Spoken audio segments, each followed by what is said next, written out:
All right, are we up? Is it live? Let's see. I think we're live. Welcome. Hello. Thanks for joining us, folks. We're here at Tech Lab. Glad you're here. We are having some fun on a stream and working through some technical difficulties while we're playing Kerbal Space Program 2, which I guess is ironic because it's a bit full of bugs too. You can see at the top we're on release 0.1.0 some decimals. I did just notice a video where they're coming out with a patch soon, so we'll learn some more about that. We'll talk about it, but I just want to make sure we are up and running here first. Hopefully everything is set. Trying out a new camera, trying out a few other things. We've been doing videos on this channel. Okay. I am joined as well by our good friend. We'll say, you have to tell me if you want me to say who it is, but any who know him. Our good friend Pawtu, who's been on some of the videos that you've seen. So, anyways, he's dabbled a little bit in Kerbal 1 and 2, but I've experimented with a few. I haven't really edited them into a video quite yet, but I have an idea that we could just all do it together and kind of learn through an all-in-one mission. So I thought it'd be fun to just do that on a stream. My intention is to do this, so welcome. I know it's I'm on the East Coast of the United States, so still drinking coffee though. I do like my coffee. So normally I'll be trying to do this at least once a week or so, whether it's a Saturday morning or a Sunday morning. So I'd love to have you join us. Feel free, if you are catching this on record or otherwise, click subscribe below, click the bell, and you'll be notified as we do get up and running. Anytime we do these streams, we'll decide what days they end up happening, but I do have a full-time job and other obligations, so, like anybody's life, you have to flex it as it comes along. But we'll chat a little bit more.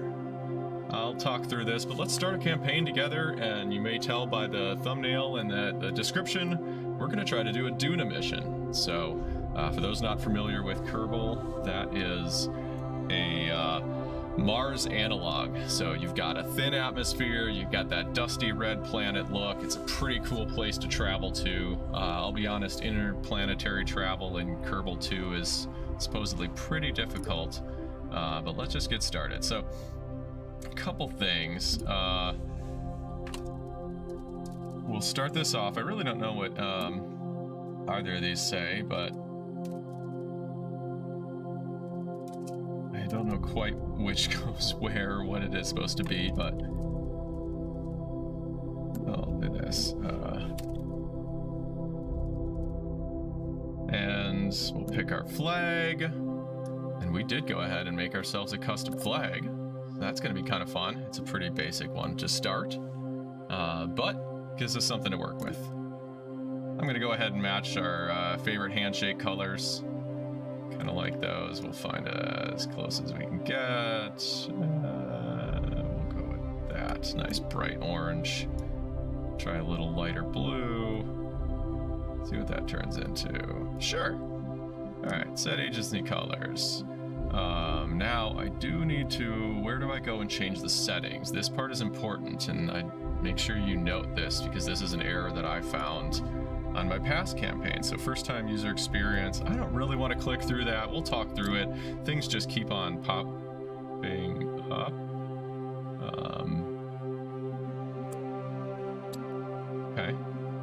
Okay, that didn't make that go away.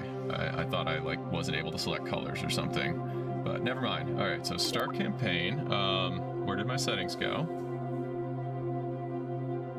I don't think that's... Did I go too far? Did I miss the settings there? There's a very important setting that you cannot change later. And now I'm wondering where I missed it.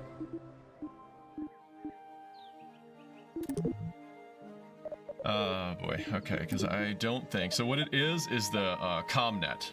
The communications requirements to be able to have essentially a direct connection with Kerbin in one way or another through relay antennas. Not gonna be, what is it? It's not gonna be any of these gameplay, probably, if anything.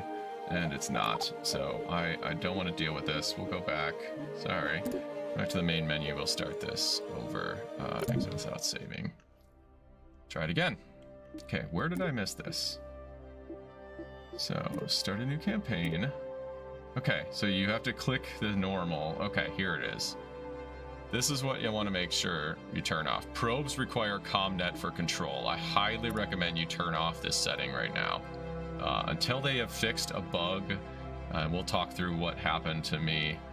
Basically, probes, I had them in low Kerbin orbit. They were right over the Earth. You're never supposed to lose contact that close, and it still said no control. So something's broken, ComNet doesn't work.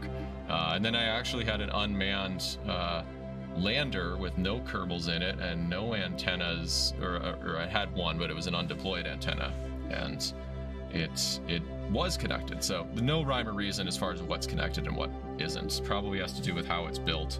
Anyways, definitely turn that off. You can't do it later. So it looks like we've got custom. All right, that's what I did wrong.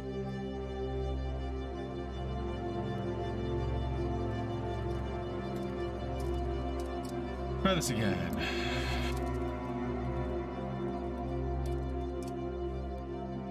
Pick our flag, get our colors.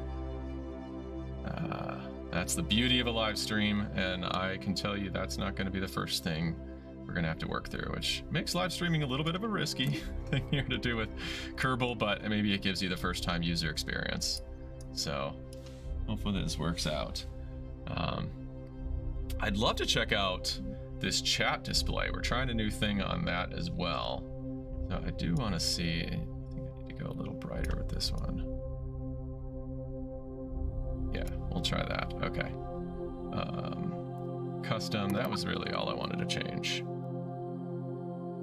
So we'll see if we get chats working out. A few other things that I'm trying out on this, but it was crashing my program. Looks like it's still saying we have... I love this little intro video.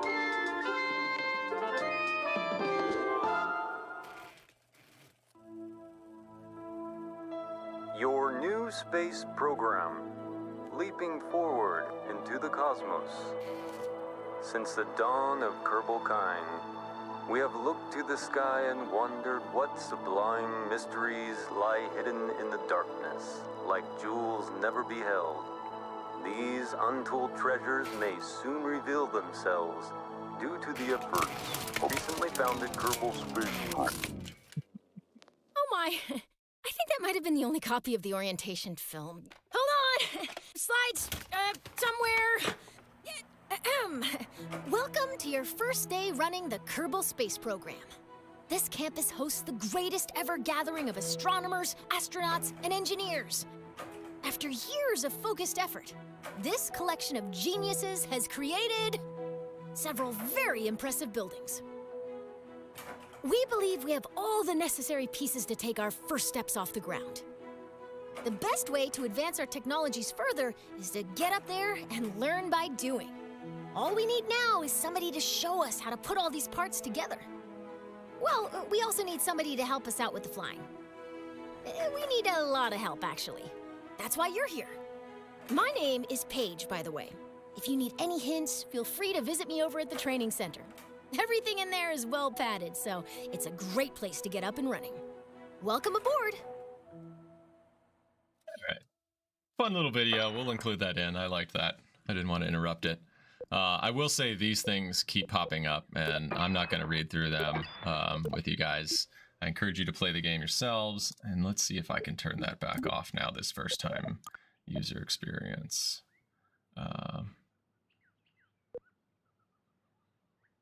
Second. We'll include frames per second, sure. Skip launch sequence, well, yeah. Oh, it does the countdown. General.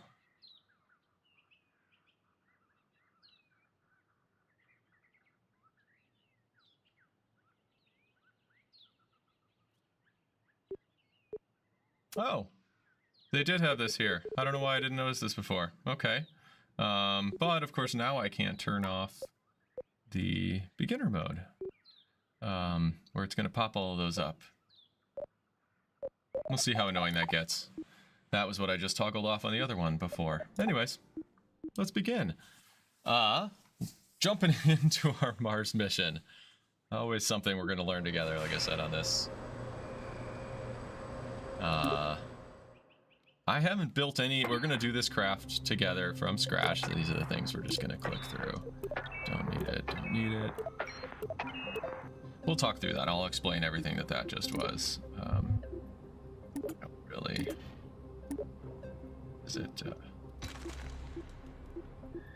I don't like these, I don't need my favorites. We'll figure out our favorites later. And... anyways, yeah, my normal, I like to keep ComNet on. Honestly, I have a lot of fun in Kerbal creating satellites and creating, you know, the types of comm systems. There's ways that you do them in a polar orbit where you can actually then sense for minerals in the ground. I love sending those along with missions. They end up being really convoluted and wild. Sorry, I think something's up with my camera and it gets digitized when I move too fast. So try not to move too fast on you. But, yeah, unfortunately, it just doesn't work. And, you know, we're not really going to need to bother with drilling ore. We're just going to pack enough to go. So, I think we'll just build everything all on mostly one craft as best I can. And see if I can fit it in a rocket that will actually get us off the ground. I did do a couple things. You saw I added the flag. That was a bit custom. That was a mod. Thank you. I didn't write down the mod manager's name, but I appreciate it. Matt Lown put together a good video showing us how. And I increased joint rigidity, which a few people have mentioned, and Shadow Zone featured in a recent one. So I recommend checking that out. So I think what I'm going to do is an Apollo-style mission here, meaning we're going to have a lander. It's going to go down to the ground. It's going to come back, re-dock with the mothership that's going to stay in orbit. That's also going to be our interplanetary transfer vehicle, and so that's going to be what brings us to and from. We do have some cool things. We've got a trip planner, so we're starting from Kerbin. We are going to be round trip. Basically right now round trip takes what you have here, so let's go to Duna. So we see our delta V that we're required to do. So that's how we're going to plan out our mission. Round trip just basically takes that and duplicates it in reverse to get you back. But some of that doesn't apply. For example, I mean, we're just going to slam into the atmosphere, so we don't need any thrust, or we're going to use the atmosphere to achieve that delta V. So I just tend to look at the one way, do my math. By the way, for those familiar with Kerbal 1, it is the same numbers from everything I understand so far. So all the main planets are essentially the same physics. You know, the same gravity on Kerbin and all of that. So this is going to be our lander. It's a two-person can. I think it's a pretty cool looking one. I thought we'll bring 2 people down to the surface. We'll leave 1 person in orbit. That's kind of like how they did the original Apollo missions. And we'll, you know, we'll try it out. So I don't really think I need a probe because we're going to have a Kerbal in every single one, and we don't really need comms. I may be regretting that mistake. Sometimes if I really feel like doing something, I can just pop a little guy right there. But I think we'll be okay. I don't think we're going to need probes. And so let's start with the lander, and then we'll just sort of build the rocket underneath it. That way you kind of see the main payload that's going to bring us all the way to the surface and going to land. So I like, you know, sometimes I make some tall ones and they're tall and skinny and you have to balance them. I kind of like to go a little bit wider with this one. A big thing you have to pay attention with on this is reaction control. And I don't tend to use RCS. So for example, every can comes with a little bit of monopropellant. I'm not going to use that. So you can take that away. That just reduces your mass a little bit. Might as well not carry fuel around if you're not going to use it. But we do need reaction wheels. And so I think a medium is going to be what we need. Let's pop that right in the middle there. So that's going to keep us stabilized. A bunch of gyroscopically spinning wheels is essentially how they're supposed to work. That one's pretty darn big. I don't think we're going to need it. We'll stick with this one. We are going to have an atmosphere. So we will have some parachutes. Let's plop those down at the end. But because we're going Apollo style, we have to have a coupler because we're going to head back up out of the atmosphere. This one I think is going to be the top of the rocket, probably. That way I don't have to do any sort of undocking and redocking before we push our way out of here. You'll see what I mean in a bit. But let's do this. All right, the Methalox. So this is a new fuel system. Basically you have Methalox and Oxidizer, and these are going to be combined tanks in most of these. And then the ones that kind of look like spaceplane ones, those are going to be just Methalox, where essentially they're assuming, just like an airplane does, it sucks in air and it uses that to get its oxygen. So let's see, I want a nice medium, so they go with these small, medium, large. I think that we don't want to go too tall. So I think that's looking pretty good. That's quite already tall as a lander. So I feel like we need to go a little bit wider. So I might take 2 small ones. It's about the right height, sure. We go into, I don't know, what if we went a little bit smaller here? What if we went to this guy? Oh no, that's the same one. That's too small. Yeah. Let's just do it. Okay. That one's way too big, I feel. Yeah. Okay. Let's do 2 of these. You can do your symmetry down here. I do forget what the quick key is for symmetry. See people doing that. I should look it up, but that's all right. You can just right click it so you can see what I'm doing here. So I'm gonna put 2 to the side. Right click to pan around. Apologies if I'm panning too much. You have a tendency to do that. We can go like that. And then what I can do, just to give ourselves a little bit more fuel, let's do that. Yeah. And now what they have, I'll show you this. This is another thing that's new in Kerbal for those who haven't played yet. You have your rotates and your ups and downs both in the same place. So, yeah. There you go. Now we're a little bit wider. I feel like that's going to be a more stable base. Let's go with that. Okay. Now once again, we're going to need a decoupler down here on the underside. So that's going to be, we're going to continue the rocket going down that way. Now bear in mind, this is one thing that's different. If you use these docking ports, you cannot just have that connected to, say, for example, a fuel tank, and then in space just right click it and disconnect. It will only decouple if it's connected to another docking port. So bear that in mind. That's a little bit different. So if you have something like that, you would actually have to put a decoupler into it. So a few little changes. I'll try to point them out as we go without getting too hung up. I know we want to do the mission too. Let's get our symmetry back on. Okay. Looking interesting. Let's get some landing legs. Okay. Now these ones are reasonably big.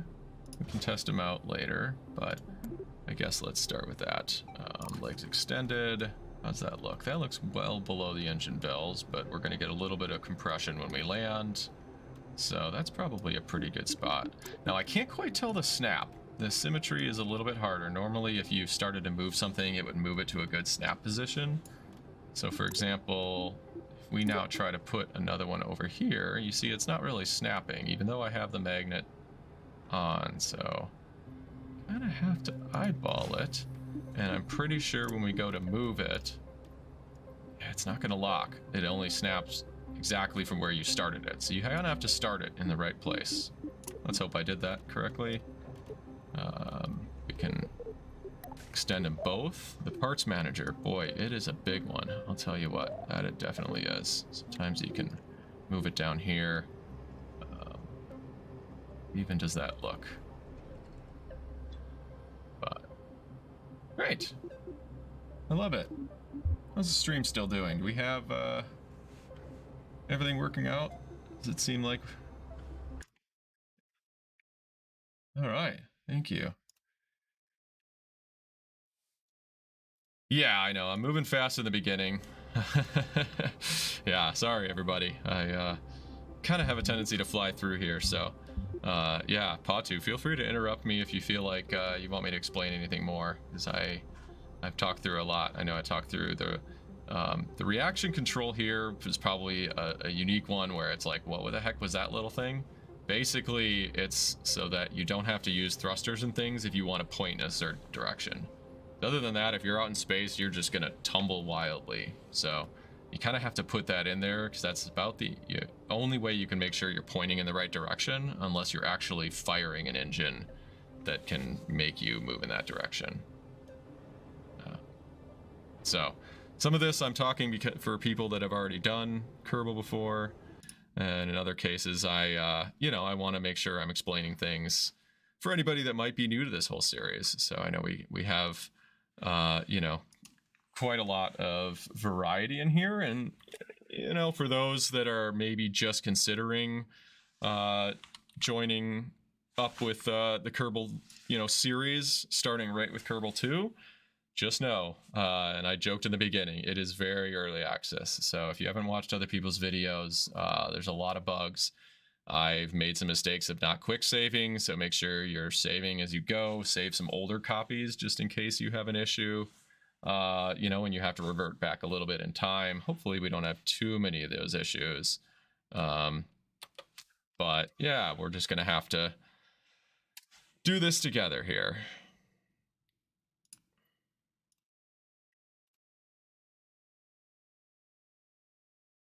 So I think we're getting closer on our lander. So we've got legs, right? So we have fuel tanks.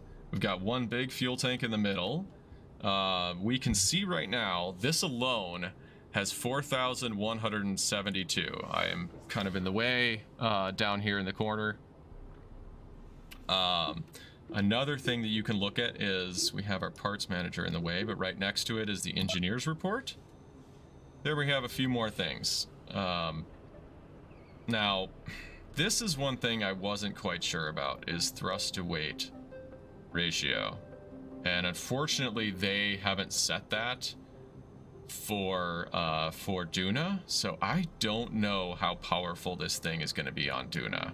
I was a little bit worried about that. I just don't quite remember. I mean, I would think we're doing okay, but to be perfectly honest, I don't remember, and we've made a little bit of a bigger lander than I normally would. I mean, 4,000, like for example, let's look at the trip planner. So if my vessel that's going to bring us all the way to Mars and get us in orbit of Mars is going to take care of everything up until this point, then the lander that we're currently looking at is going to do this right here. And so to land on the surface, it's going to take 1,450, and we have 4,172. You can see. Now we do have a benefit. There is the atmosphere, so we're going to use some parachutes. So we're not going to have to use all of this to land, but we are definitely going to have to use all of that to get off the ground to get back to orbit. So I would probably double it just to be safe, and that's going to give you one landing. If you wanted to stop in multiple places on the planet, you're going to need a whole lot more. So I think we should have more than enough to at least do one landing. But are we going to get off the ground? So we'll remove the trip planner. Thrust to weight. Now this is as if we were on Kerbin, but it is thrust to weight means 0.3, meaning you need to be 1.0 to get off the ground. Other than that, it's heavier than it is, having the power of thrust to get you off. I'd like to put some more engines. Basically, the way you solve that is with more engines, more power. Oh, it is going to let me mount them there. I don't need an engine plate, so I might consider doing that. If I put that guy down there, this could work. Oh, that was weird. Nope. Okay, that snapped right as I tried to click. Okay. They look like they're all in line. Now, I'm going to just nudgy these a little bit here. So I see the red one wiggling. Let's pull it out a little bit. I don't want it quite that high. Let's see what that ends up doing. That might be a little too tucked in. Yeah. I think we'll be okay. Yeah, I think we'll be okay.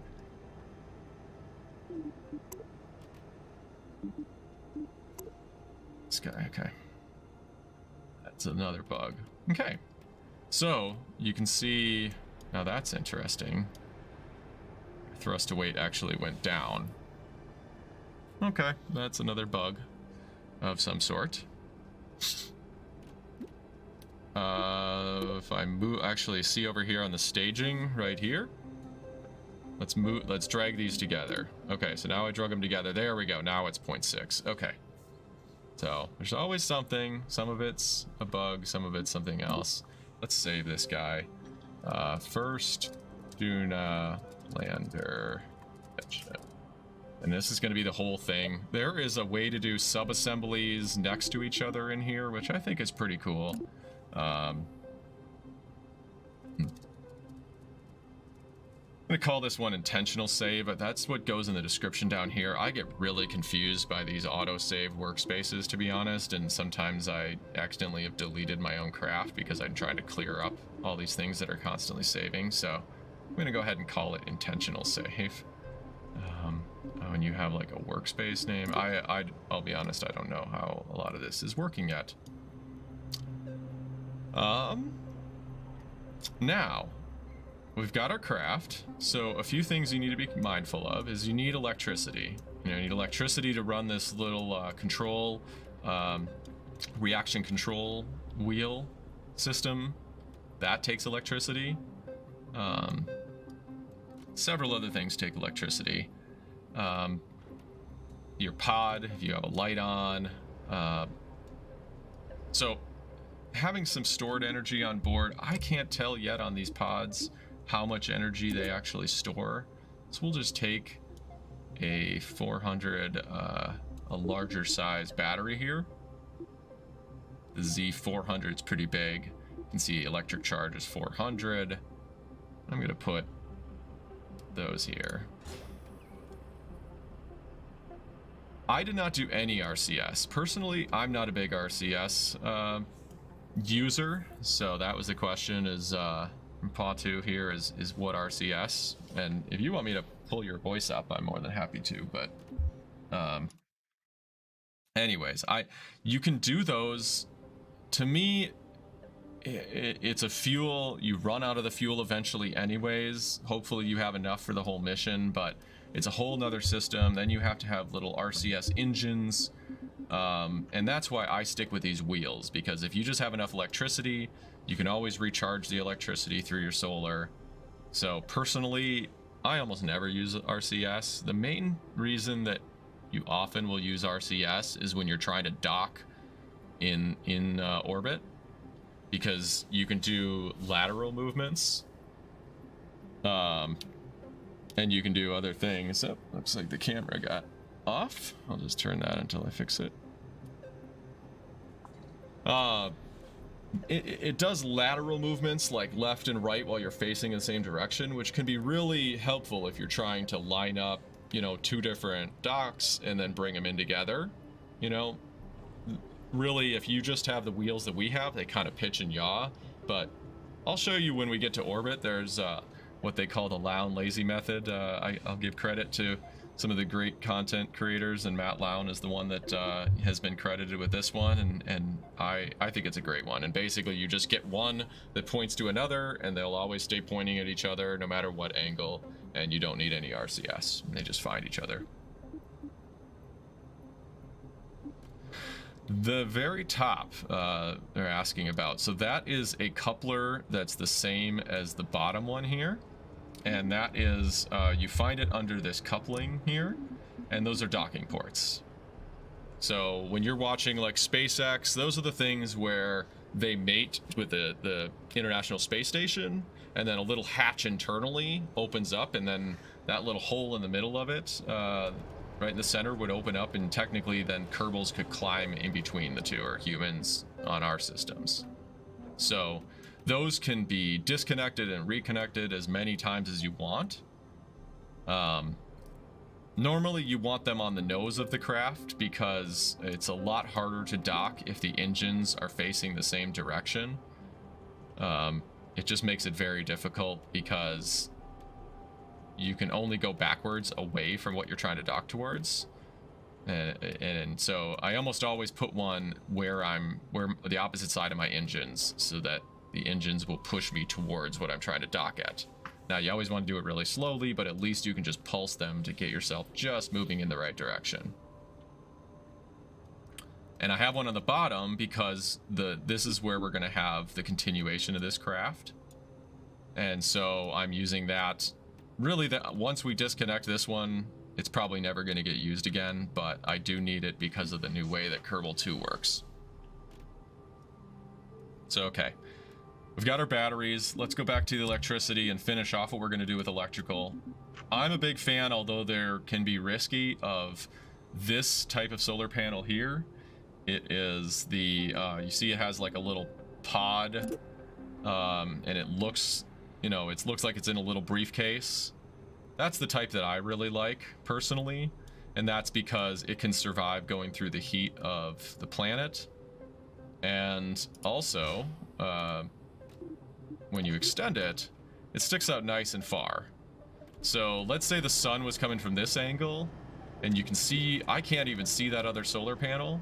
Sometimes you can get it where your vehicle will block your solar panels, and then you still run out of batteries and you're done. You know, your vehicle might be stuck facing that way forever, and it's never gonna, I mean, maybe if you orbit around the sun it works correctly, I don't recall, but you might just be stuck and never see sun on that solar panel again. So if you get these nice long ones, they do a good job sticking out far enough. You just have to make sure you suck them back in like that before you go through some sort of atmosphere. Now, yeah, none of these things are going to go back through Kerbin's atmosphere. In fact, we're probably just going to leave this guy on the surface, or out there at Mars. There's really no reason to bring this lander back. We're going to have a pod that takes all three. So now that I think about it, I think I'm going to give us a remote control. I don't need the big medium one. Now, I haven't researched. I believe the types of controls are probably the same as far as what one gives you versus another, but I'm just going to go ahead and go back up to the command and give myself one of these automated discs, because after they leave this thing, you know, I hate just wasting things. You know, it's going to be sitting there in orbit, so we might as well have it usable in case we ever send anybody back to Mars later. Now, Mars is a lower atmosphere, and you see our hatch is pretty high up. So technically we'd be okay. They could jump, or probably have to use their jetpacks, but it's easy enough for us to just go and take a medium ladder out of the bottom utilities.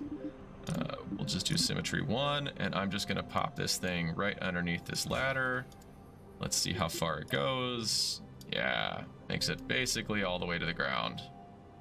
So now they'll be able to grab that ladder and crawl their way back up. We put a ladder. All right, we've got our solar panels, we've got batteries. We could put more solar panels, but I don't think we'll need to. It's the last thing we're gonna need. I think we, two things. Again, communications, probably not necessary. We are going through an atmosphere on this, so we want probably one of the satellites that's either like these small ones that are super strong, like this little guy is actually really strong in the game. Even though it looks kind of like this flimsy antenna. This little guy does retract, so it kind of sticks out like that, but you can extend it. But since we're going interplanetary, you probably need, these ones aren't as powerful, you need one that's going to have a longer range. So let's go ahead and put this antenna, we'll put it down here.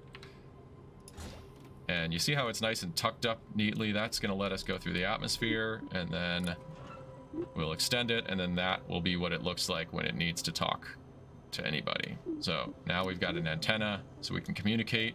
We've got solar, we've got batteries to store the solar, and the last thing I want to add is our parachutes. So what I think I'm going to do, let's put our symmetry back on. Now, because of the thin atmosphere, you have to balance between, you're going to have to use your engines to land in the end anyways, but you might as well burn as much as you can through, or you might as well, burn is the wrong word, use up and take away as much of your velocity as you can through the atmosphere and through these free parachutes. So we'll put 2 normal parachutes on the tips of these, make them nice and pointy. And I probably should do a few more. In fact, let's just go ahead and do that. Let's make a ton of them.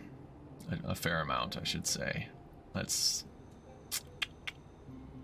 So radial mounted, you see the one I just picked wasn't radial mounted. This one, the yellow one, is another normal parachute, and you can see how I can mount it on the sides like this. I can also mount it at the top. So you would normally either in orbit or somewhere, you might have an engineer or somebody repack these parachutes. So you kind of like to make them somewhat accessible. Because this lander is going to go back to orbit and we're not going to stop at multiple places. But you can see, where is it again? How do I move out of the way? In the bottom right there, a launch. Now remember we were at 4,000? No, I keep adding things, so now we're at 3,600. So pop these on. Now we're at 3,589. So everything I'm adding is taking away how much delta V we have, which basically means how much available fuel we have.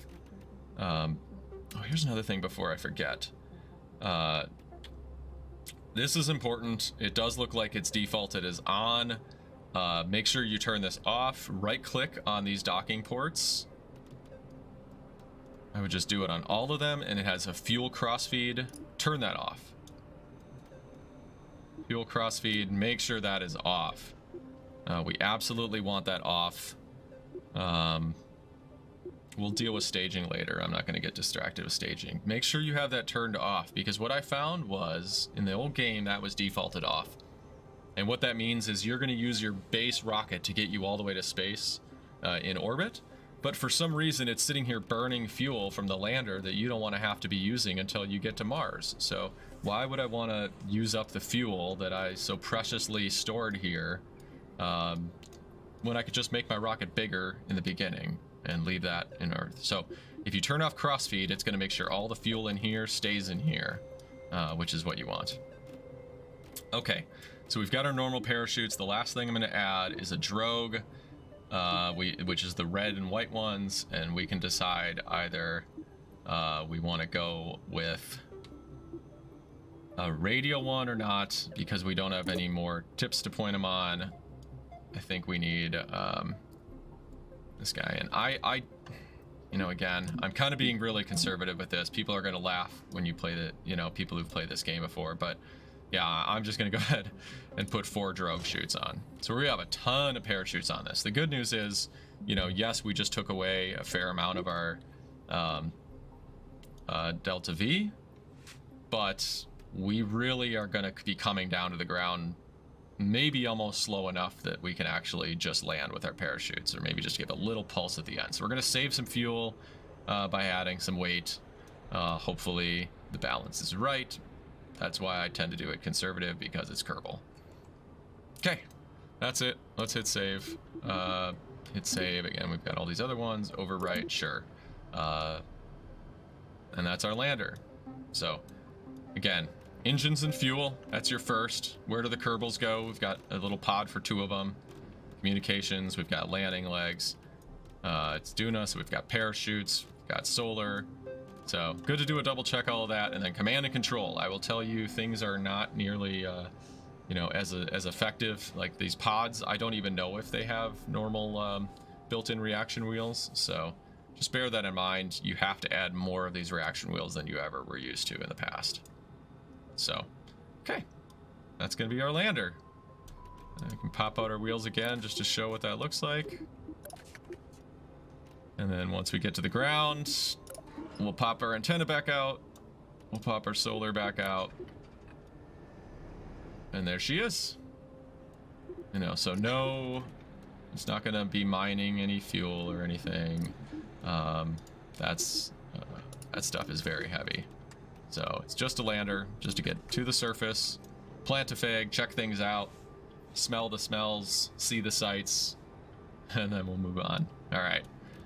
Again, you can do all of this sub-assembly work. It just gets a little bit complicated, and I'm just not entirely sure with the bugs how well it all works. So I'm just gonna keep building from here based on what I know we need. Now our interplanetary vessel is what we're gonna do next, and that is gonna take us everywhere. This is where the main living quarters are gonna be. You know, if you think about Apollo, they mainly stayed in there, then they hopped in the lander to go to the surface, but for the most part, they otherwise stayed in their pod. So, again, first off, you need 2 couplers. I'm gonna get rid of symmetry because I just don't know sometimes if it's gonna accidentally try to do that, so we'll zoom back in. Middle mouse button is how you scroll up and down like that. That took me hours to figure out, but probably just me. I'm a little dense. Okay, so you see we kind of have an angle, but that's gonna be okay. Because I know our next pod is going to come out. Now I need a 3-seat one. So this MK1-3 gumball, it says 3-seat command pod. Again, we've got 2 people that are going to go down to the surface, 1 that's going to stay in this the whole time. Now this one's a neat change. It actually has RCS built into it, which is kind of cool. So before we get too much further along, I don't like how the parachutes and the engines all group themselves. So let's just go ahead and separate these 2 and move these. Do we not have the ability to drag a whole box? Oh, we do. Okay. I can never tell if I'm dragging it. But anyways, this pod, it actually has these thrusters are I think engines. So we could leave monopropellant in it. And it might help it face towards the, you know, towards where we're trying to be, especially a re-entry is going to be a problem. So should we do that? Should we leave some monopropellant? Yeah, thrust enabled, thrust limiter, yeah. So it has RCS built into it. It has some electric charge, it has monopropellant, so I'm gonna leave that in here. And we're building a big enough craft. I don't really need to save the weight, so let's go ahead and leave that in here. So this pod, you don't want to attach too much in it, because in the end of the day, it's just going to slam into the surface. You don't even need to have a battery on it. You want batteries on the other things, but I don't want to confuse you there. But let's just go straight ahead and drop our heat shield, because we are coming back from another planet, so we are definitely going to need a heat shield. Normally, you don't need the entire ablator. Like half is usually more than enough, and if we misjudged here, we can adjust by just doing multiple passes on our return instead of slamming all in all at once. That's where the quick saves and saves past do help. Okay, so in the end of the day, when this whole mission is over, this little thing right here, it will have its docking port at the top. That's gonna hit now. You don't want batteries, but obviously we don't want that thing to just come falling to the earth and slam into the earth. So let's go with a normal parachute. I don't feel we need a drogue in this game. You can always use drogues, but on Kerbin, I just don't see them normally being necessary. Let's look at where the hatch is. So there's the ladder, so we don't want to cover up the hatch, but should we do 3 of these? I don't like covering up the windows either. So let's see if I center it there. Let's see what that looks like. All right, that's not bad. Now, if I put it too low, it might normally catch. Yeah, let's go a little higher. Yeah, normally catch the heat spilling off the sides of it. So, general rule of thumb I tend to stick with is 1 parachute per Kerbal. So if you have a 1-person pod, 1 parachute's fine. If you have 2, 3 is 3. So I think we should be fine with 3. And we don't want it to flip upside down, so we probably want to put these things high enough that it doesn't accidentally rotate all the way around and flip upside down. We don't want to cover up their windows. That's their view. So, okay. parachutes is literally all that you need on that entire thing. Of course, it's now grouping them. Thanks. That's not what I want.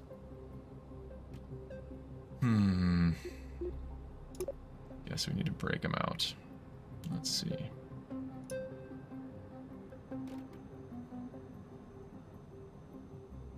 I guess it doesn't matter because neither of the two are going to be deployed when they're together.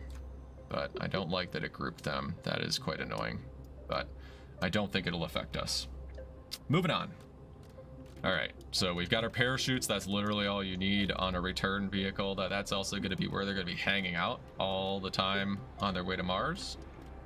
Not a very big one, but it's kind of cool that you get to see in those light in the windows. Alright, so now we need our coupler. This is where we're going to disconnect it. Now there's only one position. There used to be two.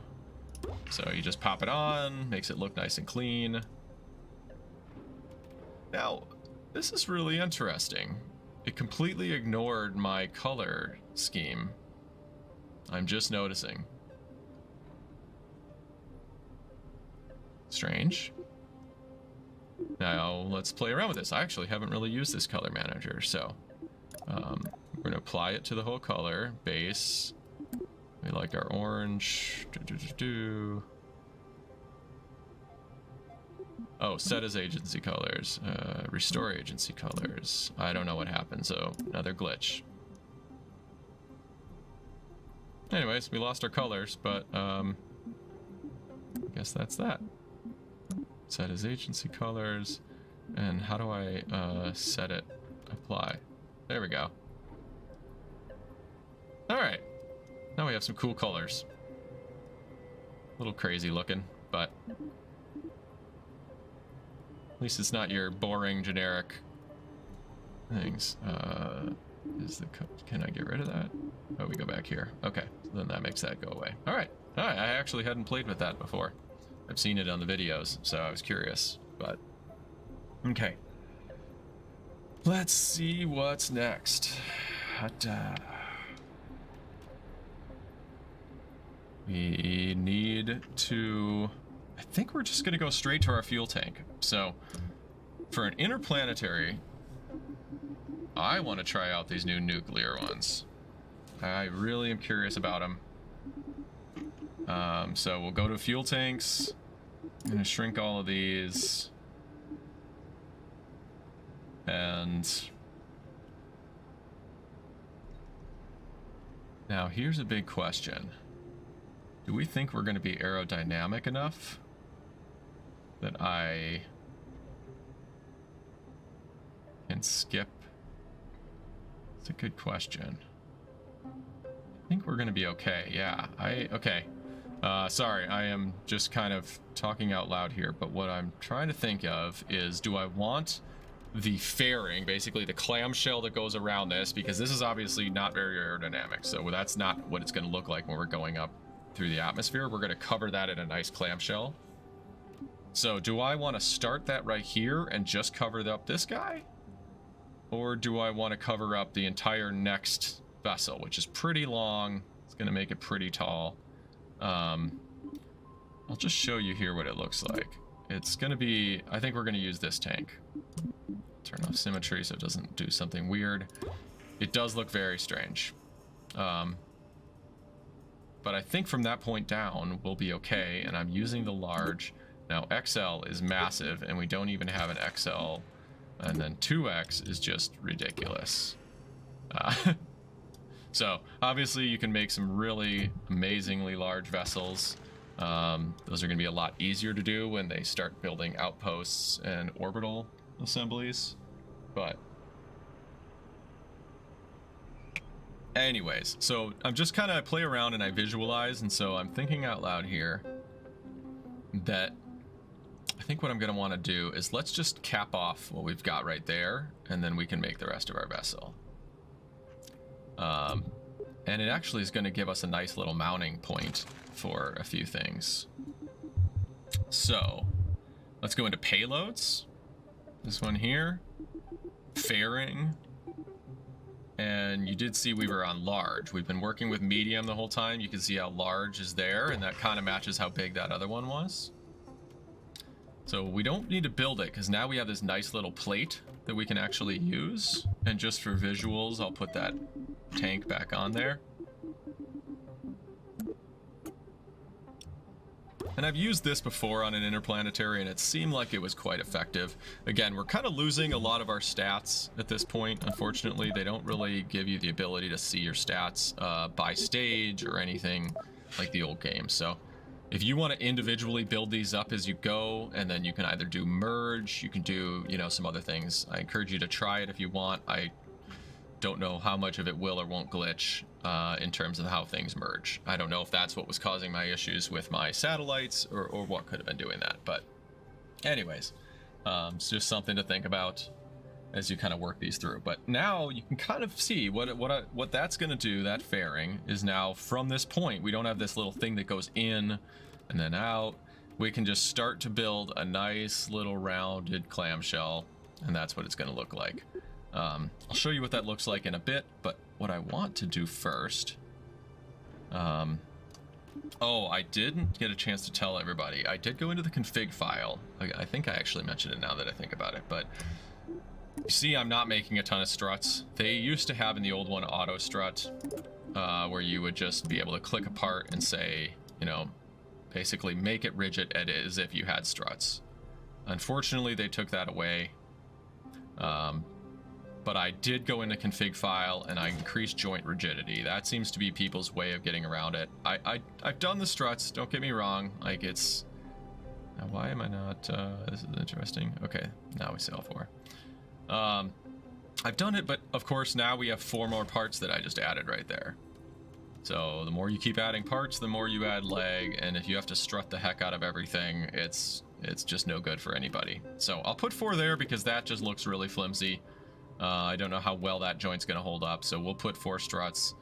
When we break these docks, those struts go away, and that's fine because we'll be well out of the atmosphere, and it's not going to be shaking and wobbling when it's just sitting in orbit in the same way. Okay, there's all kinds of structurals. I haven't used most of these yet, but what I do want to do now, so now we have to think of this guy. Somebody's going to stay in this craft the whole time, so we've got to think about him as, you know, needing the same types of things that the lander does. So we want to go with electrical. Oh, you know what? I missed the big thing. I missed our reaction control wheel. So we'll move this to the side. Let's go back. Let's put that in here. RCS. No. Stabilizer. Probably do a large one. Yeah, sure. Yep, it's a big one. Can't hurt. That stabilizer will also help us with everything else in the mission while we're moving along. So we just pop that in. Don't forget those things. But now that's going to use electricity, right? So we want a nice fair amount of batteries. Now we have some other options. We've got fuel cells. We've got this thing here that's like a reactor, kind of like a nuclear reactor. A large RTG radioisotope thermoelectric generator, which basically takes radiation. Some of our rovers use that. But let's go with just our batteries. Now let's see what we've got. We've got 400 here. Got 10,000. I do not need, ooh, that's a big battery. Okay, let's look at the weights. That weighs half a ton. These weigh 0.2. So big difference. Medium is 4,000. Still don't think we're going to need anywhere near that much. I think 400 is going to be more than enough. Most of the time we'll have solar panels out, so they'll probably keep up. And what we can do is we can just give ourselves bigger solar panels if as needed. So I'm just going to kind of tuck these batteries in here.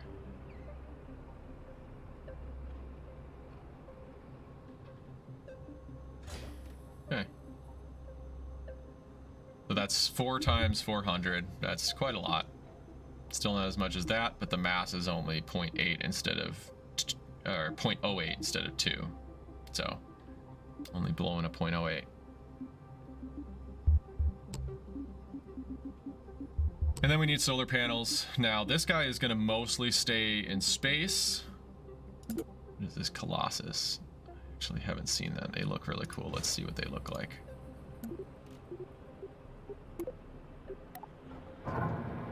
Wow. Those are really big. That's pretty cool. Woof. Love it. I don't think we need that.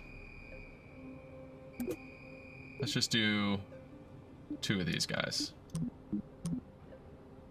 Now they're super flimsy. You definitely never want to accidentally try to go through the atmosphere with them, or you will be in trouble. Now those are pointing up right now, so we want to rotate them. Now you can see they're kind of sticking out where we want that fairing. Not loving that.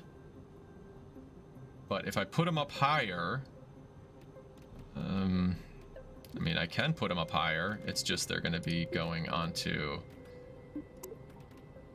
our actual craft that's going to be coming back through the atmosphere. It's not the end of the world. I mean, it's just a slight amount of mass. We'll just do that. That keeps them nice and out of the way. Tucked inside. The fairing won't get in their way. And, sure, they can go out at an angle if we need. We're going to retract them in when we come to docked, because they're going to get in the way and you don't want to bump into them. But for now, they'll be able to stick out and collect plenty of sunlight while we're on the majority of the mission. So, solar, batteries, communications, remember. Solar batteries, communications. Those are key to not forget in most cases. Almost all craft are going to need those. Maybe not always solar, especially if you're far away from the sun, like the Jupiter analog jewel, something like that. So we need a fair antenna. We could make this one a relay antenna. Again, we turned off ComNet, so it really doesn't matter. So we don't need 2 of them. We always just need 1. Symmetry is not going to really matter that much. So we could also just put it on the side of this guy somewhere here. That'll slightly change our weight balance. I like to try to be as balanced as I can with weight. Pretty minimal though. I think we'll be okay. Not too concerned. So that's really most of that craft. The only thing that we haven't put on it yet is the engine. So we've got our disconnect. So we've got our thermal blader that'll help us when we punch through the atmosphere on our way home. We've got our parachutes. Don't forget the parachutes. Solar communication. Good. Let's go with the engine.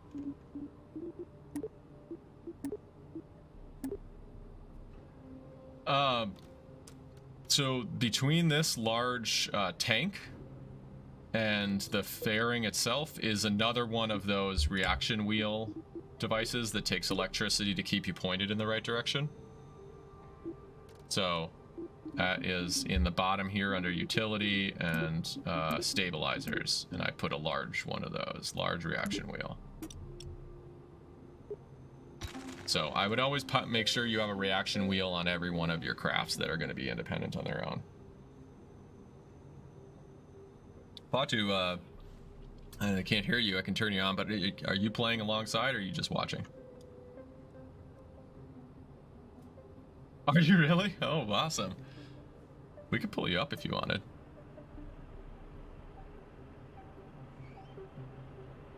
Yeah.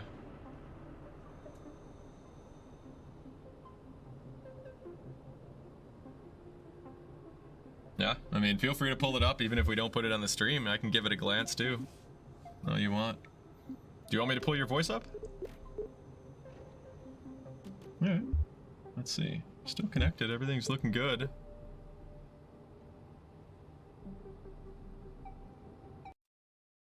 Your camera's off again. Oh, cycle the camera and your voice is on now. It should be. I have it muted, so I'm only listening to you off Discord. Yeah, that would get confusing. Okay. Yep, it looks like it is reading you, so welcome. Good to have you here. You've been here, but for everybody else, thanks for joining. Excited to have you a part of this. And you are watching. All right, everybody. We're going to do this. I love working through this. I think if we do a few more of these, we'll enjoy hopefully doing some more together. Again, I've been having to deal with a lot of the bugs, so I haven't really been encouraging, especially somebody, you know, that's kind of a beginner. But, and sorry, it's kind of weird to the camera. I'm looking to the side, but. All right, I'm missing something that you have right there in the middle of between the tank and the stabilizer. Big, long, is that the, Oh, just this little guy solar? here? That the solar array? This one's just a communication antenna. So if you go the second from the bottom there, communications, and then that one middle to the right, the SM. That's what you put that one on there. That's what I've got. And I would do symmetry 1. Yeah, and then the A and D command, there you go. Yeah, and you can just pop it anywhere. The reason that that's nice is it retracts, so it shrinks a lot. So you do have massive engines to land with. Yeah, I do. It may be that your legs won't even reach the ground. So you may want to reconsider that, and I don't mind taking the time while you do, but I would just, honestly, I would probably take your entire side tanks and start over from there. I know it deletes a lot, and it could be a bummer to see that, but yeah. So he had basically the same size in the center as the outer ones, which, you know, there's no reason that's a problem. We could have, I guess I could have given you the smaller profile puddles, but what I would do is go to your fuel tanks. Oh yeah, and you have the even taller tank there as well. Oh, do I? Yeah, I think so. It looks like it's pretty tall. Or you put 2 of them on there. Nope, I only did 1. Okay. Yeah, you're good. No, you're fine. Oh, you didn't. Okay. It's gonna be harder to put that back on, but you're all right. Well, I guess it's just a tank. Yeah, you can pull that off if you want.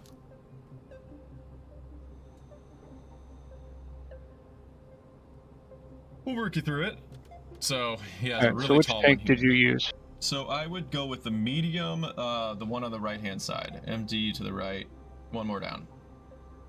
I think that's the one. Yep. And then, yeah, you can just pop that back on.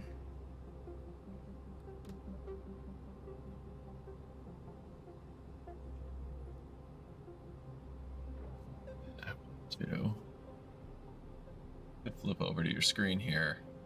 I have it set up for when we were doing, for anybody who's caught in our view on any of our other videos for Icarus, we had dual split screen, so I don't have our old setup where it was just the full screen of yours.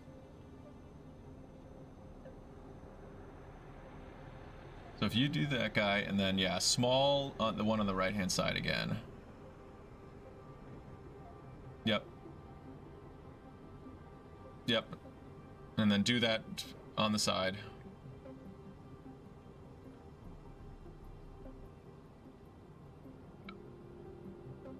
Yep. There you go. Pretty much it. Nice. Yep. You're getting it back in there. You could raise that or lower it if you wanted to.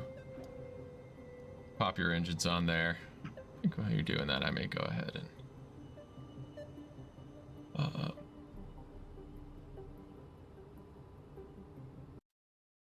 see if I can do this real easily.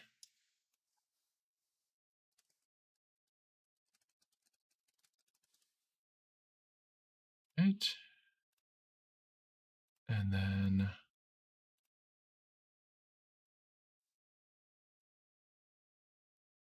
to change it too much quite yet. I add 1 display capture.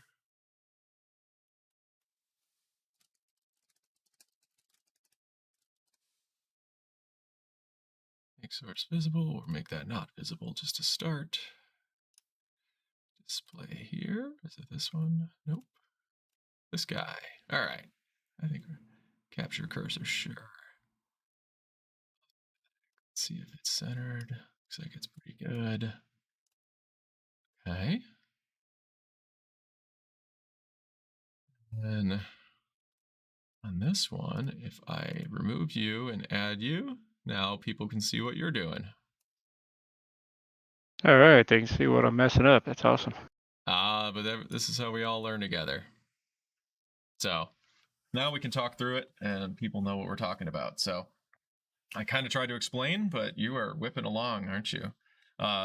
Bring those a little higher. Well, you might be lucky. They don't always do the best job trying to cross through things, but it looks like it's allowing it. Nice. Yeah, you got your 4 engines. Make sure they don't clip through anything. You might want to take those inner ones and just raise them up a notch or 2. It would be with your movement up. Sorry, yeah. Go to dual symmetry. Let's see if I can figure out while we're playing here what the symmetry mode hotkey is. I'm gonna save my craft while I'm at it. If you put up them right where you had them, you were just fine where they were. If you just kind of get them close, nope. Oh. Yeah, there you go. Doesn't really matter where, honestly, because you're just gonna move them. So then, yeah. Now next to the symmetry, go 1, 2, 3 to the right of that. Nope. So where your actual symmetry is, 1 more to the left, 1 more to the left. There you go. Rotate and translate, and now click on that engine. And now that red arrow is going to be your left and right. There you go. And now you can just maybe move it 1 notch out. Yeah, you just click on the part first, and then make sure you're clicking on the arrow. I think that, there you go. Yep, that's probably fine. And then they'll both do it. Thankfully, they're in symmetry. They used to be a bug. And then grab the green arrow up. There you go, and just raise it up a little bit. And you can go up 1. Yeah, it's probably good. And now the one thing I see you're missing is you need 1 more docking port underneath that. So I'm glad we stopped to look at that. So on the bottom there, utilities. No, decoupling the decouplers.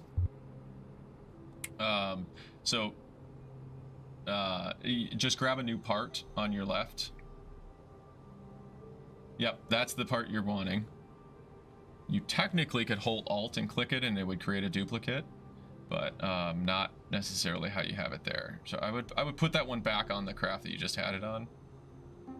There you go. But you need to flip it. So take it back off and then flip it. So A or D. Yep, 1 more time. I can't tell. It's hard to tell. 1 more time.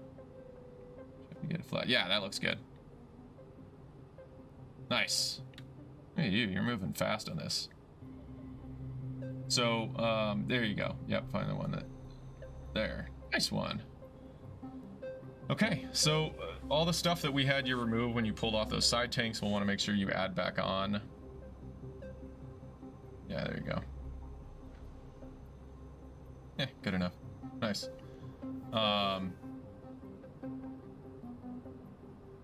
Yeah, the things that were on top, what were those? Well, let's go ahead and put another coupler on top. A docking port while you've kind of got that handy. Up here? Yeah. Yeah, you put a decoupler, we don't need that, so trash that. Nope, you're good with everything else you have. Trash that. And then go back to coupling and put an actual docking port down there. I'm impressed you kept up that fast while watching and building at the same time. I don't think I could have done that. Okay, so see that your 1 parachute that you have in the corner, you got 2 of them. That's probably fine. You may want 4 of them. That's your battery. I would change that back to dual. Probably fine. Leave that there. It's on the side, not on the top. On the side, that little one. I'd do 4 of those if it was me.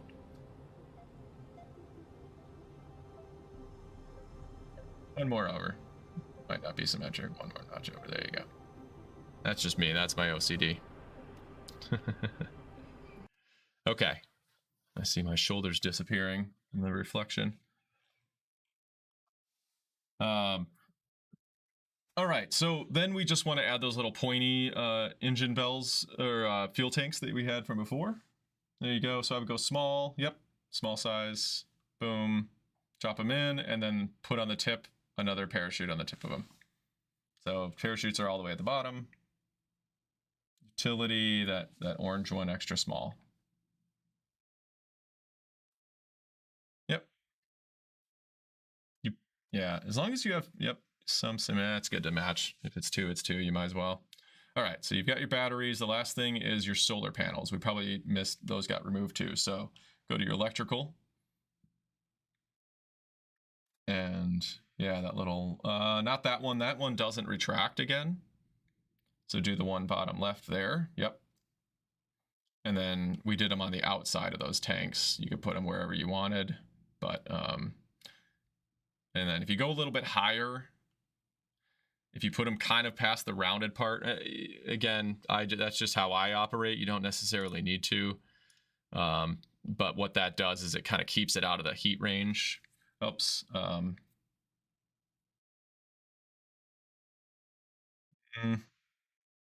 Yeah, that's probably fine. Yeah, just go a little higher or something. Whatever, doesn't matter. Just, yeah, looking good. Okay. And you can always wiggle those around if you wanted. Oh, we lost the symmetry somehow. Okay, so I wouldn't do that type of, what is that doing? Okay, huh. Yeah, it's a new type of symmetry they didn't have in the old game. Is the ability to do mirrored symmetry on a radial rocket.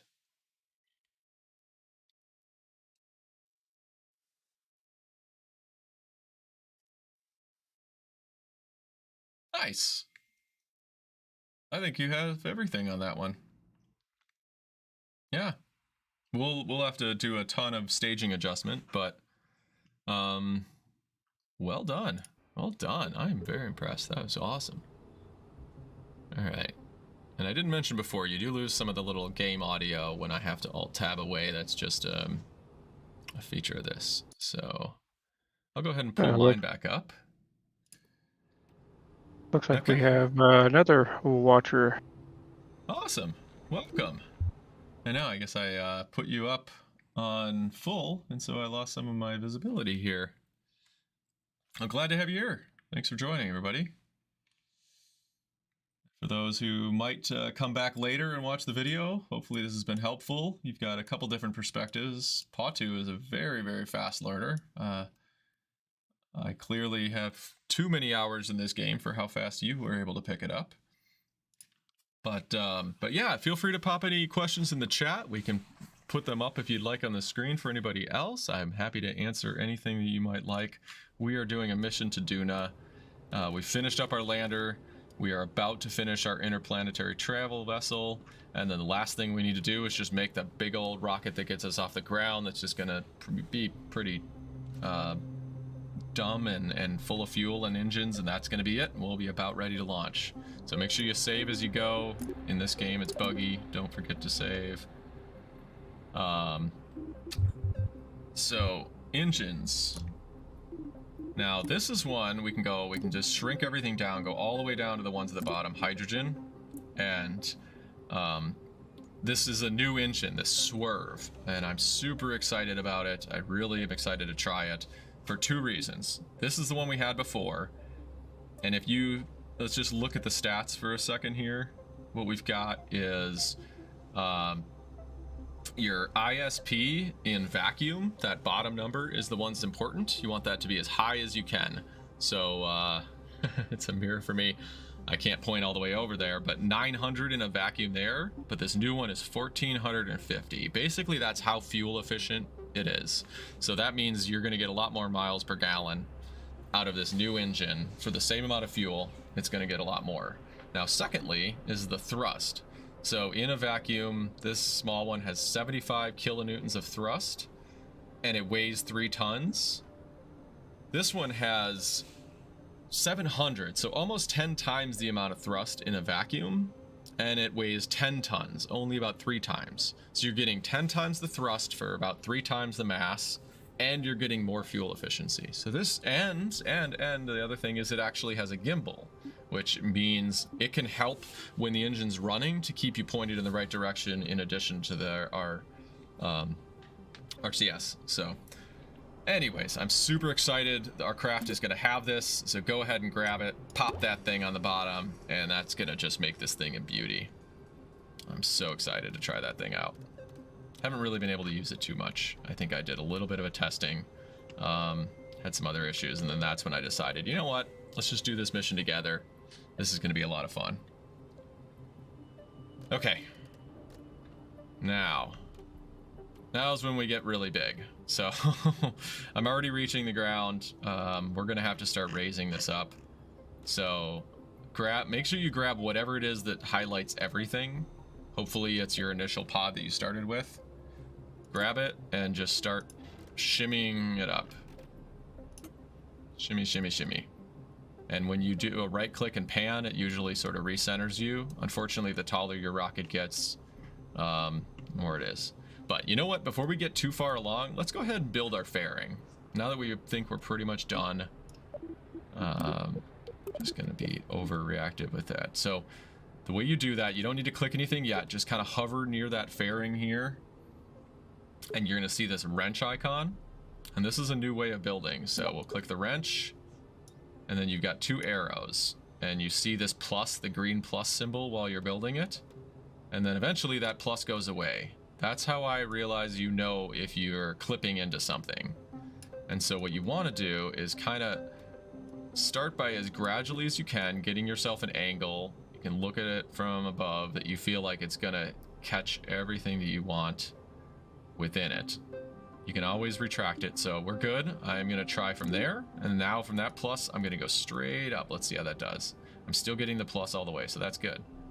So once I feel like I'm going to be able to start rounding it out again, I'll hit the plus again, and we'll keep going, and we'll shrink it in a little bit. And I actually think we're going to be pretty good. Maybe I go a little taller. And you kind of lose the plus when you come and shrink it all the way to the tip. And so I think you just go ahead and hit this checkbox, and it caps it off. It puts a little... it closes over the tip, and there's your fairing. So hopefully we're aerodynamic enough, and we made the right call only doing the fairing for just our lander up there. So that should do that. And really, the rest of it, I'm not going to bother with the reusable bottom stage. We've made this complicated enough. Let's get ourselves flying and having some fun. So we're gonna go with, there's a few different, while you're finishing that, I'll explain. So we have these things called stack separators versus a stack decoupler. For those who don't know, the separators will break apart in both directions, and so they'll just be a little ring that's just floating in space, whereas if you have the decoupler, it stays attached to whatever is below it. Below, I say that, of course, if you flip it, it goes the other way. But there we go. So you just pop that under there. It auto builds the fairing around that big engine. So I think we're going to be okay aerodynamically. And now, if we wanted to, we could play around with our staging a little bit before we get too far along. So what I like to do is, if you have a decoupler in your staging, I don't want to get too far ahead of you there.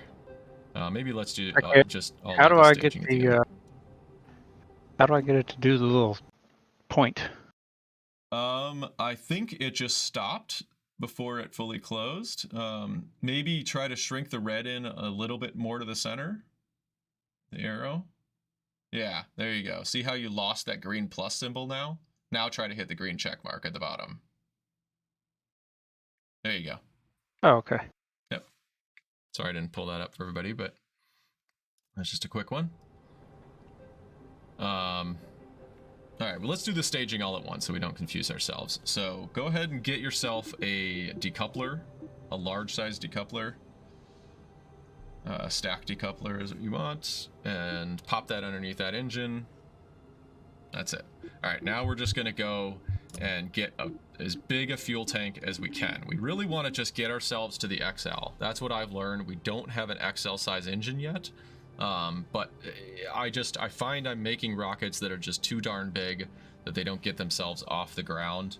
But if you make the large size, they become too tall and it just becomes really unwieldy to deal with. So what I think we should do is, if you go in the XL category of fuel tanks under the Methalox at the top, so you're back to Methalox, which are going to be more powerful. I do this XL with the taper, because that's going to be our way that we can transition from the current size we have to the XL size. And then I go ahead and I pop the biggest tank I can on it. And I think that's going to be our main stage, personally. Normally I like to get a little bit creative with fuel lines, but I'm finding that fuel lines don't work. For those who know what I'm talking about, I'm not going to get into that here though. But then what we do, instead of tapering this back down to match an engine size, what we want to do instead is go to engines, I think it is, no, structural underneath the engines. And then there's a category called engine mount. And by the way, you can search for any of these things. We didn't used to have that, so you could just type mount. Apparently there's a lot of things that end up in that category. But I'm going to delete that search. I haven't used searches all that much, to be honest. But engine mount, and we want the XL one, and let's just pop that plate underneath it. Now what we want to do is grab our engine, Methalox engines. We're going to go to the largest category they have, and the one that's called the Mammoth 2 is going to be your biggest. Again, we could look through the stats. You can see it's 15 tons. We want to now look at the thrust at 1 atmosphere, which is what we experience all day long on Earth. Same there. So if there are some engines that are only made for vacuum, or much better at vacuum, and you might as well not try them on Earth. This one's pretty good there, a lot of thrust. Also the ISP, how efficient are they at 1 ATM? So we could get a little bit higher with the Rhino, but that one is still more of a vacuum engine. Really, this Mammoth is what you want to go with. So just grab that, pop one of them in the middle. But let's go and check out how we're doing thrust to weight. This is where we want to see. Okay, so if we were to just launch this guy right now, but yeah, look at you. You are exactly me. So 0.973. So technically that means it's not going to get off the ground. Now what we could do is we could sit there and we could burn weight, which is basically going to be the equivalent of just reducing that. Let's take some fuel out. So let's say we burned off half our fuel. So then we'd be getting off the ground, but what's the point of sitting on the ground while you burn your fuel? So that's not what we're really doing. I'm just showing that for an example. So we need to figure out how to get this guy off the ground. Now, how much delta V do we have total? 9,000 some. You know, pretty fair amount. Again, it all starts to get pretty jumbled when you have a lot of craft all in one.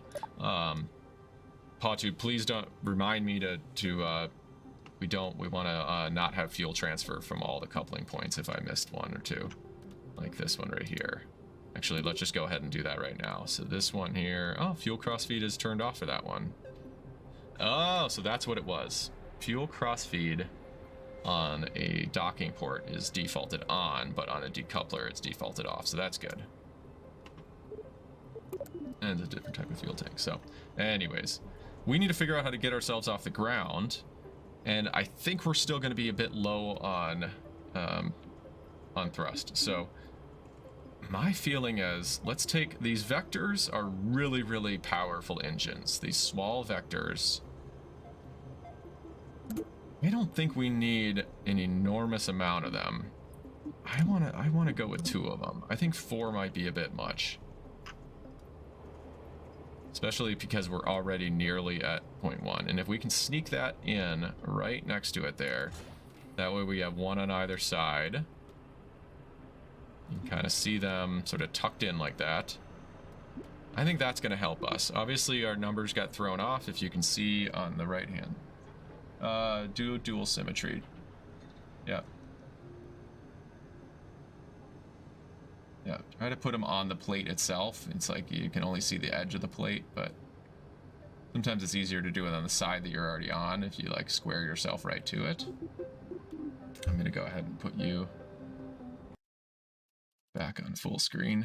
And if you look from the bottom a little bit lower, that tends to be how I do it there. So you're kind of, yeah. And then that white line, see where that white line is coming up on the white ring a little higher, much higher? Yep. I would try to see if you could place it right below where that white line is. Like not the little dash line that you're seeing. See the little just notch on the graphic above you? Try to mount it a good bit higher. I mean, you may be okay there. See how it flattens out? That is the actual engine plate. So if you can square your camera, there you go. Like right underneath where that pipe is. There. That's where I would put it. Personally, that's where I've got mine. There you go. And if you wanted to move it, you could use the move command down here. I know I can't use my mouse because it's making the Discord things come up, but you could shuffle them in. I think you're going to be okay. I think you just leave it there. Now, the one thing is on your right-hand side where your staging is, see the engine that's under number 2? Just grab the engine itself under number 2 all the way at the bottom. All the way at the bottom. There you go. Drag that to the number of 1 area so they're all grouped together. And you'll see your thrust to weight just jumped to 1.35. So, that'll get us off the ground. Right? It's supposed to. Now, are we going to have enough fuel? I don't know. You know, we're going to be close. Personally, I think we just go ahead and add some side boosters just to help us out, because why not? You know, we're here.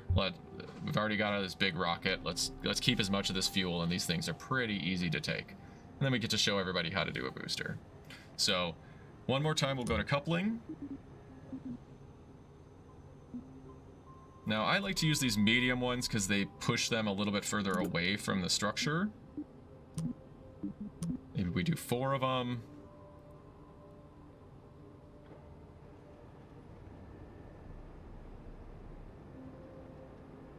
And put them up a little bit higher. Ideally, if we can have them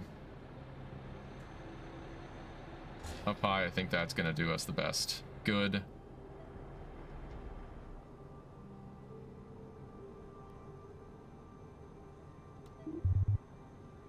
And normally I would say we strap on a solid rocket booster to this.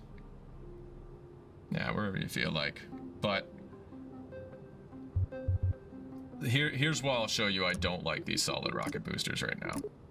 Main reason being, let's say we wanted a nice big one, like this small one, right? Now normally you'd pop it there because you have to click on the decoupler itself. And then I would try to move that way down so that the decoupler kicks the nose away. But that's as far as it's going to let you go. You used to be able to hold shift and go past that, and it doesn't even let you do that. There's no button that seems to let you go past it. That's just, I don't feel like I can lower that enough. I mean, we can try. I don't know. I don't really like how that works. Which one do you use? I use the small, the really skinny small one, the tallest small. Yep. Yep. And if you click, you got to kind of click in on, like if you square up and click on the center of a decoupler, there you go. Yep. So that gets us the closest. But I don't love it. I'll just be honest. I really don't. There's a way to deal with it, and we could. I don't know. I'm on the fence. What do we think? Let's just try launching it. This is the pointy Kerbal. So here's one thing we're gonna have to do. What I would do first is, if we kick these away right now, there's too much going on below them that I think they're gonna crash into this rocket bell. So I would take your Camera's movement. gone. What was that? Camera's gone.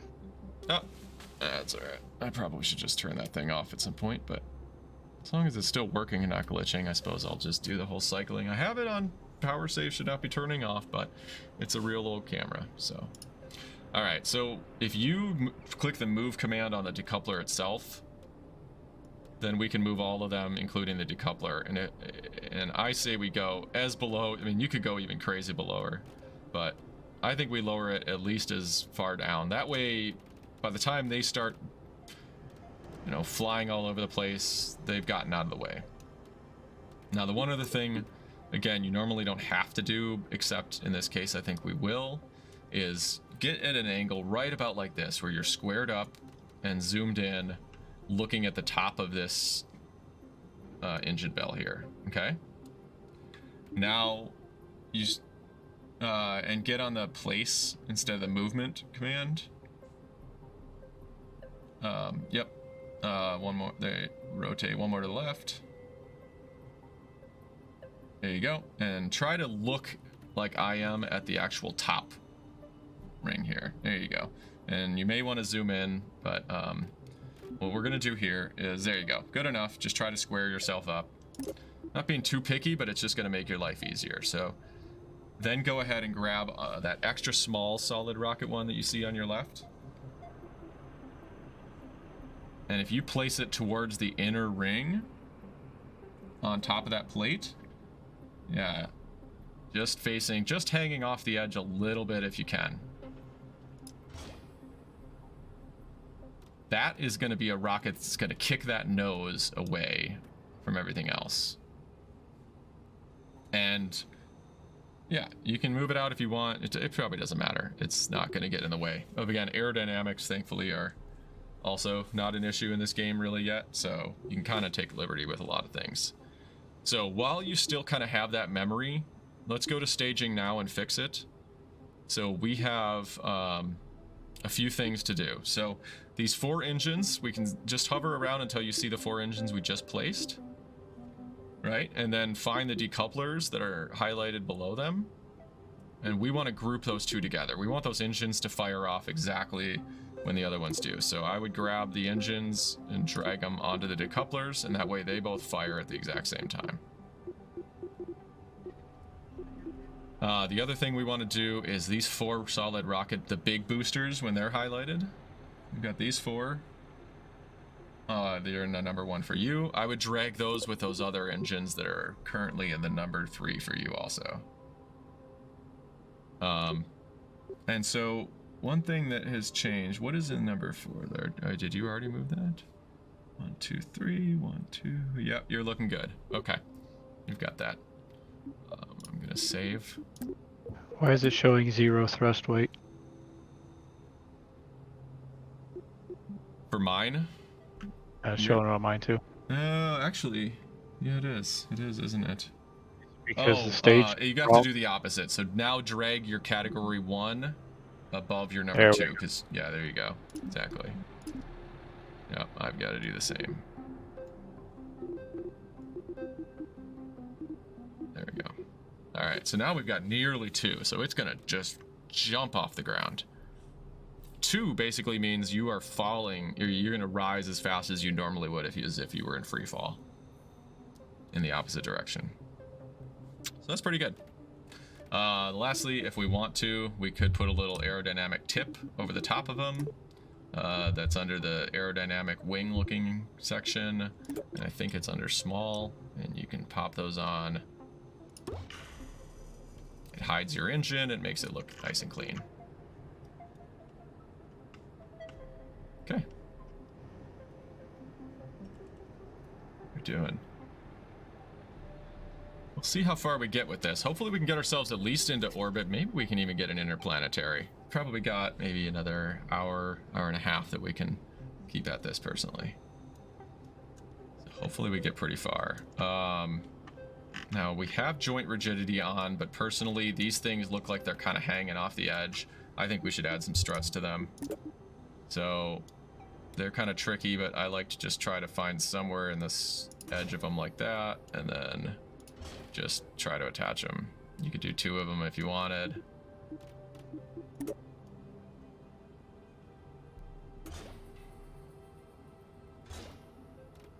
That way those things are held on until they don't need to be. And then while we're in structural, on the outside of those, basically anywhere you want, I put clamps.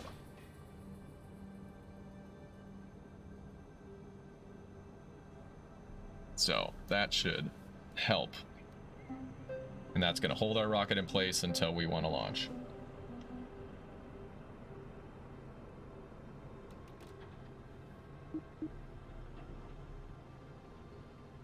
Yep, and you can do them in between. Yep, exactly. You can basically put them wherever you want. So, I think you're looking really good there.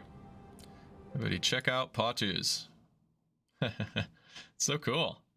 Nice one, man. Yeah, thanks. We'll see if it actually does its job. Yeah, right? It probably won't. It's Kerbal. Mine won't either. That's part of the fun. Okay. So let's go through the nitty gritty. Let's start with staging. So these clamps, we want all those to fire off at the exact same time as the engines. So let's drag them up into there and we'll get rid of the first stage. And then I just like to, you can use the middle button and kind of work your way up. What do we know is our next? We know we separate right there. Or we've got these. Those are going off together. Good. So we've got a decoupler here. Now, it's up to you. Sometimes I group a decoupler with an engine when I know I want to fire them both right away, but if I have to hit stage twice, not a big deal. Now, though, I do realize, let's see. So we've got this fairing is probably, now that's a good question. We don't know whether this fairing is going to need to be taken off before or after. We can always just pop it off after. Let's leave it where it is up higher. So you've got a little bit of a grouping. Let's see. Yours grouped a little differently than mine, probably from the different dragging around. So I'll just show my screen while I'm at it, and then we'll switch over to yours and we'll talk through yours. So I like to just scroll my way up and see if everything's highlighted from bottom to top, and usually that tells me I got pretty close. So the fairing, again, we could time our fairing perfectly, but we don't have any decouplers after that because we're all docking ports. We don't really need to worry about decouplers, and then there's all the parachutes. So I think I'm good on staging. So I'm going to go ahead and save it again. And then let's pull up your camera. Okay, so you did your 4, you have your decoupler in 3, your engine, perfect. So I think what we want to do is, what is those engines, the two there? Highlight the 2 within the category 5, within the 5th stage, okay. And then what are those 3 engines at the top? 2, I don't have any idea what they're, what? I don't know. Try dragging those 2 up into that group in number 7. See what it does. Ah, it was a glitch. Okay, so it made them go away. So now they're all 4 grouped. Perfect. So that should do it. That's your staging. I think you're all set there. All right, your 5 and my 5 are different. I'm showing yours right now, aren't we? Let's see. Both of our 5s are the fairing. I think. Yeah, I think we're good. 6 is that next decoupler. And that really, yeah. I mean, technically that decoupler is not going to happen until all the way at the end. So really, if we wanted to, for good measure, we could move that all the way up and out of the way. Because really, that's the one that's like, when you decouple that pod is sitting on its own. It can't do anything. It has no engines. It has nothing. So when you're firing that, that is the final end all. So yeah, I would drag that whole category up and out of the way. Yep. And then I think we're looking good. Nice, man. One more time just to compare, because this is so cool. I did not expect you to be doing this with me. There's yours, and there's mine. And I think we did that pretty quickly. Well done, man. Yeah. Well, we'll see if I actually can keep up here. Yeah, the next part gets tricky. I am sure I'm going to crash and burn pretty quick. Yeah, well, we're working together. So, unfortunately, we don't have mech jeb. That would have really helped us get into orbit faster. But, all right, Kerbal Manager. We got to get our 3 Kerbals. So, all the way in the bottom right next to the launch button, you see a little sort of mini Kerbal symbol. Yep. So, looks like they put Bill in the tuna can. Technically, really, I mean, we'll put all 3 in the gumball. We'll leave the lander can with nobody in it for now. We'll transfer them later. Grab whoever you want. I'm gonna grab Tim and Richuki. Looks like a fun one. You can grab whoever you want. Oh, you might even have different names. Probably randomized. Okay. I don't even know what these guys do. No, they don't do anything different because there's no science yet in the game, and so there's really no point. I don't even know if they have engineers yet, so they're all, I think, the same. I hope. They aren't. I mean. Oh yeah. So sometimes you can lose Kerbals that get like lost in different places. I don't even know. But there's this whole like moving them back and forth. It's a little complicated, but I guess it probably is going to have a purpose in the long run because they're going to have, you know, orbital factories and everything else. So we've got our 3 there. I will say it's doing a good job of saving them. In the old game, you used to sort of have to re-add them every time. So that's going to be it. Now we're just basically going to crash over and over again until we get to space. If you wanted to, you could put aerodynamic fins. That's really your call. I haven't seen a ton of great benefit from them, but we certainly should have enough delta V to do that. So I think we'll, you know, yeah. I don't know. I don't have any fins, but we may need them. But I don't know. We're going to crash and burn, so we'll see. Well, let's do it.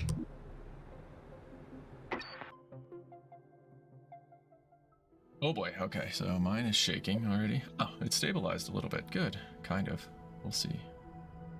Alright, so I did all these pointers. Alrighty. We got some fuel indicators already. Now, we can decide, so just some quick things before you're off the ground, so you can practice. Bottom left control is to reduce your throttle. Bottom left shift is to raise it. X is to completely cut off your throttle. Z is full power. What I like to do is we have SAS on to start, stability assist. I normally want to click up. I don't think it works until you start moving. So normally as soon as we start going, I click this up button. So that it just makes my life easy. Then I don't have to think for a minute and I just let it get stable and see how well it's gonna do. And I don't click anything else. One other thing I will suggest for you is a control that I changed personally because my thumb is too close to the spacebar button and you don't want to stage when you don't want to, is if you go and settings, input, I change activate next stage to backspace personally. That way it's on the other end of the keyboard. I have to consciously go over there and push it. Especially now that I have this mechanical keyboard. I've never had one of these things before, and they're so sensitive that like you barely touch it and it stages. So, yeah, where it currently says space, kind of near the top right now, I personally use backspace. Activate next stage, yep. Now, apply settings, and then you can exit this. Now, a tip for everybody. This seemed to revert back to the spacebar when I rejoined the game every time. I would open up the settings and it would still say backspace, but it was staging with the spacebar. So I had to keep going in here and then re-clicking apply savings. So just a bug, I'm sure it'll go away. And that's it. You can click go, or you could hit the stage button and it'll start the cute little countdown. And I'll do it for dramatic effect because since so this one. Hear that? And then I'm gonna push the up button and we're already tipping very, very fast. Okay. Now, honestly, we probably have so much that we could get pretty far into space if we wanted to before having to worry about it. But once it kind of looks like it's stabilized, so here's what you're going to be watching for. We just keep it running. You see how our solid rocket fuel is dropping down faster than our liquid levels? That's a good start, because that means that those outer ones are going to burn out before the inner ones, which is exactly what we want.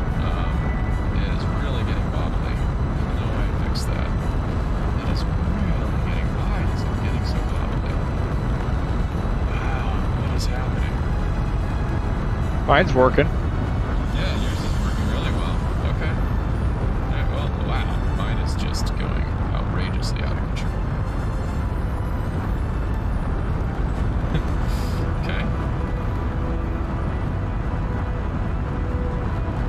Well, it isn't Kerbal if you don't. And then you can start pitching towards the 90 if you wanted to. You just use the little lock control, a little bit lower down stability. I don't know what I'm going to do here. I'm probably going to have to revert, but let's at least knock these engines off. Oh boy, okay. Let's see if I can stabilize this a little bit. I'm going to kick these rocket engines off. Okay. So I must have done something with the way I separated those. Okay. Well, we'll see what that does. Let's see if I can fix this now.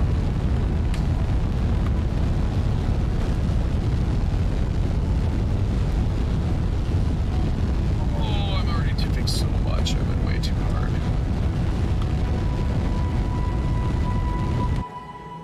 Okay, let's just do a little flipperoo. My apoapsis is not even close to high enough.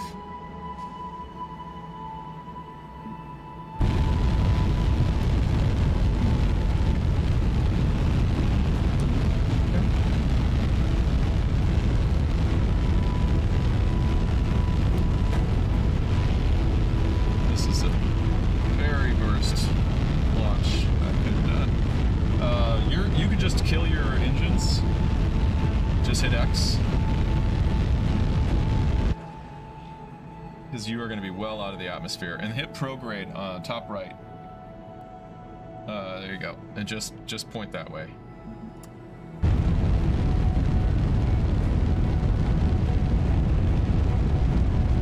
Okay, mine is just doing awful things for absolutely no explainable reason. Okay, well, let's get you into orbit, because you had a successful one first. And we'll just let me crash towards the ground while we watch yours. So, okay, hit map. Okay, don't remember that one. M, the M button. Okay, now at the AP, zoom in as much as you can and try to create a maneuver node right at the AP. Okay, create maneuver plan.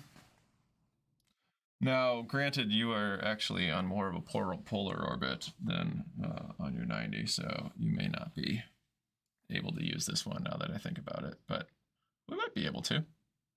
And then you tap it, click it one more time. There you go, and drag the green out farther. There you go, just drag, and stop. Okay, now you can zoom out a little bit and you can look at your, now right towards the bottom center, see a pause button? You can click that.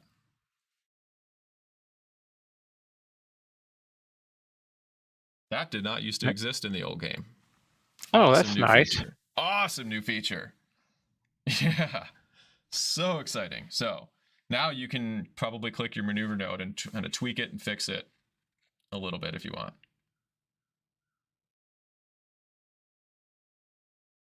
But I don't know if we're going to be able to do this on a polar orbit now that I think about it, because you actually have to burn at a certain angle at a certain time around the planet. So I don't know if those are going to align when you're in the right position around sun. But you're doing pretty well. All right, so how do I click on that thing again? You should be able to click it one more time and it should open those up. Maybe not. No, maybe not when it's paused.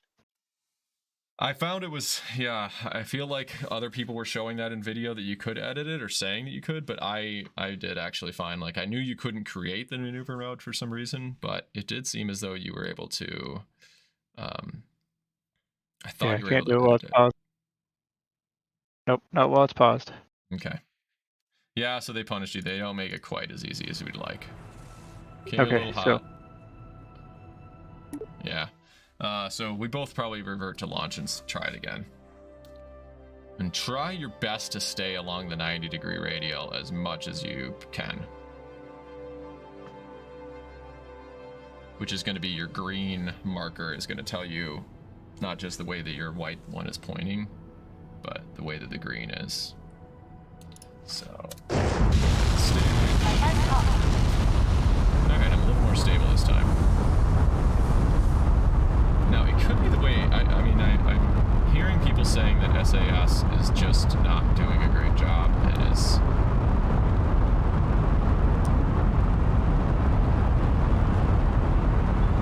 kind of actually making things worse, which... So I need to go straight right. Is that correct? Yes, exactly. Yeah, I'm actually just turning SAS completely off, but we may need fins. I think we're running into some issues without fins. Yeah.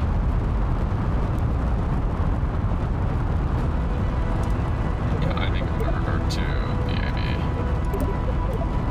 and put some fins on. I think it's just going to make all of our lives easier.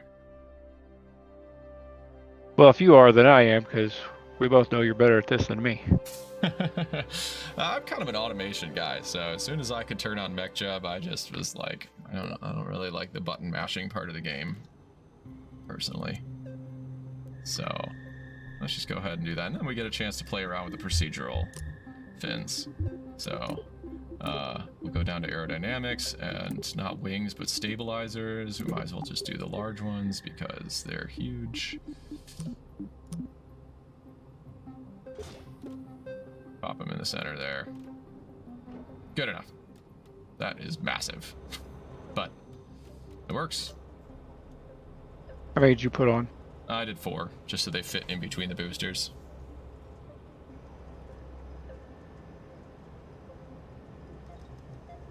Go ahead and save that guy again. Like I said, sometimes I always double check the Kerbals, but in this game they seem to all stay in the same place when I come back here, so should be good.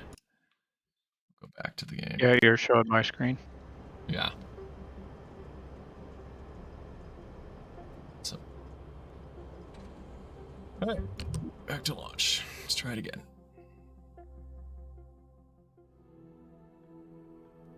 What was that all about? Vessel?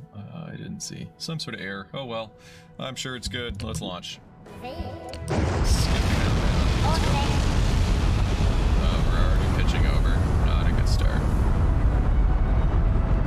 We're recovering. A little bit better. That's good. Okay.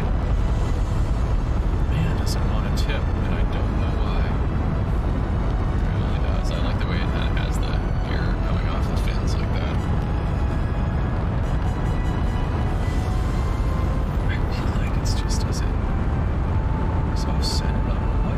Holy cow, yeah, mine's all flexing now. Oh yeah, you got wobbly rocket going on. Yeah, we could fix that in the config file if you wanted. That's alright, it ain't broke apart yet. For some reason mine wants to pitch west. I have no idea why.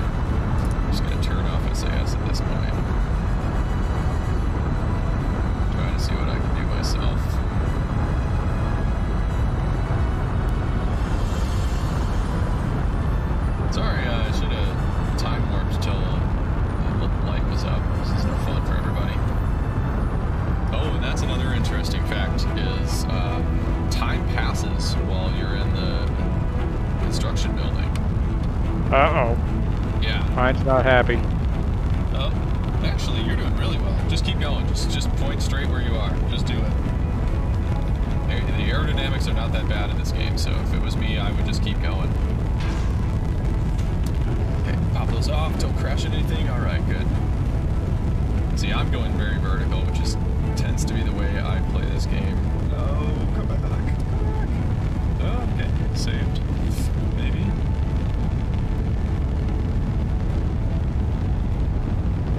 And, yeah, maybe pitch a little bit up, but, like, you know, you can just build up your speed like that. I think the aerodynamics are much more forgiving. Maybe it's just the heating. I don't know exactly. Oh, it's just fighting me like crazy. So there's something that got misaligned, some sort of part that got misaligned in some way. All right, I just need to get above this point. I just need to get above the atmosphere. It'd be maybe 80. I'm just gonna stop at about 80, 77, 80. Yep, Yeah, it's really not happy. Oh, the wobbling. I didn't even see that in the dark. That is quite funny. Okay. Yeah. That is going to make things so difficult for you. It stabilized a little bit. There you go. Alright, I'm going to need to make my maneuver node fast here because I did a horrible job, but we'll make it do. Oh my gosh, I hate these pop-ups. See, this is a thing I can't make go away now. And they come up every time you try to launch, like it doesn't stop. So, hopefully the devs have collected enough now that they can actually start fixing things. So I have to do maneuver. Now, I also found when to start the maneuver that seems like everybody in their videos seem to claim that that was telling you when to do it correctly, but I did not find that to be the case at all. It seemed to do it right when the maneuver hit, not when you should start your burn. So I did not find that was at all how it worked. So I'm gonna guess I have about Holy cow. way too much. You're okay. Just start the burn anyways. Point in the maneuver direction and press go. The maneuver is to the left of the lock button that you currently have. I'm gonna start mine too. So go ahead and do the burn. Yeah, just do the burn. Hit Z. Because you're already past your point.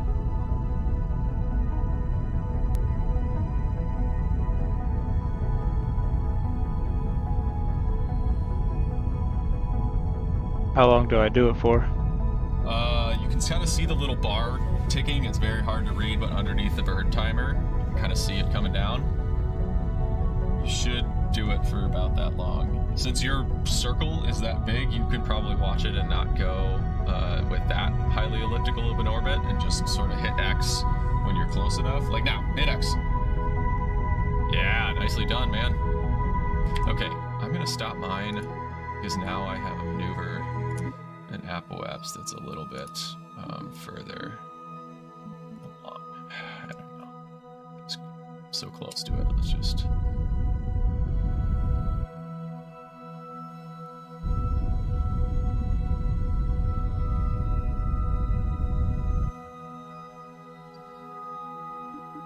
Says I'm gonna crash. That's gonna be awesome. Yeah, keep hitting in the prograde and try to burn a little bit above if you can. I don't know what happened, but it seems like it pulled you back in a little bit.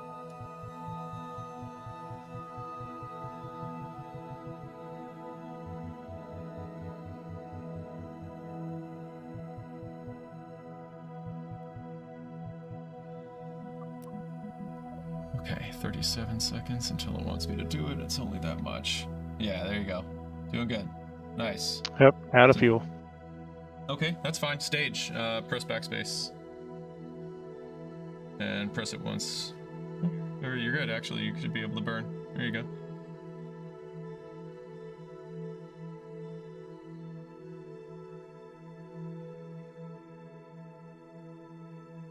Alright, why is it not burning? I don't know. Press spacebar. Or press map and see what could be going on.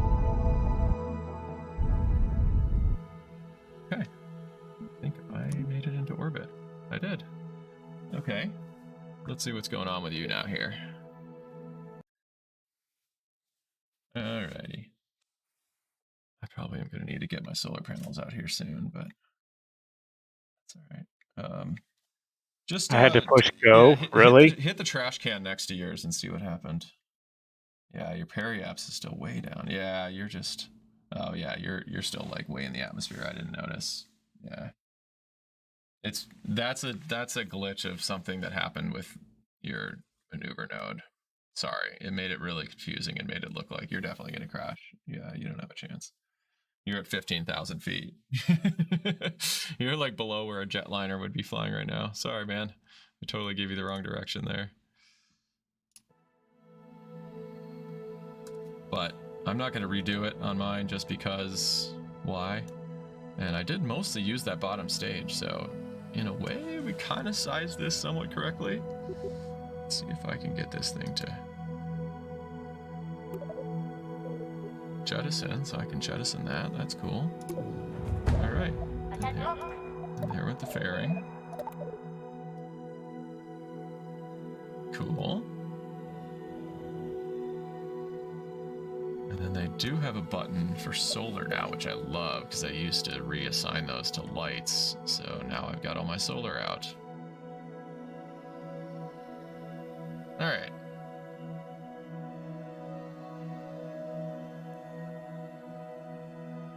So I think what I might do is kind of help you along while I'm also...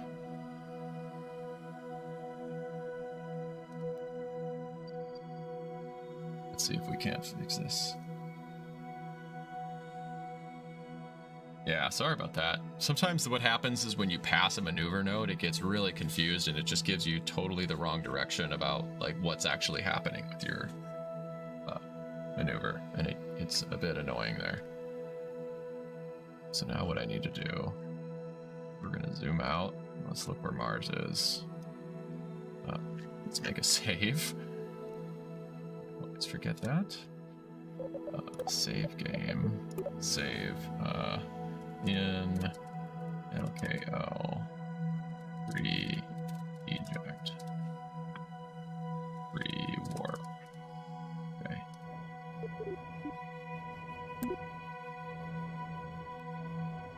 Alrighty. It's sitting here just like twitching and wiggling, which it doesn't need to do. I'll just let it flip around. Alright. Oh, why is it going the other way?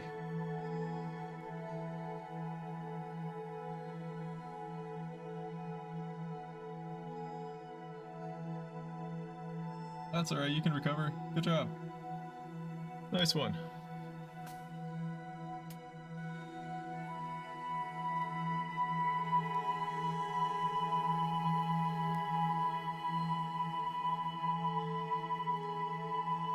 Okay. Let's watch you do this here. Keep it on the 90. You're doing great. You're doing really good. So we're going to give you a nice big apoapse this time, so I don't push you as hard. There you go. Stage. Good. No impact. There you go. Oh. Looking good. Yeah, stay right at that angle, maybe right there. You could point prograde if you wanted. Oh, you are. Good. Nice one, dude. Doing great. Doing really well. Yeah, I mean, you could just stay on this arc if you wanted. You could start pitching more towards the horizon. Slightly, but like this, you're on a really, really good path.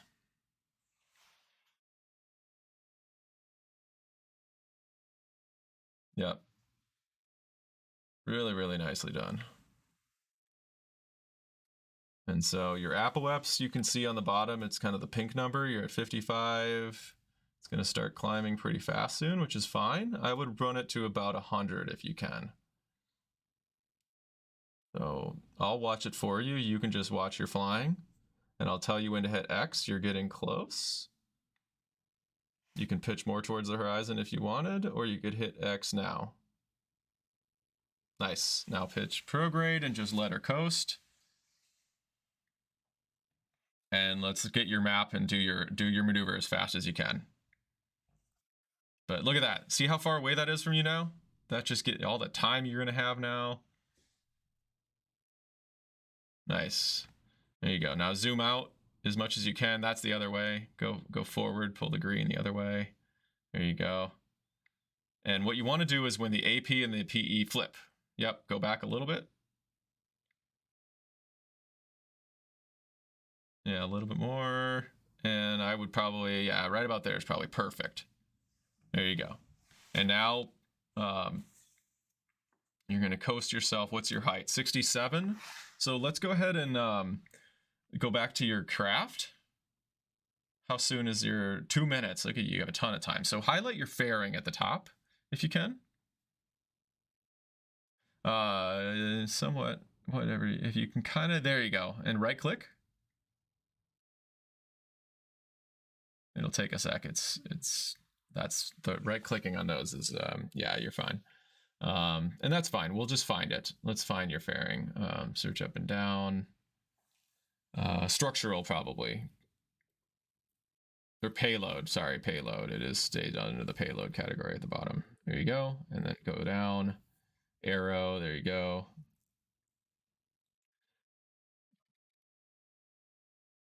Or no, muscle, AE muscle, do that. Open up the muscle.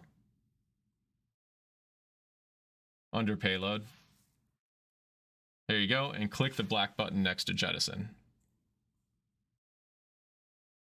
There you go, and that just opened up. So now your craft is, you just lost all the weight. So you don't have, yeah, it's a little bit less weight. So now under SAS control, where your prograde is, go down and next to the lock symbol, the one just to the right of that, maneuver, click that. All right, so you have 55 seconds. I would wait until about 30 seconds. In the meantime, top left, you can click the little thing that looks like a solar panel under vessel actions. There you go. Now all your solar panels pop out. Hard to see anything in the dark here. Apparently I only got 3. That's all right. That still is a big enough one. You really don't need the 4th. That could be why one of us is bunking. I would push Z and start your burn, probably. So it should straighten itself out. When you run a burn like this, your engine will do a good job of straightening you out. You're actually probably going to have enough fuel to keep this thing all the way through.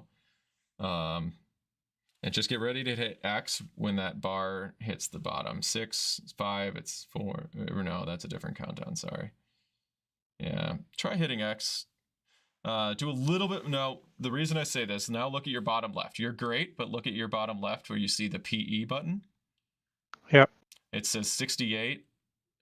You kind of want to get that over 70. You don't need to go much higher. There you go, stop. Perfect, oh my gosh, look at that. Almost 100 and 100. You've got nearly perfectly circular. And you've got more fuel than me. I'm jealous. Nicely done, man.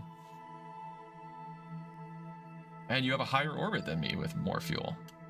Well done. Okay. Just create a save game. Hit escape and hit save. Name it. I normally name it like the situation I'm in. So I said, you know, in LKO, low Kerbin orbit, you know, we're about to do an ejection burn. So, but we're pre-ejection, pre-warp is what I said. So whatever you want to call it.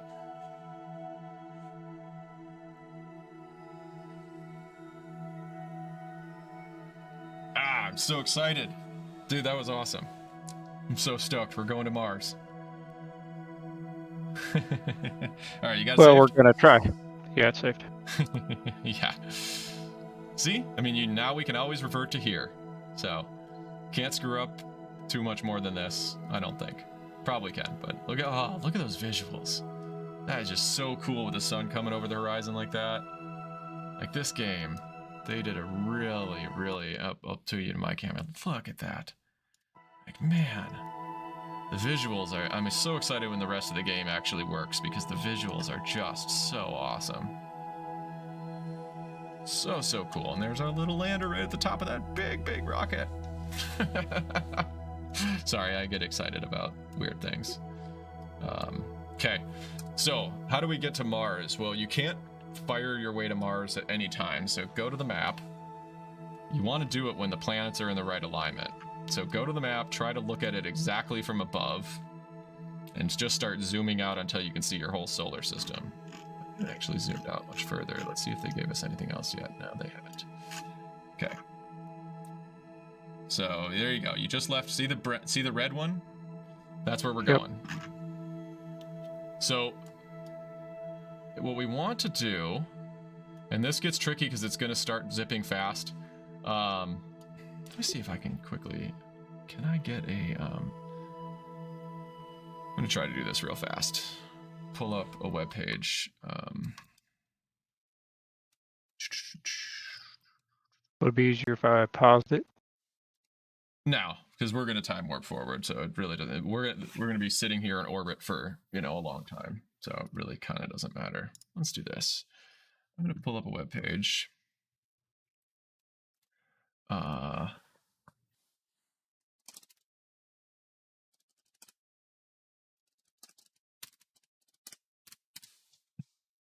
Do a Google image search for KSP transfer window. I think this one's a pretty good one. Let's see if I can find it. Come on. Wow, it looks like I've only got one Kerbal. Oh, it looks like you only got one Kerbal. Click the plus button underneath them, and you should see the other two, hopefully. Oh, okay. Yeah. All right. I'm going to pull this up just because it's easiest to do it just on your screen. So take a look at this transfer window planner. And what you want to look at is if this is where our planet is, always on the 3 o'clock on this dial. KSP return. I clicked the wrong one. Of course I did. KSP planetary transfer. This is the one I want, right? All right, what is going on? Duna. There. Why is it looking different? Okay. To Duna. Okay. So it's basically a 45-degree angle. So if you were to position the Kerbin, which is the blue one, like straight on the 3 o'clock off from the sun to your right, and you will go 45 degrees to the straight vertical, that's typically where you want to put Duna. So we're going to aim for that. I mean, technically it's slightly under a 45, but really that's just the rule of thumb that's going to get you pretty much there. Is about a 45. Now, I will admit, from everything I've seen, I haven't tried interplanetary, A, and B, everyone seems to think it's really hard, and then it gets even harder because there's some things that they don't show you when you intersect a planet. So I think this is going to be a lot harder than we're going to initially think it is. But long story short, when you with the map that you're looking at right now, you're going to want to do that where if Kerbin is right here on the right, then you want the 45 to be Duna. And you can see right now we're kind of behind it. Now, in orbit, the planets on the inside go faster than the ones on the outside. So we'll be catching up to it. So we don't have to go all the way around the sun. We'll catch up to it slowly. So I'm going to go ahead and put my camera on if you want to watch kind of how I'm doing it. And then you can do the same. Because it's going to feel like nothing's happening, and then all of a sudden time warp is going to start going. So you can either click these buttons down here for time warp. I may be too low. That is one thing. They do restrict how fast you can warp.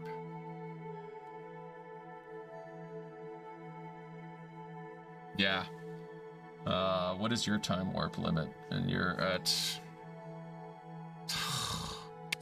I don't like this about this game, the new one. It doesn't let you time warp. Even though I'm well away from the planet, it doesn't let me do a fast enough time warp to get where I need to be. So I think I just need to go ahead and push myself.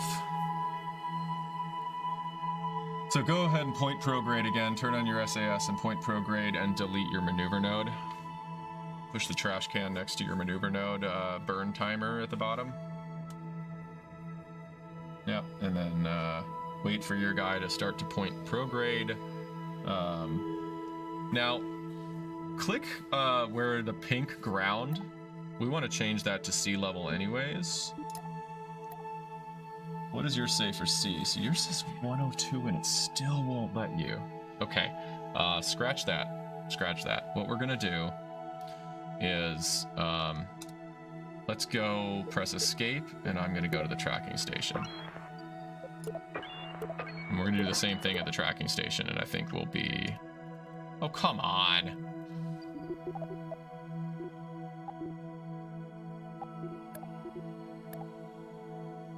It's still not gonna let me warp that much. Okay. Let's trick the game. Let's try to go, well, we already made our save, so if we leave this... I'll use Kerbal Space Center. Okay, I'm just gonna go to Kerbal Space Center. Man, it won't let me.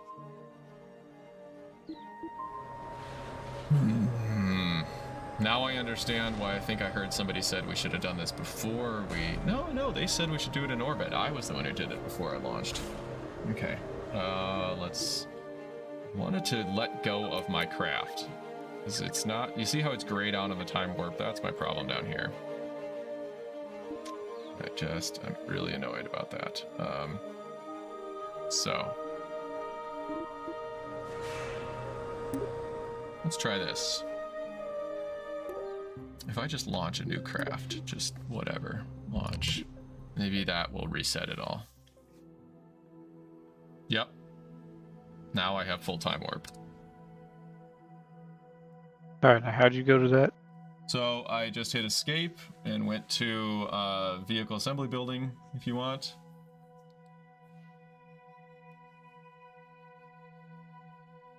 And just anything, just grab that pod, just click one of them. And hit launch. And to be perfectly honest, we probably could either revert to VAB. Let's see. Revert to VAB. That way we just pick this thing up. And I think that basically let the game forget about our craft in orbit so that it doesn't think, oh, we're not going to time warp that fast because you're way too close to a planet. You could crash or whatever it's trying to freak out about. So we'll hit escape again, and now we'll go to Kerbal Space Program and Kerbal. Yeah, hit escape. We trashing Kerbal Center. Oh no! Now we're back to that again. Time warping. Okay, I guess we did have to keep it on the ground. So hit launch.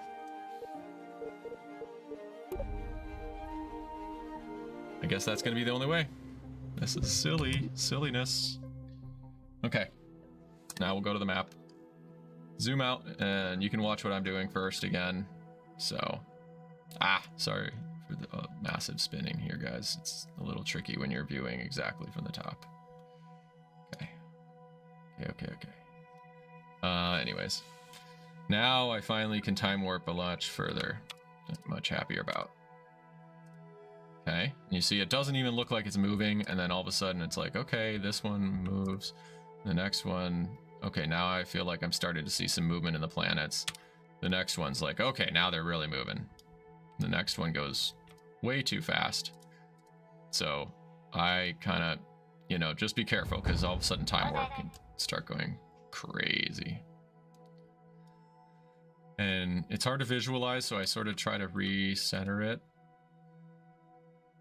And get my 45. We're catching up.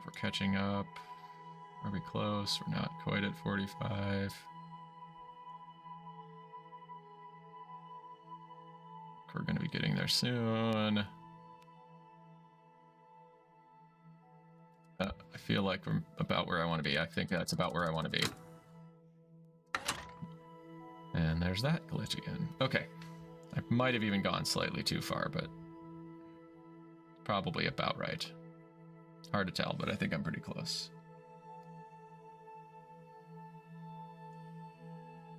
Alright, so then now I can go... I don't know about revert, but we'll just say recover vessel. Yeah, you went a little too far, that's fine. You can go all the way around and do it again. It's no big deal.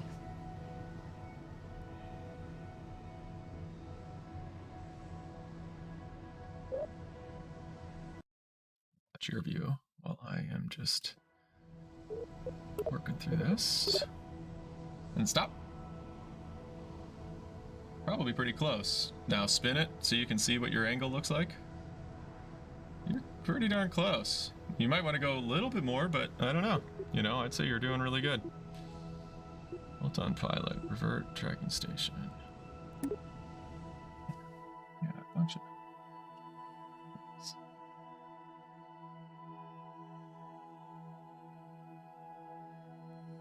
Okay. Looking good.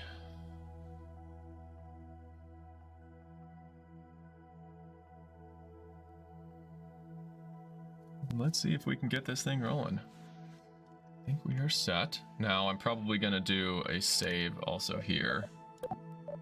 I should say post warp.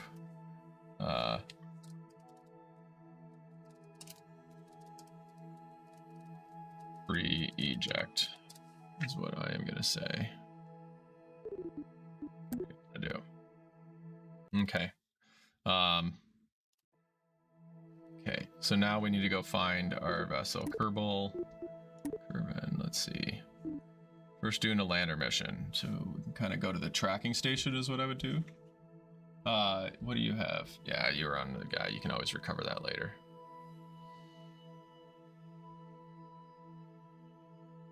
In orbit. Control it. Focus on it. We're going to go with control. So you've got whatever you named that one. New -1 might be it. No, that's Kerbin. In orbit. Yeah, that should be it. New -1. That must have been what you went with. I guess so. Lack of stellar exposure. That should be fine. Okay. So, whoa. Okay. That's a glitch. Thank you. Sure. Sure, why would it not do that? Okay. Let's load game. Post warp, pre-eject. Try that Wow, again. your orbit went all kinds of crazy. Yeah. Yeah, that was awful. Bugs. Oh, okay, what do we have? And I'm at the Kerbin.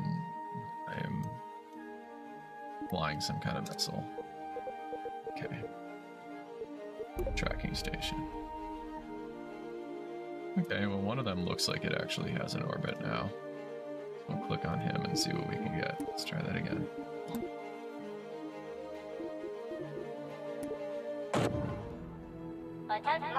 Alright. Did it right that time. That's why you save. Save. My silliness. Okay, so here's just a quick and easy when you're going interplanetary. You basically are going to burn on one of two sides of the planet. You're either going to burn with the sun facing straight away from us when we're trying to go further out, because if we do a big burn like this, it's going to shoot us ahead of the planet. The planet is moving clockwise like we just saw. So if we do a burn while we're on this, it's going to have us shooting ahead of the planet, which makes us go faster, which makes us go further out. Right? If we're trying to go to some of the planets on the inner, then you go to the opposite and you burn on the bright side of it, dead center. So one of two places, basically. That's your quick rule. What we can also do if we want to, and we should, is click on Duna here somehow, if we can get ourselves to click on it in one way or another. I may need to swing the camera around and try to see if I can catch it. Duna, there we go. Set target. Okay. You do want to do that. That way we can see what's happening. And I'm going to center myself in the sun again. Just going to be the easiest way to do this. If you can click it. Yeah, Duna's the red one. Yeah. It's a little tricky to click it, but you might be able to. Just swing the camera around. Like is its moon, so try to click Duna if you can. There you go. Nice. Yep. Letting you left click. There you go. Set target. Perfect. Okay. So now if you look at my screen, see how I've centered the sun just directly over the top of it? That's kind of how I do it. And then I want to click a maneuver node dead center, and that's how I know I set it right. And then you're never going to change where it's at, you just change how much power you give it. Basically how much delta V you're applying to this maneuver. So you kind of start, and then we can zoom all the way out and see what's going to happen. So our apoapsis went way out, and we've got an intercept. Oh yeah, there's our intercept 1. Nice, okay. And what is this? Target at intersect, distance from target. Okay, so that's intercept 1, so that's kind of not what we want.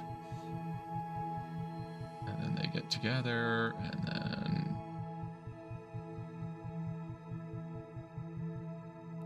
got some sort of a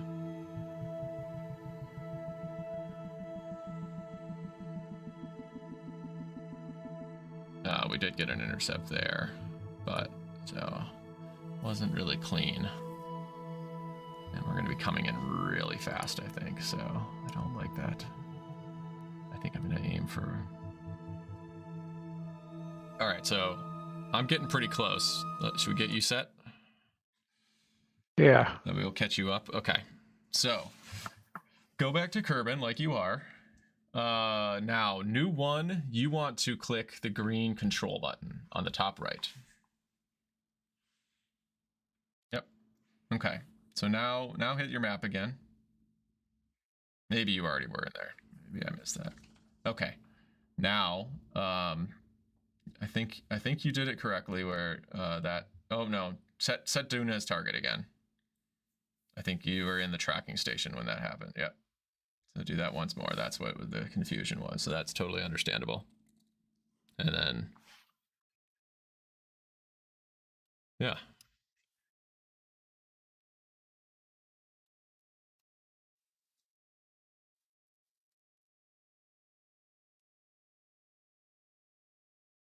All right, why is it not giving me Duna again? I know. It's going to be dead center if you can, but you may have to kind of angle the camera and sort of try to zoom a little closer to it if you can. That one step back. There you go. See it? Maybe. There you go. Set target. Oh, you had it. There you go. All right. Perfect. Now go back, zoom all the way in again. Okay, and put the sun over your face. Put the sun right over the top of the planet. Yeah, as close as you can, just kind of center it. And then that's now right in the center of the planet's where you're starting your maneuver. Not where the PE is, don't get confused by that, just there, yep. Now create a maneuver plan, and click it, and start to drag it out, and then zoom out a bunch. There you go. Nice. Looking good. Keep going, keep going. Zoom out more and more. You want to see the whole solar system now. Okay. Keep going. You're going to start to now, not zooming out, sorry. Zoom in. You're just looking for Duna, so there, you're looking good. Great. Drag your green arrows now. Farther out, further out, further out. Now, soon you're going to see these eyes show up. There you go. And there. Okay, so just stop for a second. So go see where the little target is over the I:1. That's your first intersect. Go click your mouse on that. See how it says target at intersect. Okay.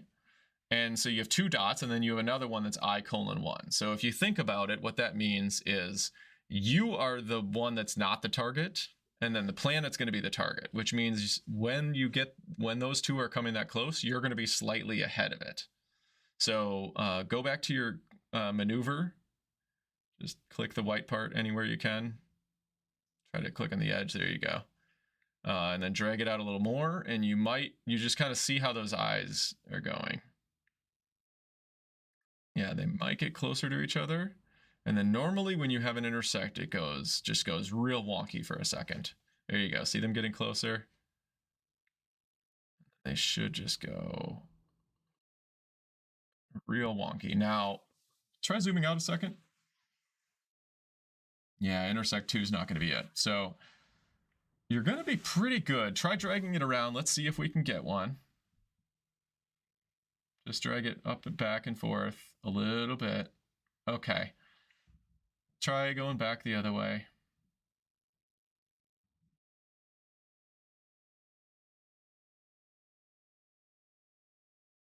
Okay. What I would do if I were you, I would swing the camera all the way around so you get a close-up view of those eyes, those 2 eyes, and see how close you can get those points.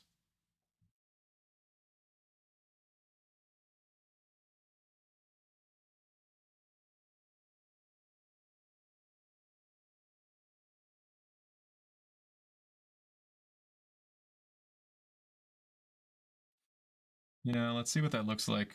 Somehow it's really hard to see. What you could do, it's really tough to see. You're looking really good though. You can tweak that later. Like you can tweak that kind of thing later. So I think that's going to be your maneuver personally. I think that's what you go with. So then let's look at a couple things. Your maneuver currently says it's going to require 1,316, I think I see. Yeah. Yep, that's right in here.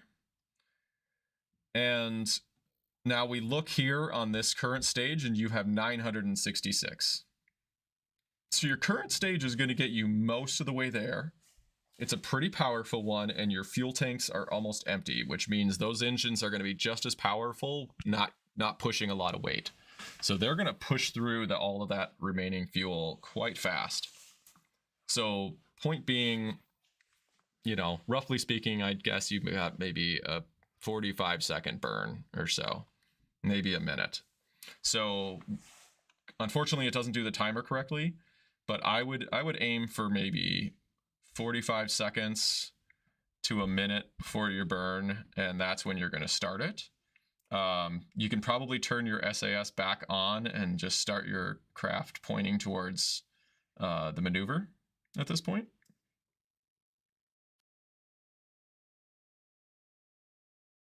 And while yours is doing that, I guess I should have done the same.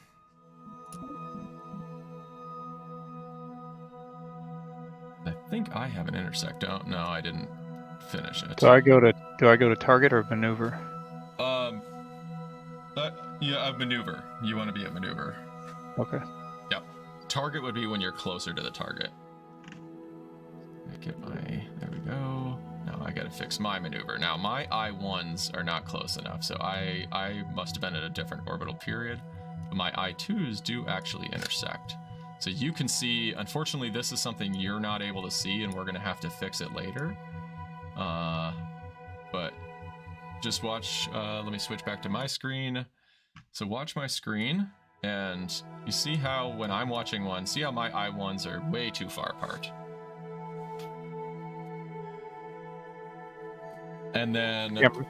Camera's out. Yep, I'm resetting it. And then you see the I2s. So my I1s, I can't ever get them to really be right. I mean, I could drag it eventually, but man, I've got such an elliptical one that I just don't think it's worth it. I mean, I could, and technically, like, this is probably if we had...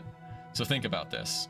If we were to try to send humans to Mars, we probably don't want to have them wait half a year to get there if we could get them there in 2 months instead. So we may do an orbit like this that kind of gets them there a lot faster and catches up with it much faster. But it is going to go in, you know, because of how elliptical this is and how much more power I'm having to put in. See, I'm having to burn 1,500 and you're only having to burn 1,300. And so, you know, basically that's going to translate in we're coming in at a much faster speed, which can be more dangerous, and you may not stop in time type of thing. So because this is Kerbal and I can just time warp and they can eat snacks all day long and don't care, unlimited, I'm gonna actually end up intersecting at the second point. So we're gonna miss it here and it's gonna catch up with us, and then we're gonna catch it here. So I'm watching the 2 and then see it go wonky now. So you don't really know what it's doing, you just know it's getting really wonky. Okay, and really that means we had an intersect. And so now, because we have an intersect, it's, what it's gonna do is use now the gravity of Duna. Now, I don't want to create a maneuver plan. I want to actually focus on Duna, which is it not going to let me do that? Of course it won't. Oh, maybe it will. Okay. So there's my... So this is what I don't like about the system.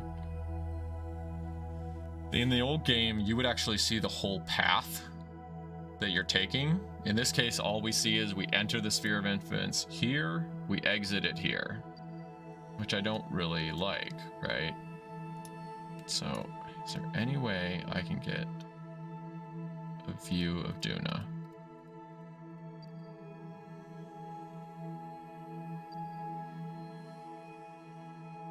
I can't. Okay. That's okay. Well, again, I'm also going to be tweaking things later. Duna, yes, there we go. Okay, it worked. Somehow, maybe I clicked the ring. Maybe that's what you do. Maybe that's the trick. I don't know. I don't know what I did. And of course I made it go away, but oh well. Yeah, maybe you click the ring somewhere. Okay, so now I can focus it and I can actually look at it. Now it's trying to give me a line. I don't trust exactly that line, but that's really not too terrible. Like it's nearly equatorial.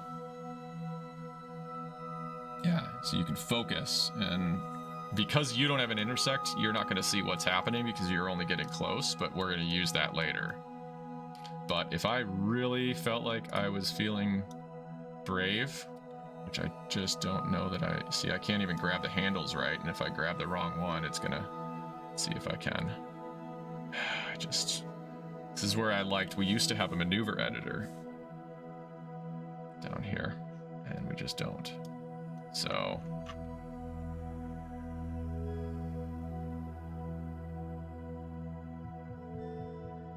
You can see, I can see it moving now one way or another. So now we'll zoom in. You see I moved it a little bit there. It was over on this side, and I just moved it over to this side. Which is technically, you know, where you want to be. Either way, you don't want to go down the middle and just, you know, crash into the planet. So I'm kind of liking that. I mean, I can adjust that. That is actually really, really nice. If I really wanted to get picky, I probably would try to get a little closer to, like, crashing it. Okay, now I'm getting picky. Let's just do this. Okay, so I'm going to be doing the same. This thing is really taking a long time to aim in at the maneuver, isn't it? Or is that the maneuver? I can't tell if it is. I really can't. But we're coming up on it. Mine's in 3 minutes. Okay, now my ejection burn is 1100. Okay, because I waited for the I2, it's actually less. Yours is in 6 minutes. So if you want, you can watch mine. I'm going to, again, save the game now.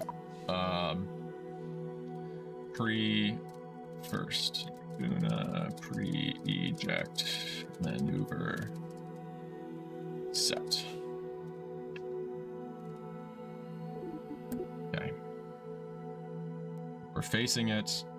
Got everything set there. For some reason, it's deciding it wants to do some spinning. I've got 600, so I'm only going to get about half of my burn before I'm switching over to this. Now, it's good to pay attention to your staging while we have the time here. So the next stage that's going to happen is just going to be the decouple and not the engine. Which means, you know, again, we're going to have to hit stage twice in order for that to work out. Now, I could actually jettison this fairing if I wanted to, I believe. Yeah. I can jettison that one. Let's see what happens there. Okay. Don't love that. Okay, that was a glitch. Don't do that. Because now I just lost my current engines and it's not telling me what's happening with my craft. Well, I mean... It's fantastic. Yeah, isn't that great? So, I mean, it's fine. Like, Is it? Are we even attached anymore? All I did was jettison the fairing. I did not decouple. I don't know, man. I don't know. I still have control of this one, so I may have to keep this open because I don't have a decoupler anymore. Great. Okay, so I'm gonna have to manually decouple, otherwise I'm reverting back to my save. My burn is in under 19. I'm gonna do about the same. I'm gonna start right about 40 seconds before we'll time warp just a little bit.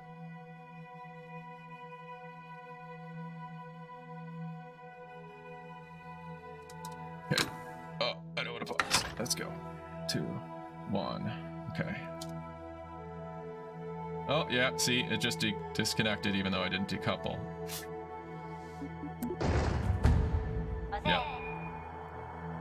So, I mean, technically I could, and, you know. And so this is a nice little test while I have it. I had about 3,700 delta V just on this guy. And I can double check that these ones are not losing fuel. Sometimes it's good to just like test things out. Yeah, I can't see anything in it anyways. That's pretty powerful. Look at that. It's actually, these nuclear engines used to be, that jet plume is just so neat looking. I mean, and these are real jet sounds that they recorded, by the way. That is so cool looking. Oh man, that is just awesome. So because I'm reverting, I'm just gonna go ahead and do the test anyways.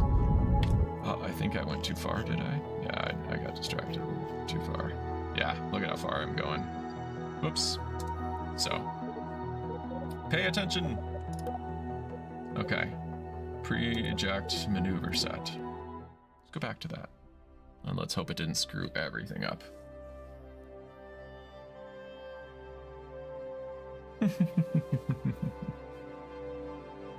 Time for some coffee. All right, let's see how wonky everything looks. Okay, so that's my maneuver. Do I still have? I lost my Duna. Set as target. Looks like we've got our intersect. What does Duna focus view look like? Don't have an actual intersect anymore.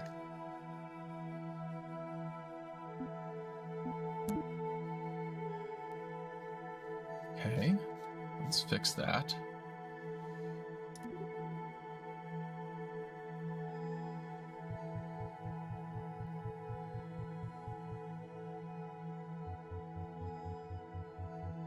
There we go. I intersect again. Okay, that's good. Need to face the maneuver again. I'm facing the right way. Are we? Yeah, looks like we're going around Kerbin. We're pointing the way that I would expect to be pointing to burn this. Okay, so not jettisoning in my fairing. Warp to 30 seconds again. Oh, you're at about the same point I am now. So we're gonna be almost doing this together. Yep, getting close. Yep. And you can always pause it, or you can do it together with me. Just as you saw, you know, those last few seconds can be really imperative, so you just want to make sure you're doing it right. And it's good to know that that second engine is actually really powerful, so I wouldn't start any sooner than 30 seconds, to be honest. I don't think we even have a 1 minute burn.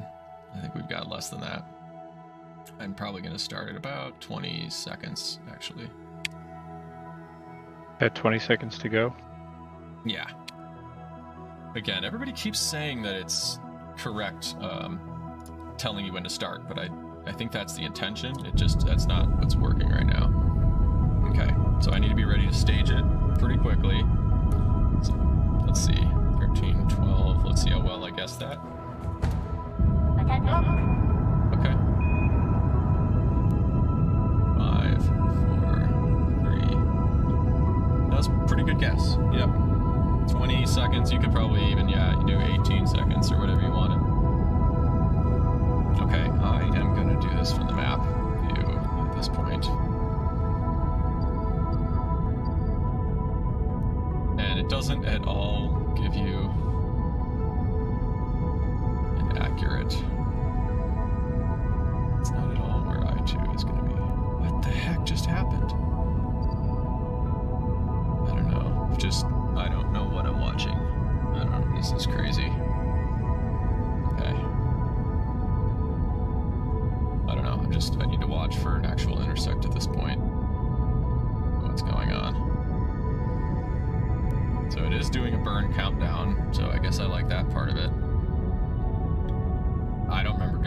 that goes that high.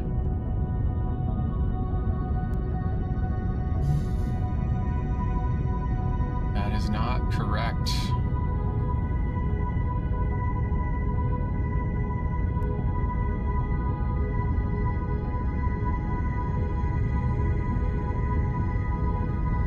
No. I'm gonna be reverting.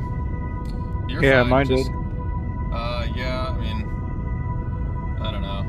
I don't know how much you burn. Stop. I don't know what it's doing anymore. This is just ridiculous. Yeah. I can't even get them to stop. Yeah, it's staged. Something's staged. You're like staged all the way through your parachutes right now. Yeah, I only staged once.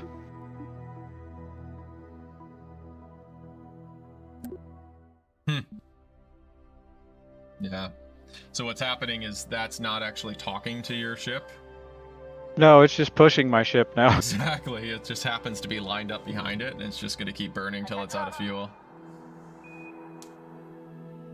Yeah. That's why we load these saves. Okay. Let's fix this again. So what I'm finding is as soon as you hit t equals 0, all of the math just breaks.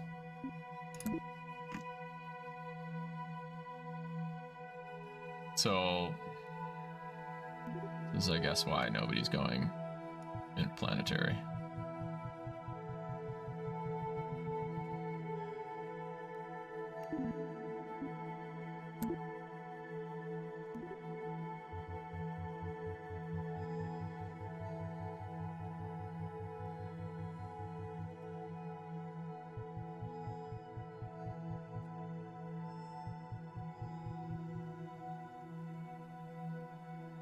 Good enough. Yep. Okay.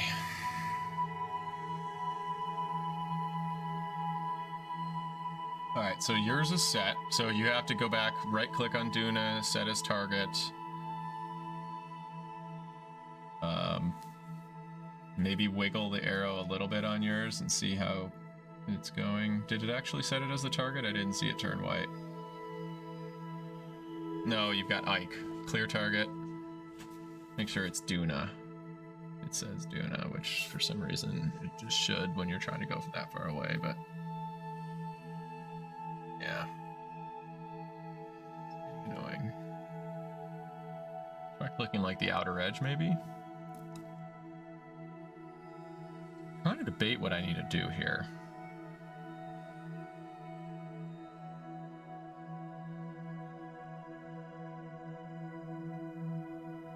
I think what I just need to do is either we do all of this burn prior to 0 and hope that that gets us closer. I think that's what I'm going to end up doing. Looks like my ones are pretty close. Yeah. Yeah, you're probably looking good then. So I think I'm just going to do my entire burn prior to 0.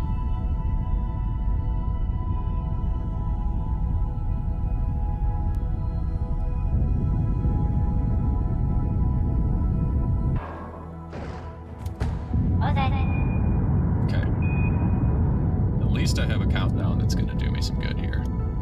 Hopefully. And why did it just reset? What in the heck? I don't know what it's doing anymore.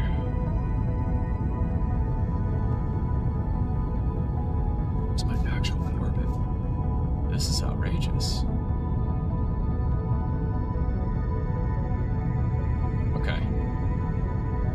And I think what I'm going to do is just point prograde, delete miss, and then just manually do this.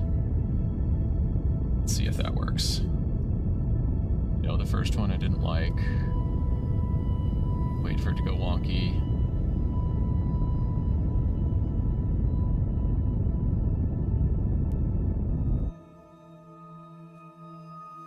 Oh, why isn't it giving me an intersect?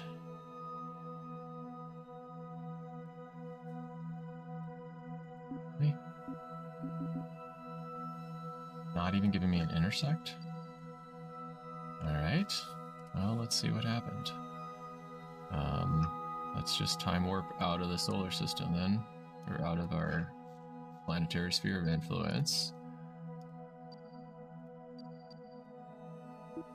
Time warp to here, fine.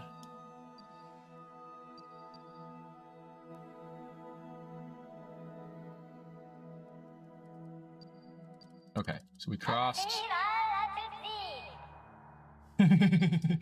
Kind of makes this funny little thing. Okay, so now I can see my I2s are way far apart.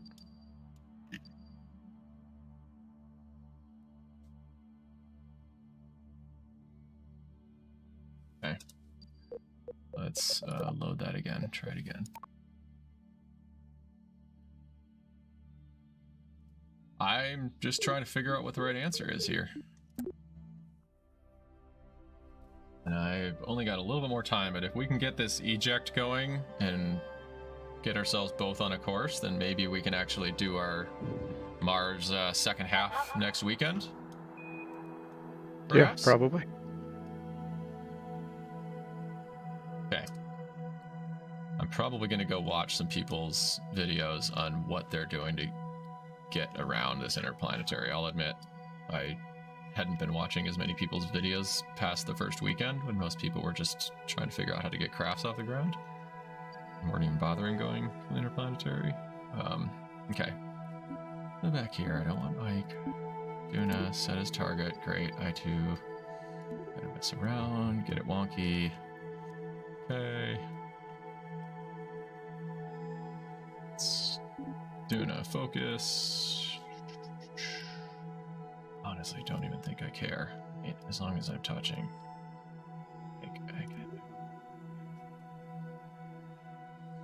So you still think 20-second burn? No, I think start about 45 seconds before now and just try to get your whole burn done.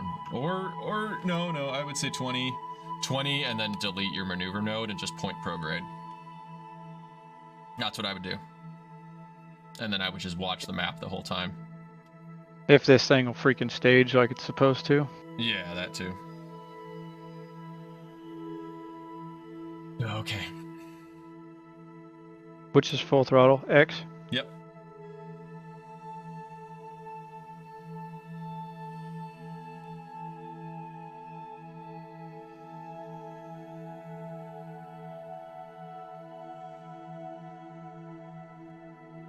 Pause mine, we'll watch yours.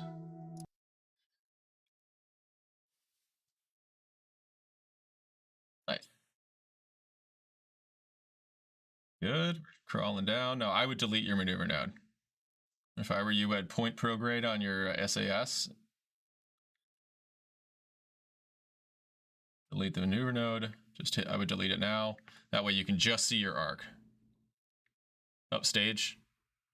There you go. You're going. You're good. You should be moving. Nothing. Why? I don't know. Motor's not good. Go back to your craft. Why? What's going on? You've got it. It's there. Right click it.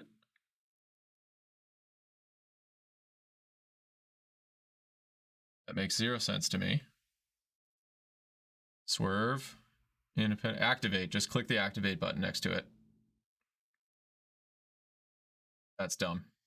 It's fine though. Okay, go back to the map. Zoom out as much as you can. Is Duna still set as a target? Yes, it is. Okay, so hopefully it gives you an eye soon if you remember where it was on the map. Not exactly.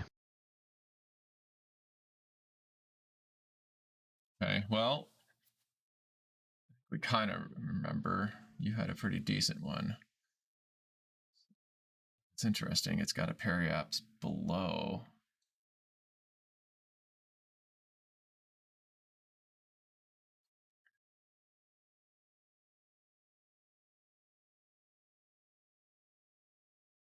Top. I think you had it. I think you had something. Yeah, where it switched. Yeah. I might still get it. Maybe. I think you still can. I would time warp out of the sphere of influence. You can click create a save if you wanted to, or you can, do whatever, but... Alright, let's see if I can get mine. Yeah, and then I would just time warp yourself to the edge and then see when you're out of Kerbin influence if you can see where it takes you. Alright, let's point to the maneuver. Do the same.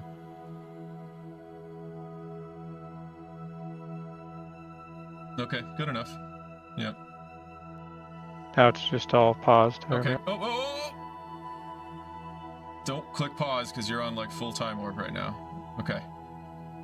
Might be too late. You're pretty far apart now. Time warped way too far ahead. You can so point prograde if you can. But retro the opposite of what you're normally used to doing. Alright. And wait for it to get there. Oh, it's moving pretty fast. It's impressive. I gotta start burning, don't I? Alright, and then I'm gonna point prograde, delete this guy.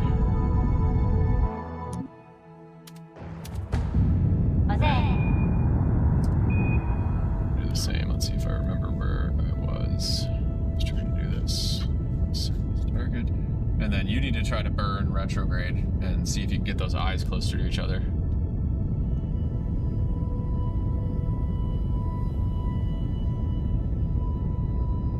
Might get lucky. Yeah. Look at that. Okay, I gotta watch mine. They're a little closer. Yeah. See how close you can get them. I think I went just a touch too far though. Oh, I had something. I think I had. What did I just have? I think that was my. What I had. I think that was about it though. That was my second intersection there though.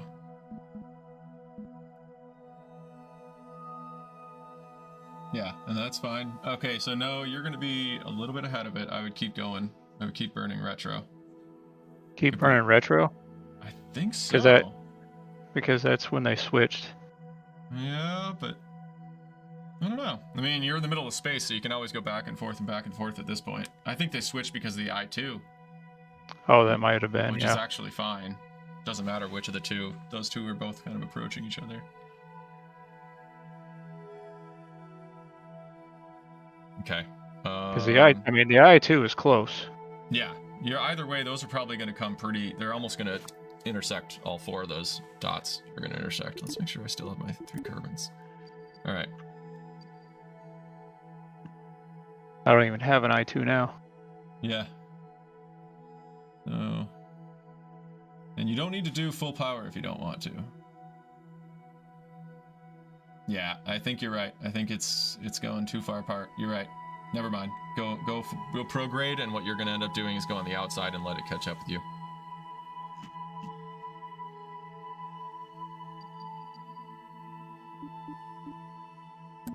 So here you see what I'm doing. Time warp. You can click on a point in the future, and you can just time warp right to the edge of something. So this is all I was wanting you to do, is just get outside this little bubble.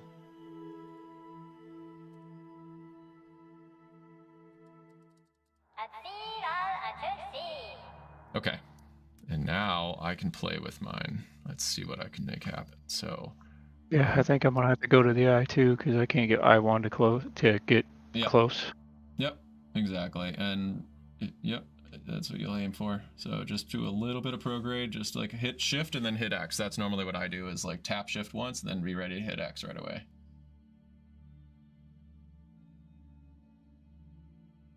Yeah, I2 is like right on top of each other. Yeah, here's another trick. Okay, go to your map. Well, because I'm not in a hurry. So go to, or not in your map, I'm sorry. Go back to your craft. Right-click your engine. Thrust limiter. Bring that down to like 5%. There you go. Now it's going to be much more fine-tuning.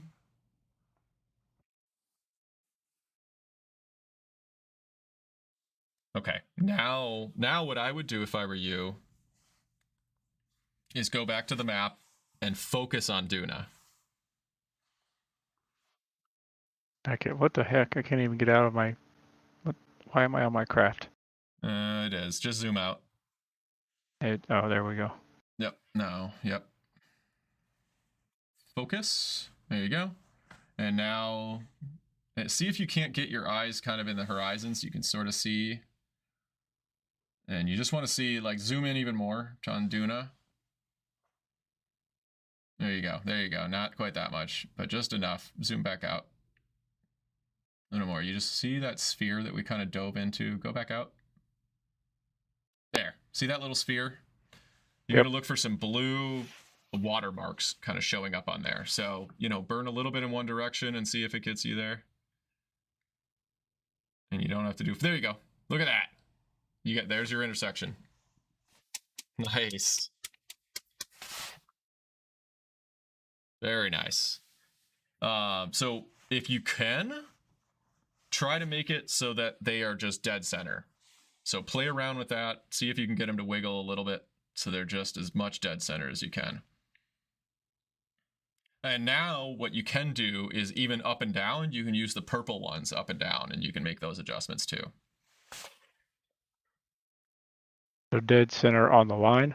Yeah, just try to have those dots about dead center. Normally, we would be aiming this so you actually are building your ellipse, but because we don't know what's going to happen, we can adjust that later.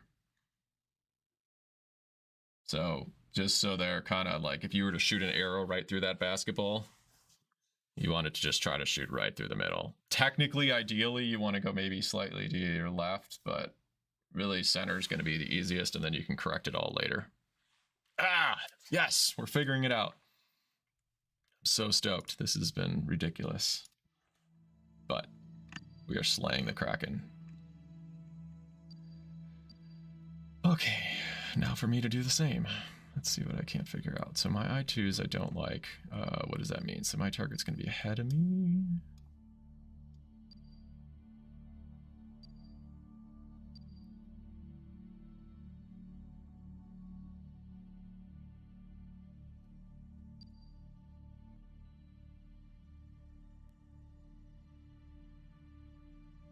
Is that right? Or are they crisscrossing? Yeah, my target's going to be ahead of me. Okay.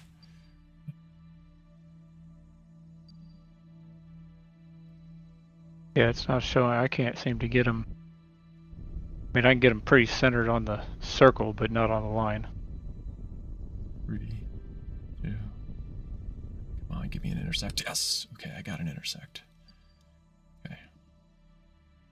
Yeah, I mean, you don't need to be perfect. Just like, I would just do your up and down a little bit if you can to try to, the vertical is pretty important. With pink and purple. Probably it's going to be the lower one. If I were to guess. It's almost guarantee it's going to be. Okay. Okay. Yeah, alright, so I'm doing the same. So, see if this... Okay. Yeah, I gotta do my thrust limiter too.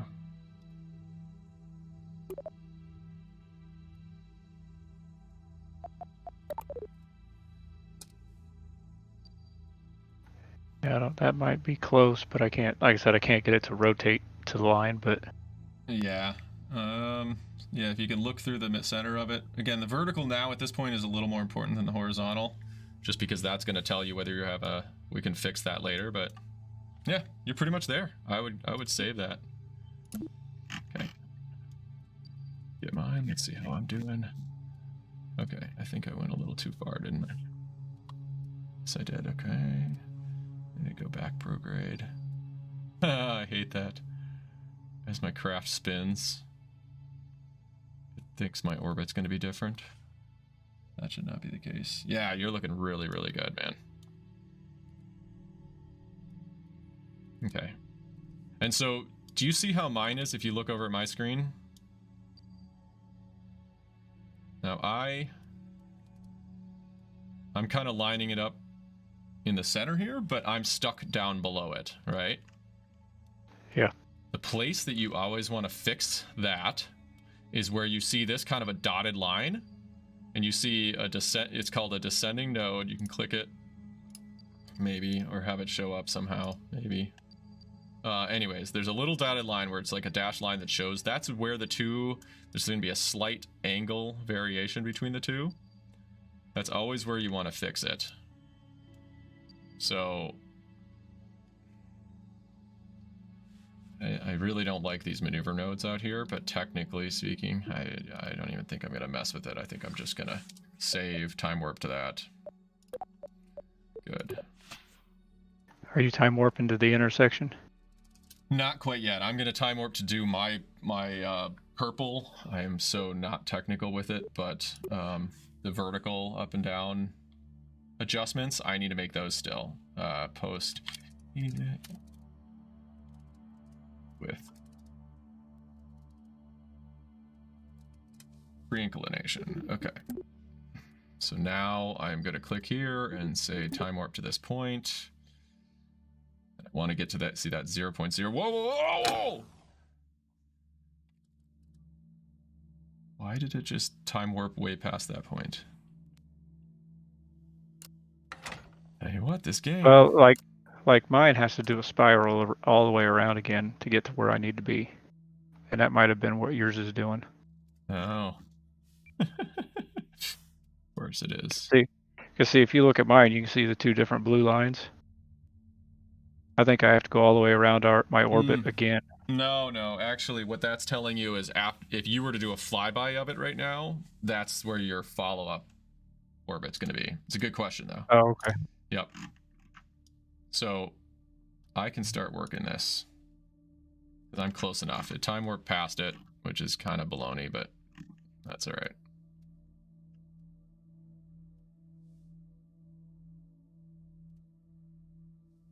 And now what? Do I have no control over this for some reason? I got 2 years, 403 days. What? 365 days is a year. How the hell is it only 2 years? And 403 days. Until what? Assuming to Duna. Oh, no. That is how much time has passed in your mission so far. Oh, okay. That's because you went around the sun once. Okay. I don't like you leave the map mode and now I have to refocus on doing it every single time. Okay. I mean, again, I didn't bother reporting a lot of these because I'm sure they have 100 reports, and assuming that they play this game, they probably ran into all of these themselves.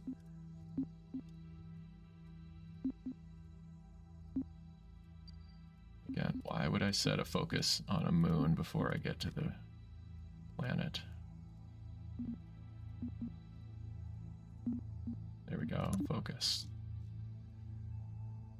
Alrighty, so I'll just make my correction here. Shift.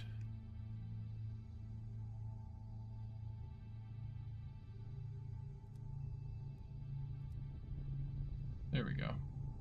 It's going up. Almost have it centered.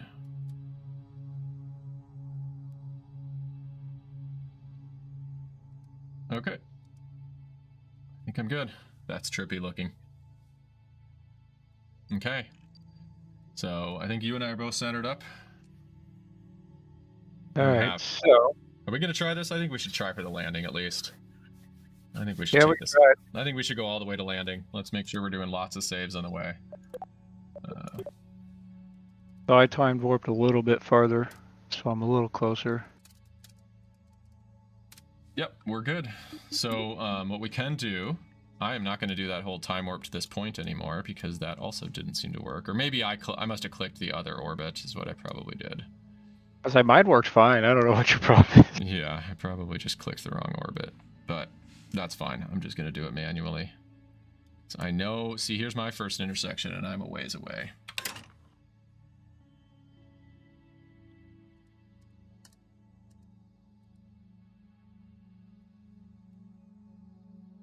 And just, what you want to stop is right when you get inside the bubble of Duna, right when you get inside the sphere of influence.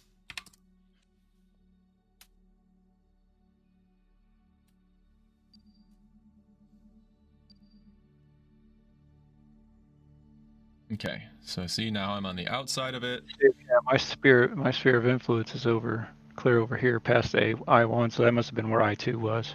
Yeah. Oh, I love how the launch is green, so now my shoulder's disappearing because it thinks it's part of the green screen behind me. Yeah. I don't think that's how that's supposed to work.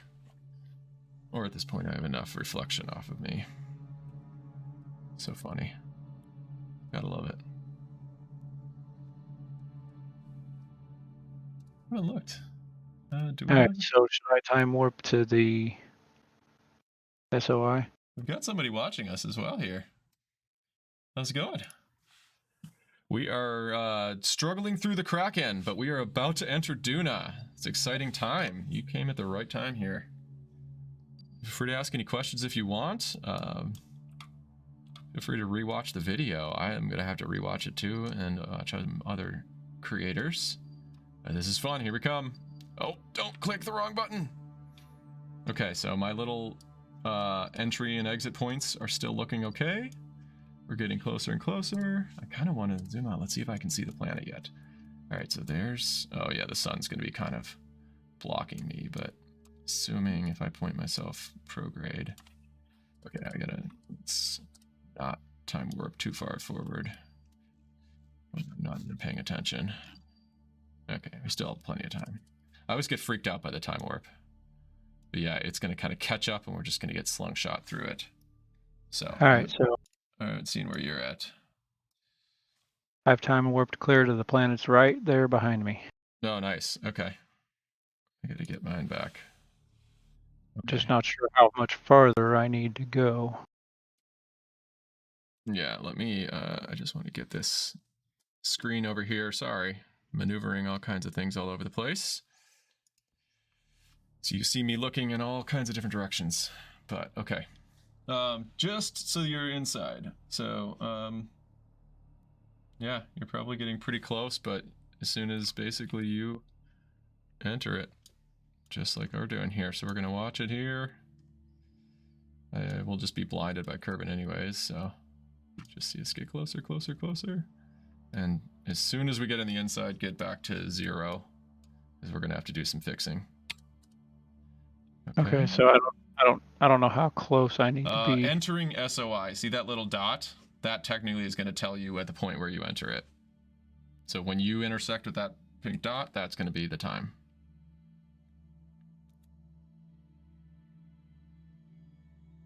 Woo!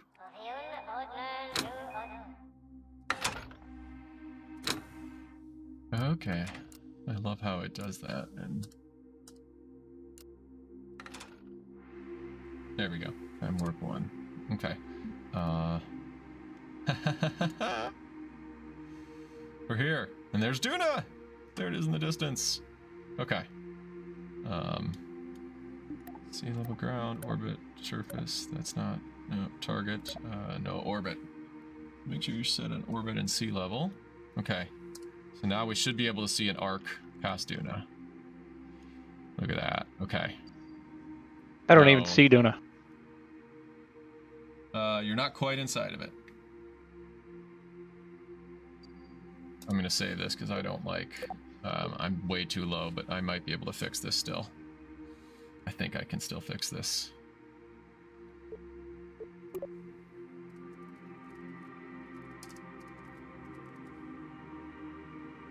Okay. Alright. Oh, that must be Duna right there. I'm way too low. I don't like that. Let's just make a little maneuver right in front of me somewhere. Yeah, it's still 13 minutes ahead of me, so that's plenty. And I'm just going to go up. I want to pull it up, and I want to go to the right of it as best I can. I don't want to be polar, so let's pull to the right. There we go. See, that's not bad. 77. I got plenty of delta V. Okay, now it says that I'm there, so now I paused it, right? It says I hit that intersection. Yep, perfect. So if you see what I'm doing here, I'll do it again. So take a look at yours. Let's zoom around and see what yours looks like. I'm gonna show everybody else too. Put you full screen again. Okay, so zoom on in. Let's see what your path is looking like. Let's see what we need to correct. You got a good looking path. Nicely done. Okay, keep going. We want to get it all the way in. Let's look towards the planet. Okay, so you're going to be slightly below it and slightly to the left of it. So what you want to do is you want to pull, if you can, to the right and right on the equator. So I'll show you me doing that. I'm below and kind of underneath it. So what I'm going to do is I'm going to create a maneuver just a bit in front of my craft, just to plan this out. It's still 11 minutes away, so there's still plenty of time. There's no rush. And mine needs to be pulled up a lot. And then actually it's going to say I'm crashing. So then I need to go to the right. And then I'm going to go up again. And I want it to kind of flatten out like that. Like I want it to sort of look like it gets on a frisbee around it as much as I can. We're not going to actually... we can look at what this periapsis is. I forget what we want to do for Duna for periapsis, but usually, I mean, I would say 150 to 100 is probably fine. Again, Are you back on your screen? Yep, and I didn't do that, did I? So, we'll do that one more time. All right, so I'm underneath it here, myself, and I'm kind of looking out there at Duna. We can look from the other side if we want. Sorry for all the swinging around of the camera. But you see how I'm going to end up kind of underneath it like that? Ideally, I want to be right about here. I want to be coming across the equator and whip by it right here. So from this angle, I want to whip by it right on the right-hand side. So I kind of watch where that blue line is. So what I'll do is I'm going to make a maneuver right in front of myself. And then I'll start editing that. And first I need to pull up and see it says now I'm going to crash. So then I'm going to pull to the right because I always want to go to the right of a planet if I can. And now you see it's going to slingshot me up a little bit. So I don't want that. I want to flatten that out. So we'll try to get it as flat as everything else if I can. That's probably too far, but kind of get all the lines as flat as you can. Okay. And now you see how I have a PE? You can left click that PE and that says 32 meters. I think that's too much. Now we have a craft that is, I don't know how much delta V we want, but I really don't want to have to do a ejection burn. I'm just gonna quick do a little cheat sheet lookup. I'm gonna put it on the map as well. Delta V sheet. Okay, so here's what we're gonna look at for a second here. Put it up on your screen. Okay, so this is our Delta V map. Duna is the red one here. And so, okay, that's going to be pretty minimal. So what this means is we left Kerbin, right? And we got into an elliptical around Kerbal. And so to essentially, this would be to enter Duna is going to take us about 130 more from outside of Kerbal. So anyways, we are about at this stage right here where you can kind of see by the shape. I can zoom in here if I can and get us back there. We are basically right here. You see we're whipping by the planet. It's not circular. We're going to slingshot away from it. But that's the stage that we currently did. So we already did all this work. So in order to get ourselves into an ellipse, it's going to take 250 delta V. In order to get ourselves circularized, which is where we want to get, it's going to take us another 360. And so combined, it's 610. So, you know, we need to be able to be ready to do the opposite to get out of here. So you want to double that. And so I see you have 1775. And I have way more than that. So we're both good. Long story short, what I wanted to figure out is, are we going to have to use the atmosphere to slow us down? But that's pretty minimal. 600, and you have more than double that and then some. And by the way, it's going to be even better because we're not bringing the lander back with us. So you're going to have more than enough fuel. We don't need to use the atmosphere, so we don't need to worry about like hitting the atmosphere and burning up and doing all kinds of craziness. So that was just basically what I wanted to show.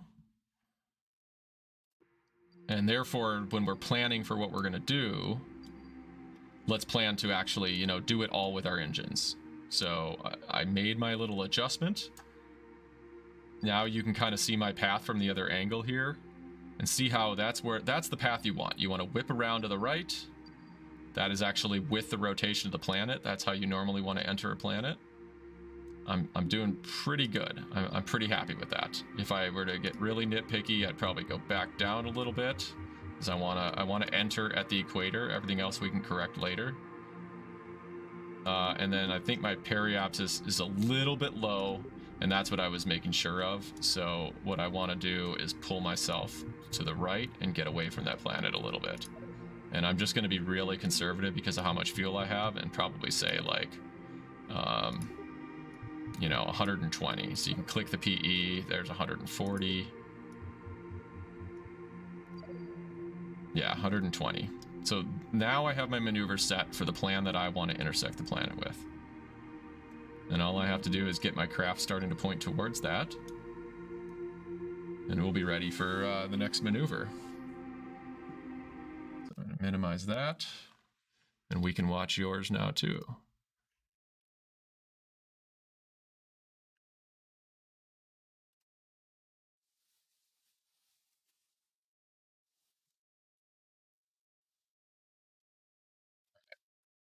So you have a maneuver much further out. I would delete that maneuver. You want it to be right in front of you. Yep. So just right in front of you. Honestly, you know, you'll click it and see that's already an hour and a half in front of you. So you can even go closer to you. There you go. That's 36 minutes away. You got plenty of time to set it, fix it, whatever you want to do. So create a maneuver anywhere you want there. Not letting me. Oh, save and reload, I guess.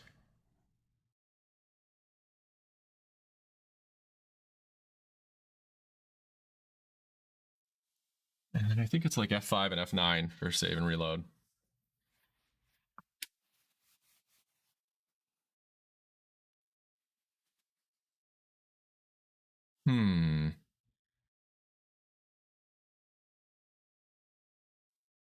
Yep. All right, let's see where you're at. Yep, looking good. Try it again.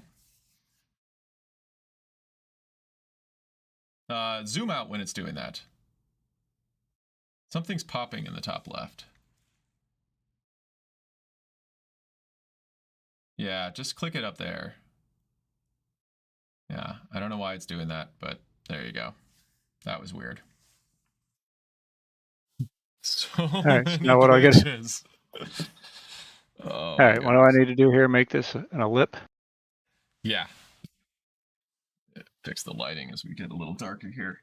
No, you don't need to. No. I'm sorry. Yeah, Oops, that's the wrong one. Yeah, no.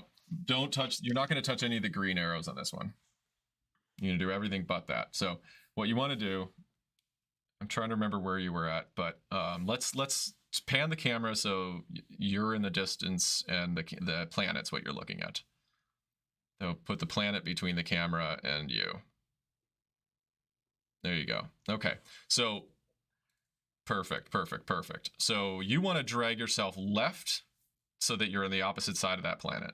Like, so blue and red, kind of mostly blue. See what you can do.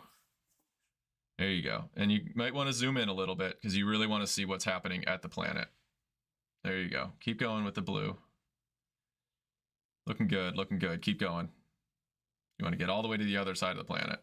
You can kind of see it's sort of in the dark, but yep, see the red planet there. There you go. Keep going. You're crashing, which means keep going because you want to go all the way past that.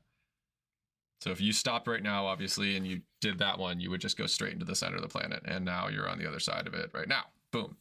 Okay, now pull the green one, the red one up a little bit, because you see how it's going to slingshot down and underneath it and then sling you up. So you want to try to flatten that. There you go. Look at that. Nice. Okay, stop. Now let's click on the PE and see what it says. Try to see if you can get that one, that new PE that you've got to click. Somehow.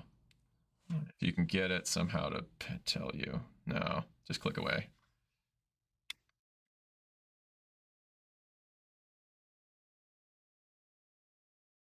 There you go. It's telling you. Okay, periapsis 128. That's a really good one, honestly, man. I think that's your maneuver right there. That's perfect. That is great looking. Dude, I'm so excited. This whole thing has been such a great experience. Like, I'm gonna have to change this whole description. This is like getting to Duna together with a key collaborator, cool. Pawtu. Okay. This is pretty good. This will be the first time I've done this part. Yeah, I mean, I honestly don't go interplanetary all that often in the whole game. I should have more, but I loved creating like really complicated crafts and things and multi-mission things with the Kerbal alarm clock and doing all kinds of stuff like that. But yep, you saved it. Nice. Okay, so basically we both just need to execute this maneuver. I would just do it 3 minutes before the maneuver, honestly. Like, there's no need to wait for it, because obviously the maneuvers get really screwed up once you get past the time. So if I were you, yeah, I would start, maybe not 3 minutes, because it's going to be a really fast burn, but remember, we still have our thrust limiter really down. So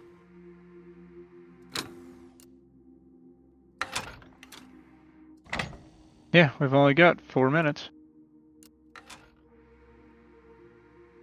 Your mic's dead. My mic is? Oh, no, there we go. Okay, yeah, I probably just wasn't talking for a second there. I don't remember, am I showing? I think I'm showing yours. Switch back to mine for now. I really need to get, here, let me do this.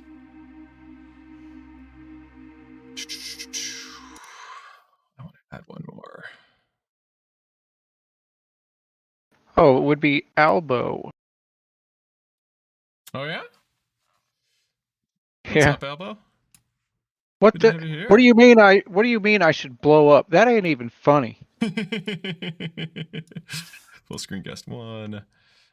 Make source visible. Let's do this first.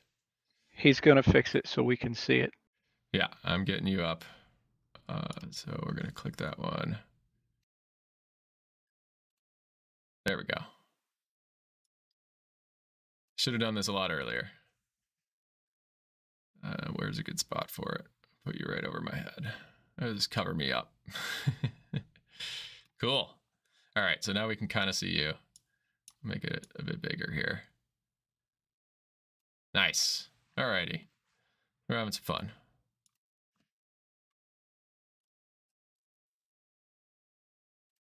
All right, so we got both.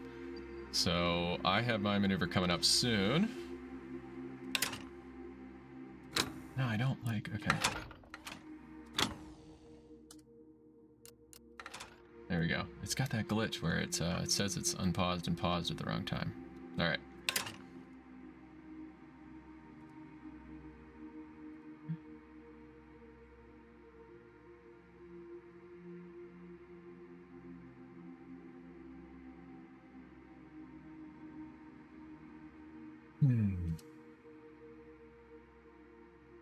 Approaching my maneuver. 9, 8, yeah, let's do it. Come on. 8, 7, 6. I'm getting impatient. 4, 3.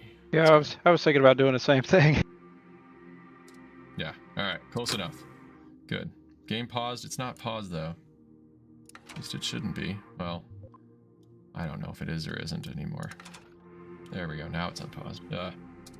Silly, silly, silly. Okay. Did 3 minutes, right?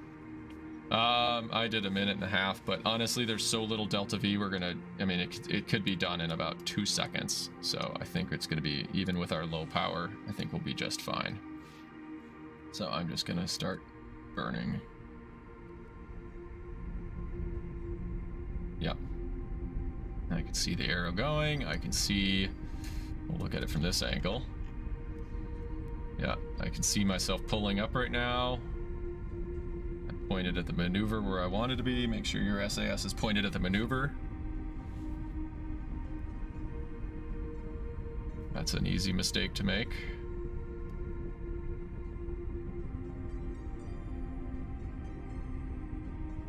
Okay. Trying to. It kind of looks like it's going to do a little bit more of a crash into the planet thing than it's going to actually do what I want it to do. So I let this burn the whole time? Yeah, I mean, I'm on full power, but at 5%, limiter, you're basically Right. fine. Yeah. So we watch this little arrow as it's trying to pull in, but I think that's about it. And then, yep, I think once again the maneuver node didn't really work. So I want to have my craft burn to the right of the planet, because right now we're going to crash. So let's look at what that did. All right, where's the planet? There it is. I see it kind of in the distance. So now I'm just going to manually do it. So yeah, it's going to be this blue one to the right. Oh, it's also tedious. And there's Ike. There's the little planet Ike in the distance. Alrighty. Okay. So I deleted my maneuver myself just because I'm kind of done dealing with that. And then we'll pull a little bit to the right. I think that's going to work. I need to look at it from this angle. Sorry for all the swinging around. Okay, so you see what I'm looking at. Okay, there we go. I don't want to focus. Okay, that's good. And now we'll go up.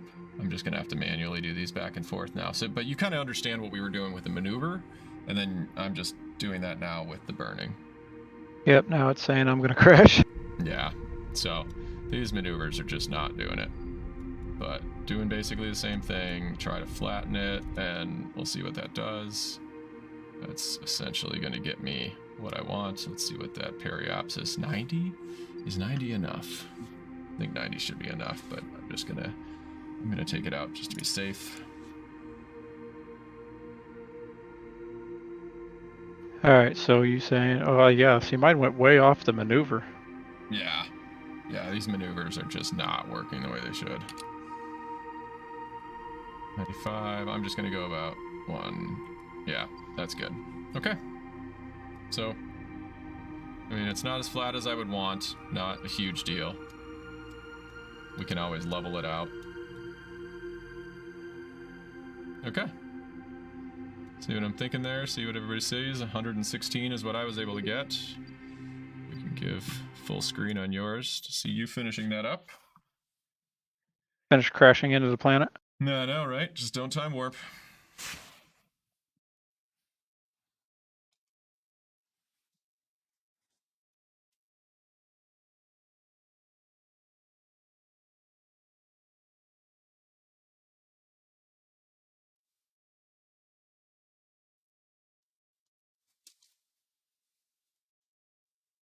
Okay, I don't think you're gonna, well, let's see.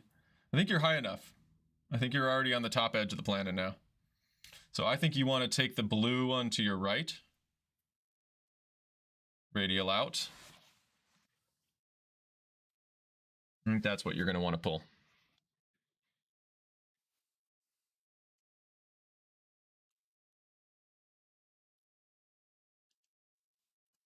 Oh, other one. Sorry. I think I put you the wrong way. Oh, well, that's not gonna work well. I don't know why I did that for you. It was the opposite for me. That's really funny. Yep. Alrighty.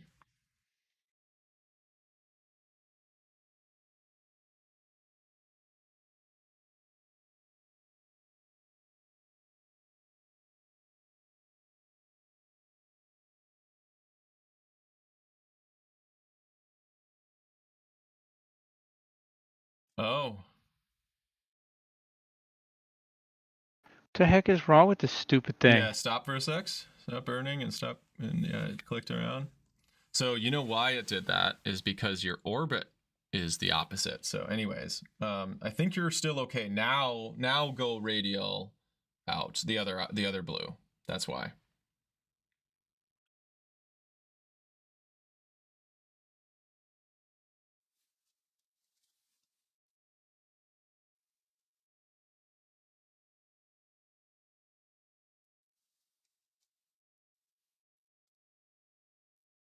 That's kind of annoying, but I mean, I guess I understand why.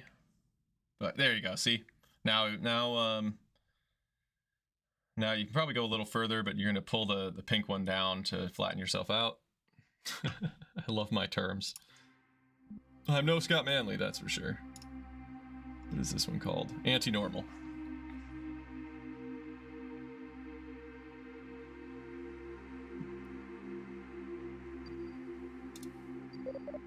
Did I save my game?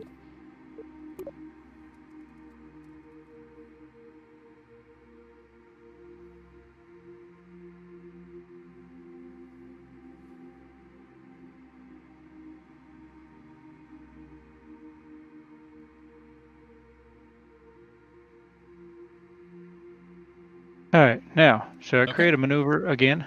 No. Well, yes, we will get to that point.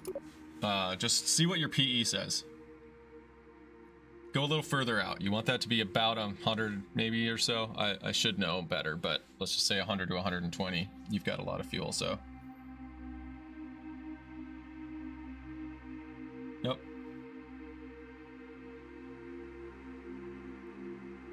Now it wants to go the other way. No, it's wiggling around. No. Stop. What the heck is this stupid thing doing? It does this weird thing where when your craft rotates, it thinks your orbit's changing, and it shouldn't think that. So it's either basing it around like one of the pods that happens to currently be in motion or something versus the center of gravity of it all. So once it stops moving, just keep it on prograde the whole time. Don't keep changing it. Nope, just keep it on prograde. Not prograde, sorry. The blue one, the same blue one we've been trying to do, radial out. Just let it stabilize first, and you'll see that PE will stop moving once it stops rotating. There you go. Okay.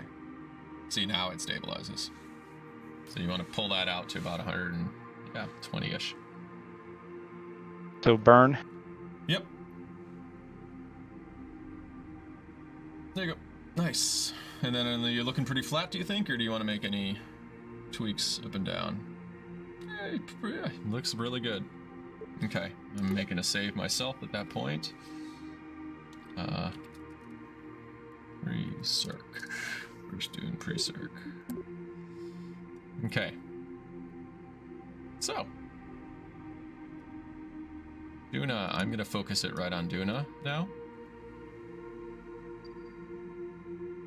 And zoom in right on your point. So this is now we're back to like where you're at Kerbin. You want to focus it right at that point.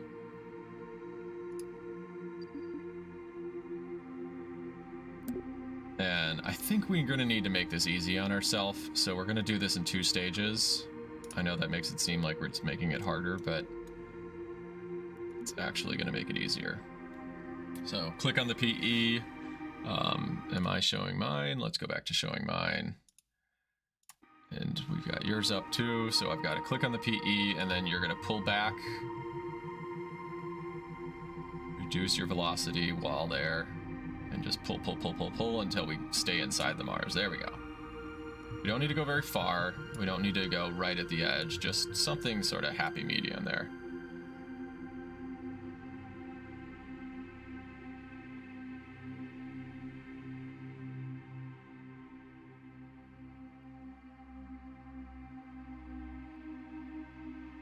And the reason will become more clear soon, but yeah, there you go. Keep going. I would just, because you're too close to the edge, I would go a little further.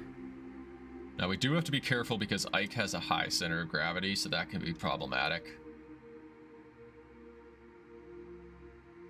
How far out?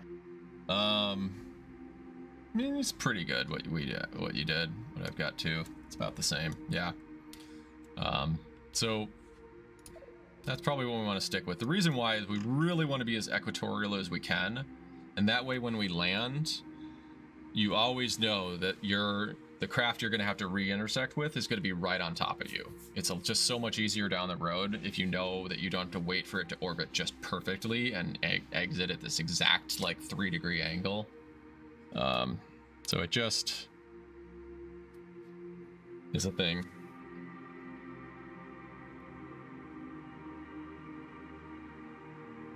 How long you got till you burn? 3.5 hours. I got an hour and 8 minutes. Oh. Yeah. Okay. Well, either way, I am going to have some fun with this one because I'm just going to trust, which is a poor choice. I'm going to click my SAS in the direction that I'm supposed to go, and then I want to see this planet just come flying in. So that's going to be in reverse. So there's our dusty red planet. Let's get a nice view here.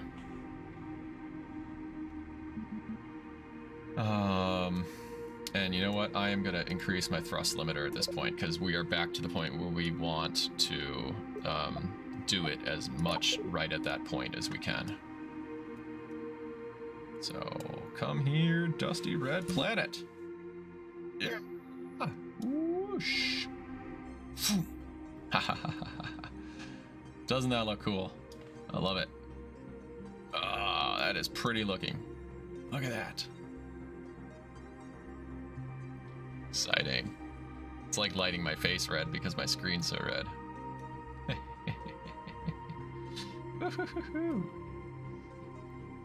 Alright, so 708. It's quite a lot. It's more than I remembered. Did you just time warp to it? I did, yeah. Did you time warp to point? I just clicked the little thing on the burn timer. There's the time warp to the burn. But I did it while looking at it because it's so cool looking. Okay, so we got our burn. There's our little lander at the top. I have no idea how long this burn's going to take. No idea. So Do I stay in the same, the anti-whatever? Nope, you want to point to your maneuver now. Yep.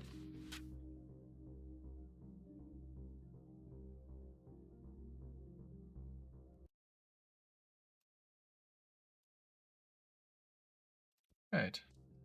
We're doing 58 seconds. I still think it's not much, but I know I lose my maneuver after a bit. So this is one where you're going to be going retrograde. So just so you know, if we have an issue with it, you will want to, like I did before, delete the maneuver and just burn retrograde. And then we can watch the map if we need to. So you can watch me if you'd like. I'm gonna probably start it. I think we're getting close to the periapsis anyways. Yeah, I'm about to hit it. I think I missed it anyway. Maybe that's the post maneuver, yeah. Yep, I haven't had mine yet. Yep. So, I'm just gonna burn. Burning now? How long did you have? I'm 11 seconds, 15 seconds before. Oh, okay, I still got a minute 30. Further ahead, yeah. And then I'm gonna switch it to pointing retrograde and just be ready to... Yeah, there we go. Gonna watch the little thing and let's hope that it gets me close enough. Probably close enough. Let's delete this and see how I did. Yep, good enough. I'm actually way inside Ike, which I really don't care.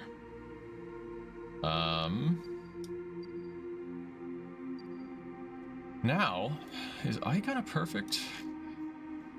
Ike's perfectly flat. That's actually really handy. So you're thinking like 15 seconds before? Yeah. It's actually really, really handy. Okay, nice.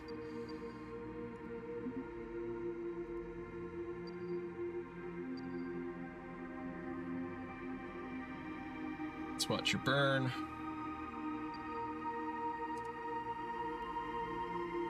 We float past the red planet.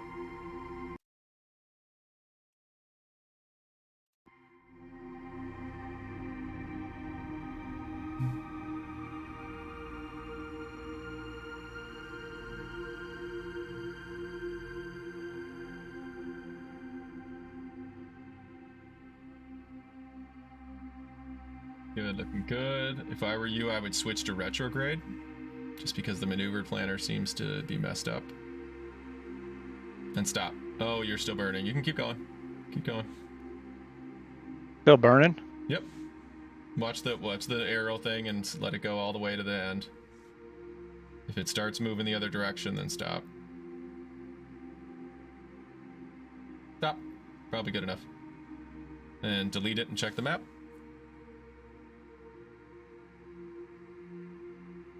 Yeah. looks like it.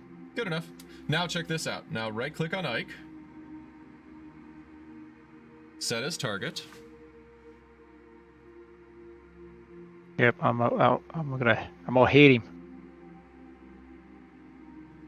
Oh, it's weird. Why is it not doing that for you? It should have given you an inclination. Now, try to look down. Try to look how flat you are. Let's see how flat you are to Ike. Because you want to be on basically the same plane as Ike, so you may already be basically perfect. Oh, that's why. Close. Yep. Okay. Honestly, yeah, you're pretty good. I think you're just ready to circularize. I need to fix it, so if you look at my screen right now, see, I have a 4.5 degree angle that I want to fix. Yours is probably like half a degree or less, so I honestly think you're pretty darn good. And that can always be fixed later. So I used Ike to give me that bearing, so I knew I wanted to be perfectly equatorial. So I'm gonna click Go Maneuver and pull that up. 4, 3, 2, 1, 3, 2, 1, 0, 3, 2, 1, 0. Okay, so that was basically the whole point of that. That's the only reason we didn't go straight to circular, is because you want to be flat like that. So now I'm doing the same. I'm basically just going to point myself right where I need to go. In this case, I'm gonna turn my thrust limiter back down again, because I only have 25. I'm gonna warp to that. Okay, 40 some seconds. Frankly, I'm so far away, the seconds don't really matter. Okay, let's see.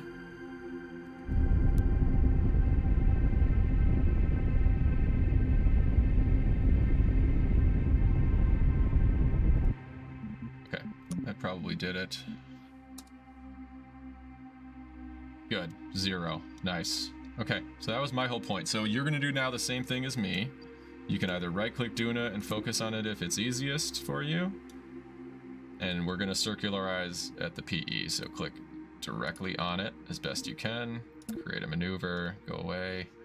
Okay. Now we're gonna go just like you do on Kerbin, where you watch him flip, flip.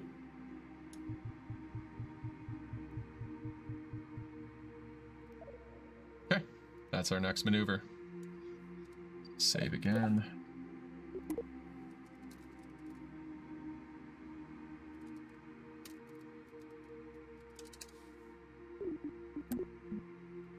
Okay.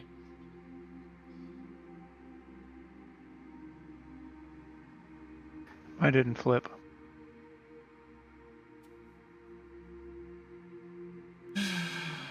Something's broken, Paw. I don't know.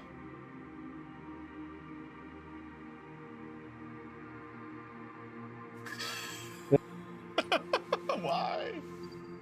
So many bugs. So many bugs. Oh I mean, I'm thinking that'll probably work-ish. Yeah, no, you'll be good. You'll figure it out later, because it'll show up on the meter once you get close enough. We can adjust from there. These maneuver planners are just god-awful.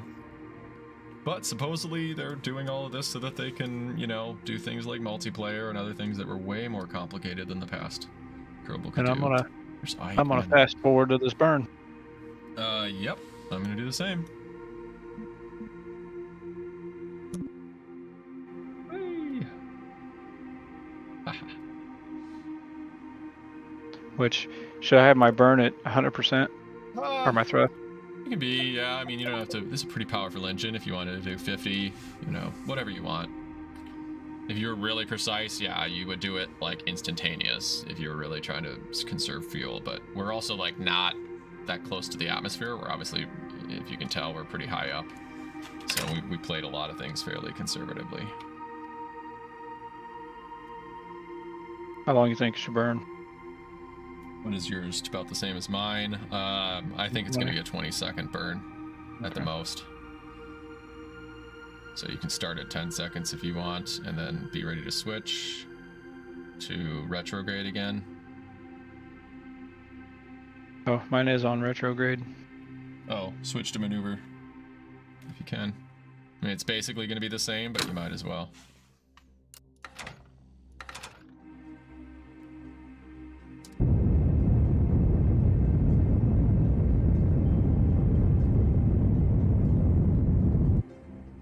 Okay. Perfect. And if we really want to, let's see if I can sort this out. Let's see if I can figure it out.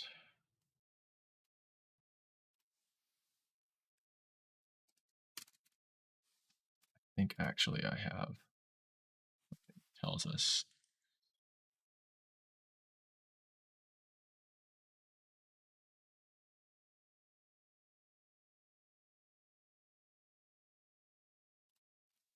I think I have a lowest orbit. Okay, Duna. Oh, 45K kilometers.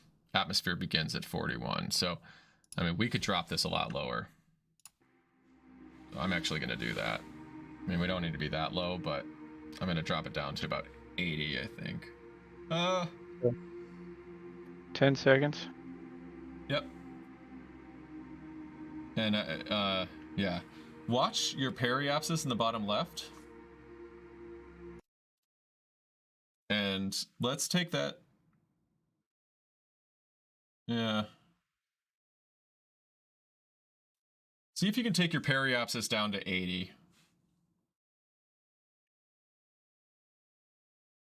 Just watch that in the bottom left. It's gonna once the AP crosses over it, it's gonna start dropping.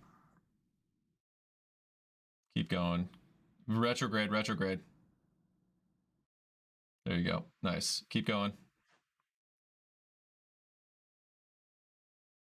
Now stop at 80. Good. Nice. Okay. So now you're gonna circularize at that 80.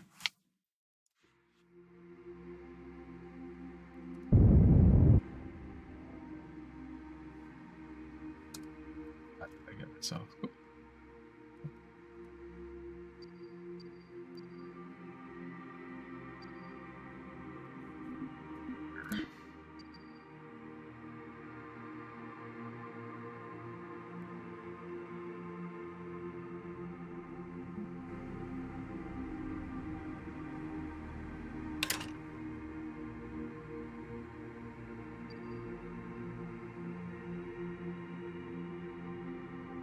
You can just warp if you want and watch it just like we did. However you want to do it. Warp to what? PE or The what? PE, yep, the periapsis. The pair theory on, depending on which is which. I don't remember which is which. So I've got 72, that should be more than enough. Still, but 80 is good because it gives you more maneuvering.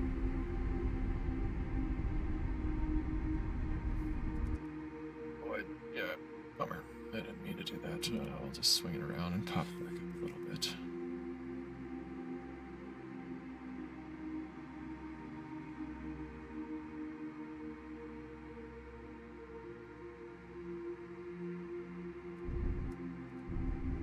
Alright, so how close to landing on this thing are we? Basically, that's the next thing we're doing. We're going to separate our craft and land. Do I have to do any more maneuvering up here? You want to go retrograde slowly with just shift at this PE here until your AP is close to 80 as well. But make sure your PE doesn't start dropping. So it won't for now, but it'd be basically you're kind of manually doing it when they flip. So. Yeah, the PE's dropping a little. Yeah, it's because you're not perfectly at it, which is not a big deal.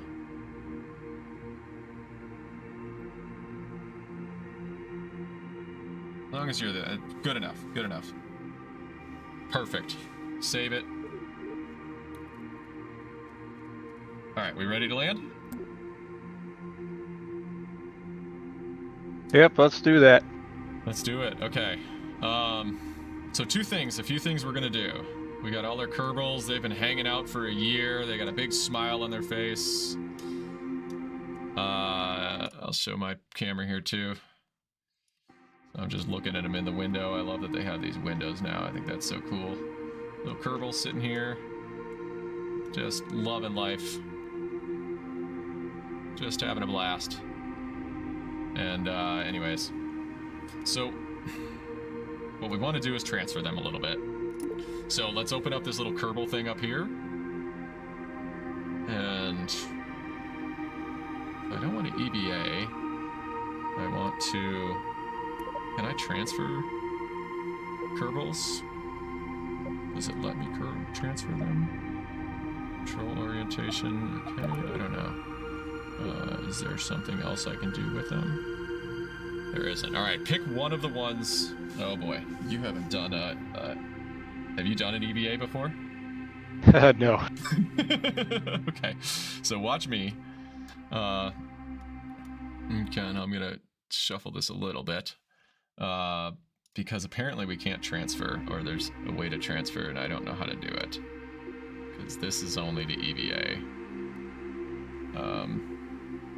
Like, I really want this SAS to just stop, but I feel like then it's gonna start spinning. Trying to get it to just, like, calm itself a little bit. Okay, so you click SAS on and off a little bit. If you want. Oh, we never actually put our antennas out, so somehow we still have control. Oh, but that's because I turned off the setting. But we probably should have turned on our antennas a while ago if we were really playing correctly. But that's alright. I don't even know how to do that. You just right-click them. I don't even know where I put them anymore. That's alright. I wouldn't do it now because you might bump into them while you're EVAing. I'm actually going to pull all my solar panels in. Because we're on the dark side anyways, or mostly, aren't we? Yeah, it's pretty bright out for being on the dark. Okay. Alright, so, I want Rachuki to go down. I think Bill's got to hold down the fort. So, Tim, you're coming with. You need to go to Mars.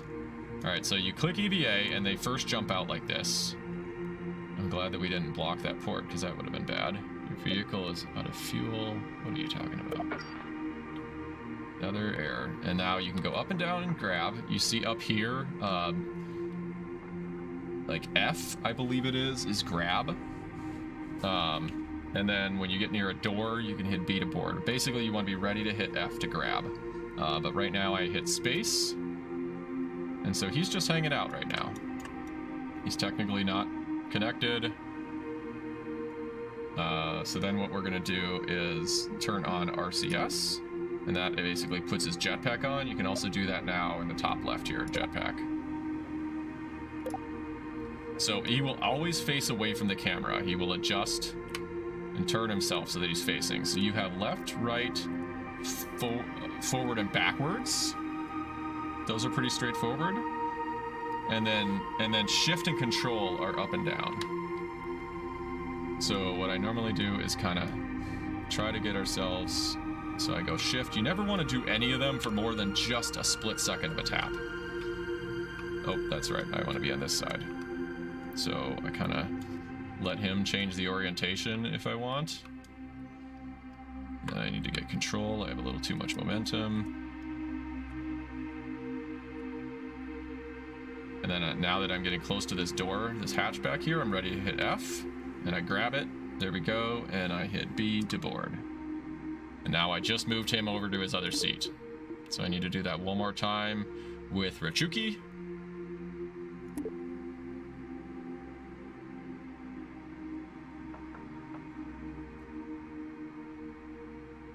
The guy's jetpack. All right, let me kill these guys. You have save games.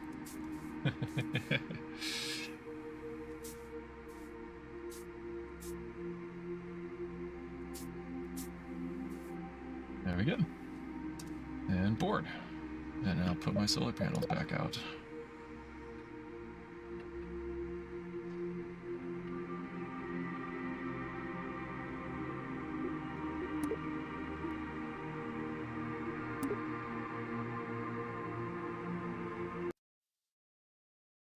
All right, how'd you say you got off of there? Hit space. You see it at the top. It says let go. There you go. Now you can turn your jetpack on. Either with RTS or at the top left. There you go.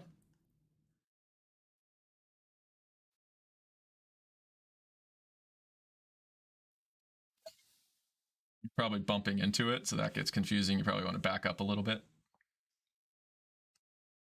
There you go. Now you can go to the left. Obviously, you could time warp yourself into the light, and that would make things easier too. And get ready to hit F. There you go. Hey, easy does it. Easy peasy. So now it says so it's 2 still left in the control pod. Yeah, exactly. And so the Bill Kerbin in the top right, it's not at all obvious. He was there initially, so you know he's still in the old one. So you're going to want to move either him or Tim.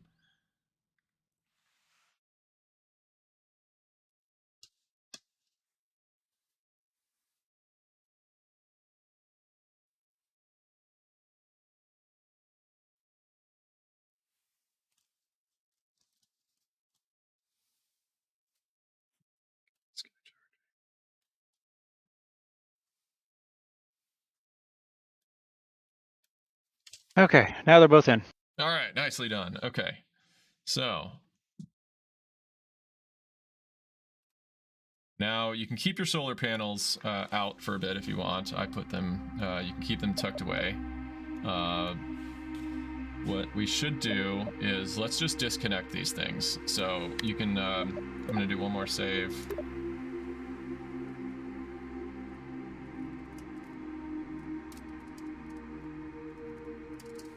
Kerbals transfer pre-land. I make a ton of saves and I name them all. That way I can go back to just about any point in case sometimes parts like completely glitch out and you have to go back several steps. It's rare. It's super rare, but I don't know. It's a shame if you lose your whole mission because of a glitch that wasn't your fault. So put your solar panels away and we'll right click on either of these 2 docking ports that are in between the 2 vessels. And we'll undock. And it blew up.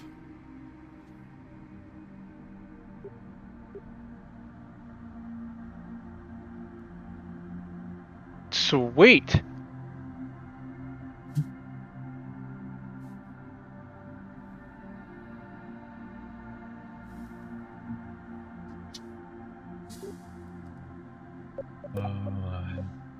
Yeah, you see, especially with this game. I mean, we thought the old one was buggy.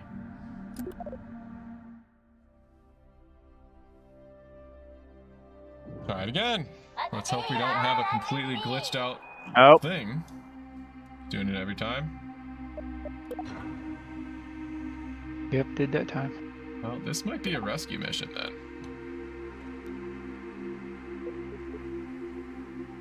So what you can do is let's reduce the docking acquire force. Oh, the acquire force is not what I want.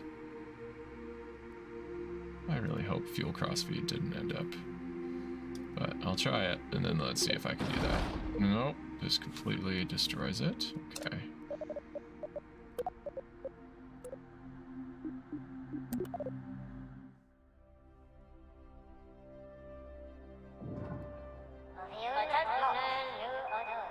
Is it because it thinks those things are too close?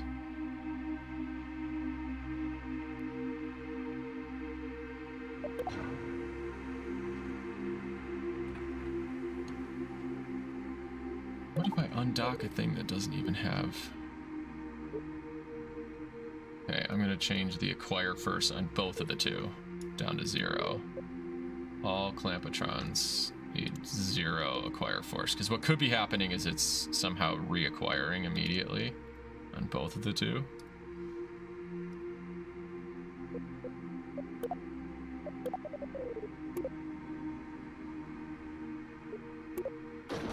Nope.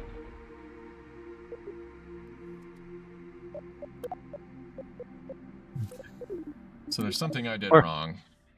We're not landing on Mars. We are. We just may not be getting back. So that may just be the end of the stream here because we no longer have a transfer vessel that's going to get us back. Because it's going to now come down with us and it's going to disconnect maybe in or on the way down.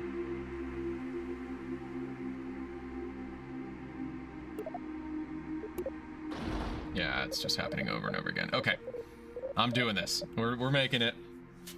We got to make this happen. Let's just land it all as one unit. How the hell do you do that?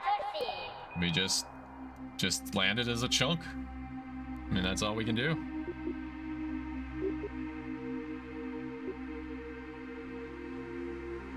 Is all we can do. So, let's get to the bright side, because I want to at least see what we're doing here. So, where do we want to land? Take a look on the planet. Where do we want to land? I don't really know what looks good or interesting, but just pick somewhere on the planet that looks like kind of a low point, is it? I can't tell what's low or high from this angle. Lower is better because the atmosphere is already thin. Can't tell, is that a mountain or is that a valley? Doesn't look like it's telling me. So, get somewhere, you know, pick somewhere that's along your line and just kind of find it and say, yeah, that's where I want to land. We could go in that crater. I think I'm just going to land in this little spot right over here because it kind of looks like it could be a valley. So, basically I'm going to work a little bit ahead. You don't want to go all the way on top of it. So if you've decided where you're landing, go, you know, maybe 45 degrees to 90 degrees away from it, something like that. And we're going to go SAS, point retrograde. We might as well charge back up on the solar panels until we hit the atmosphere. And it somehow thinks I'm paused again, which I'm not.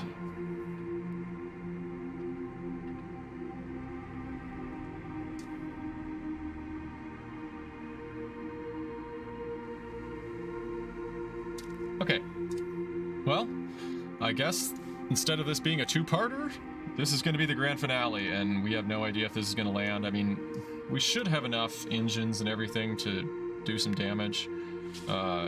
So aim well past where you want to land, and basically point retrograde and just start firing. And there, oh, that's well past, and then I stop. And then, you know what, I'm probably gonna, there, that's gonna be more than enough, yep.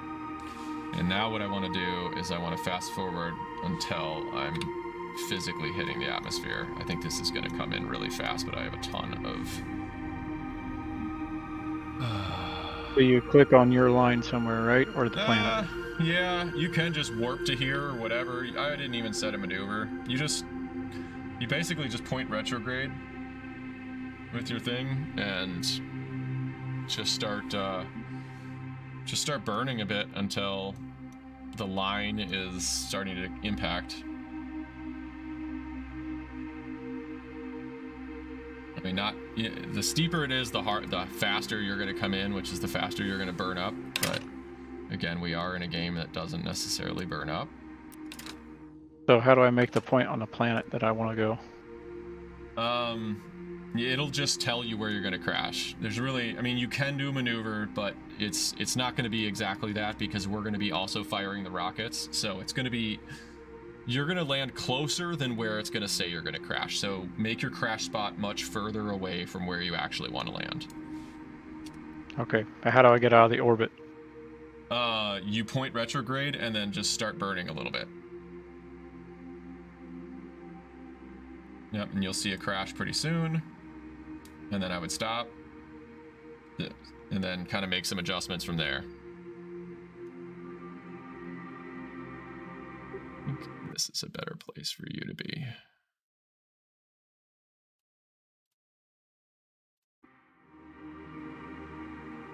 Okay.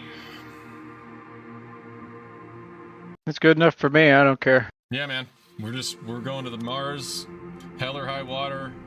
We are Matt Damon. Somebody else is gonna come save us. Let's do this. It's too bad we weren't on last week's mission. That one actually required saving somebody. Okay, so now I'm just gonna look at my sea level position, and I think it's like 40-some thousand, I think is what I read. Let's see if I can get back to that page. What did it say? Duna, 42.5, atmosphere starts at 41 something, so I assume it's going to be roughly. So when you see that purple sea level, as you start getting close to 40 some, you basically are just wanting to use your fuel as soon as you hit the atmosphere to just slow yourself down You know, pop out your solar panels until you hit the atmosphere. So as soon as you get to 42, you're gonna suck your solar panels in.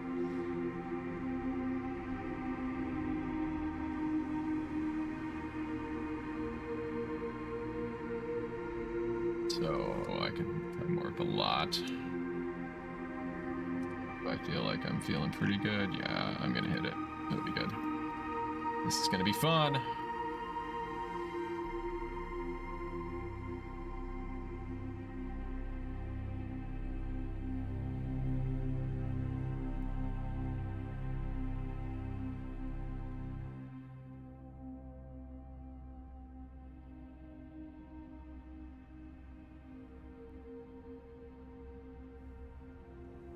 Okay. Time warp's lowering. Camera's dead. Yep.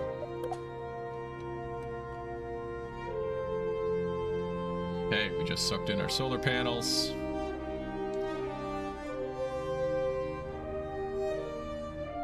Alrighty guys, I kind of like that now that we have them in those seats, because now at least we get to see all three of their faces. Alright, so we're within the atmosphere. And we got a ton of fuel, so I am just gonna start burning fuel. I mean, I can wait, because we're not even really burning up yet. Oh yeah, that really slowed me down. Probably should have did that a little too soon. But we have so much fuel, like I kind of want to use it up. Okay, so now that we're in there, we got to doing retrograde, right? Yeah, look at my orbital velocity is already almost 0, so I'm almost falling vertical at this point. So that's now I have a ballistic entry, which is going to create some heavy G-forces on these poor little Kerbals.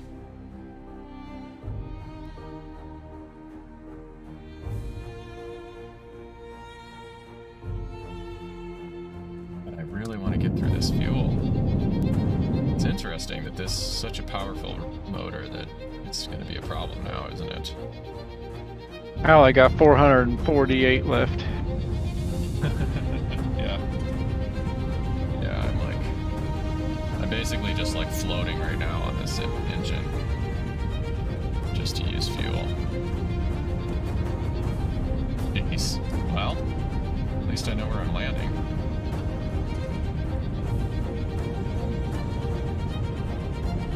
I'm gonna be crash landing. Right. Alright, my orbit's not going down with it.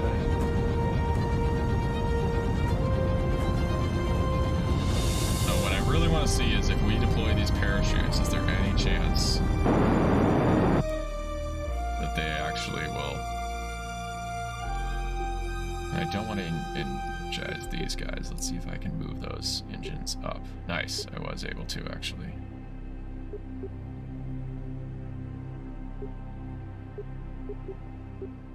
Hey, my orbit's now going up again. Ha! Yep, there we go, I'm floating. Alright, so, I don't think I want to do that either. I mean, I guess we can. I already did it, so let's try this. Okay.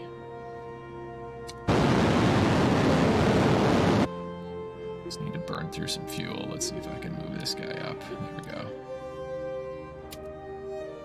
Can I get these parachutes to deploy?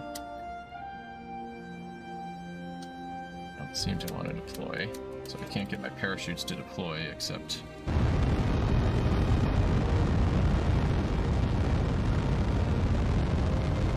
I'm just going to have to manually deploy all of them.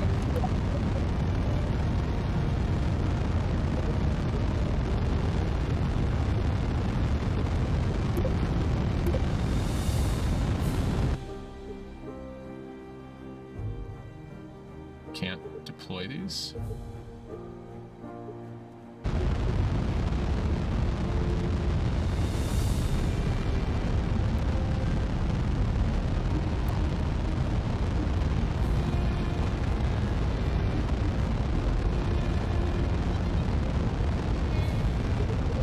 This is absolutely crazy.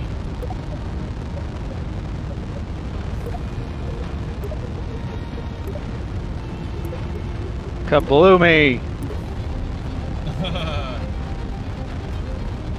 Trying to deploy all my parachutes. I have most of them deployed now. 1, 2, 3, 4. You, where are you? Deploy. Okay.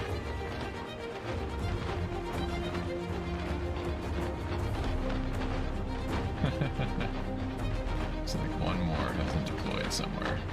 Maybe.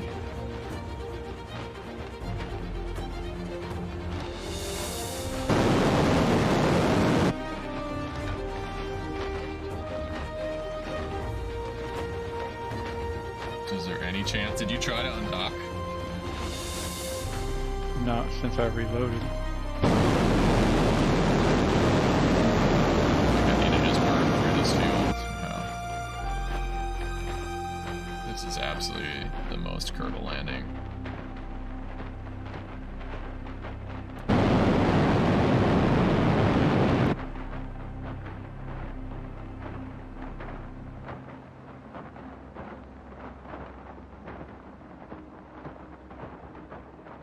Get rid of fuel crossfeed. I think I didn't.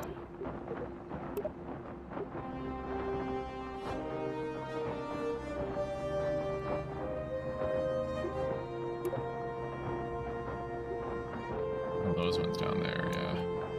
Hope they didn't. Did I deploy some of the ones down there? Probably did. Actually, that's probably okay. Oh, Bill's just gonna take it on in.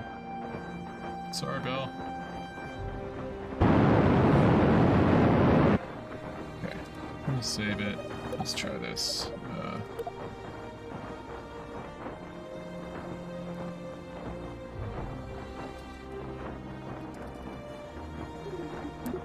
Okay.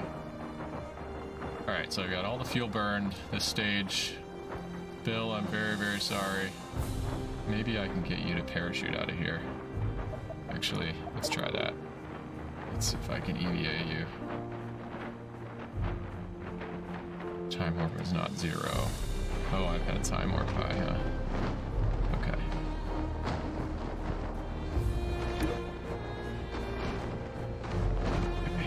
Alright, Bill. You gotta land this thing on your own, buddy. Sorry, dude. Really hope you have a parachute on you. Did I pack a parachute for you? Oh! Did I pack one? I don't know. Maybe I didn't. And my thing just didn't even follow physics and it just immediately crashed, which is not what I wanted. I don't think I packed a... Did they give you parachutes? Okay. Really?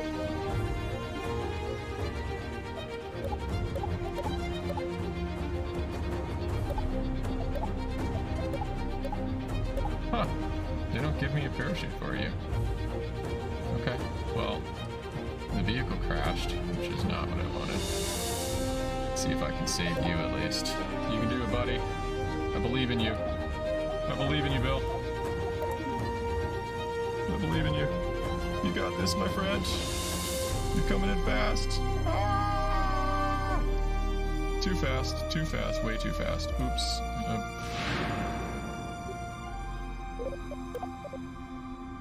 Fuel burn. Let's try this one more time. Sorry, Bill. One way or another, you're dying. Poor Bill. Yep. It's all because we didn't transfer you ahead of time. Oh no, my parachutes are now, once again, packed. Interesting. Repack. Oh, okay. Weird.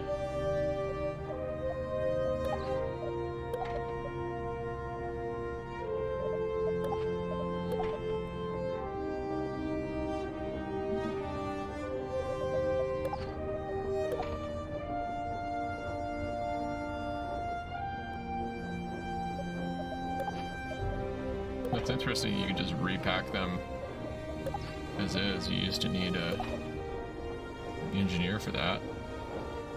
Be back 1 second.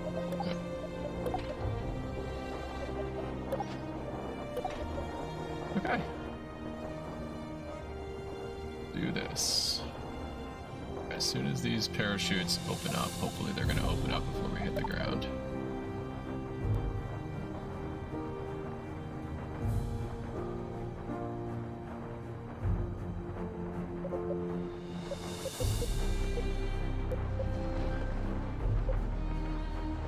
Come on, guys. Open. Open, open, open. Okay, good. And back. Undock. And it blew up. Well, close. It bounced. Come on. Can I get to it? It bounced. It's bouncing up towards me, guys. Come on, let me fly the thing. Tracking station. Tracking station. Give me... Is it there? Oh, go away. Go away, go away. To... Default name. Okay. Control. Let's see what I have on the ground. Ha! We landed!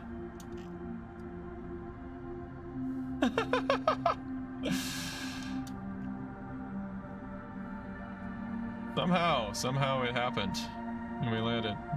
That is amazing. I'm doing it. I'm calling it.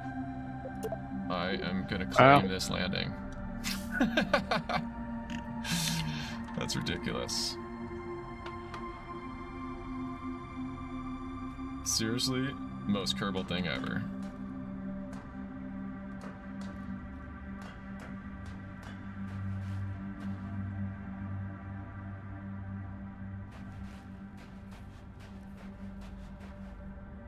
Counts. Plant the flag.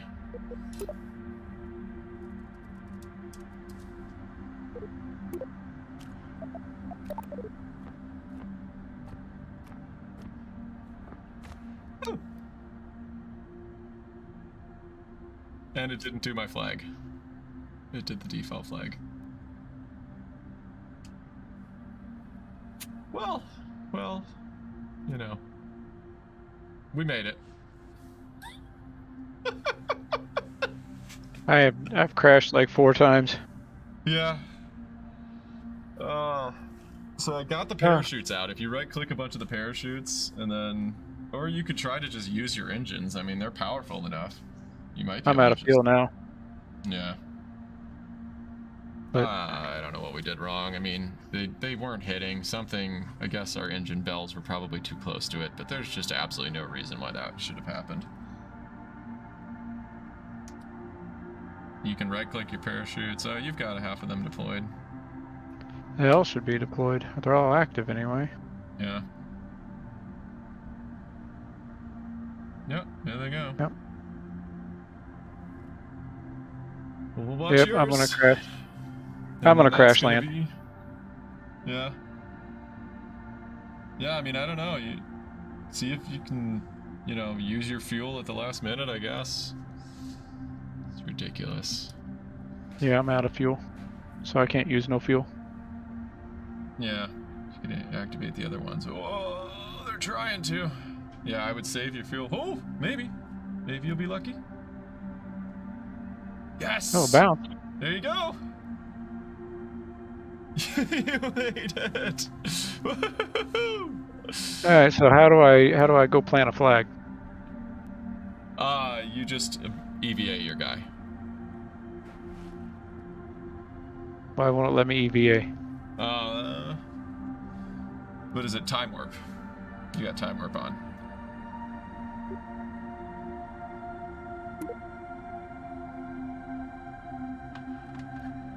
I landed on top of the door. Oh! Can you transfer him, I wonder? No. It's crazy.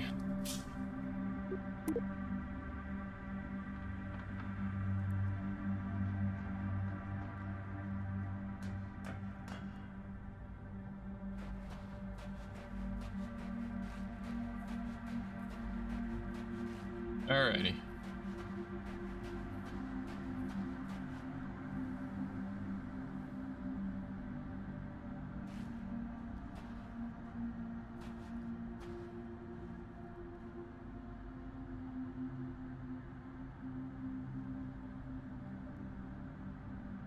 Trying to get it to go.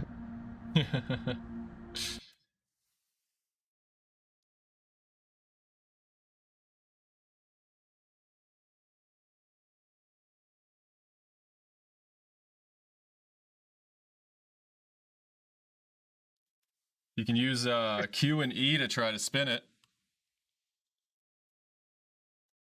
There you go.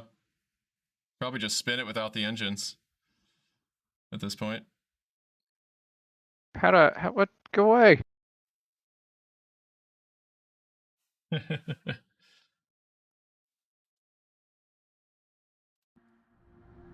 There we go. Nice. You made it.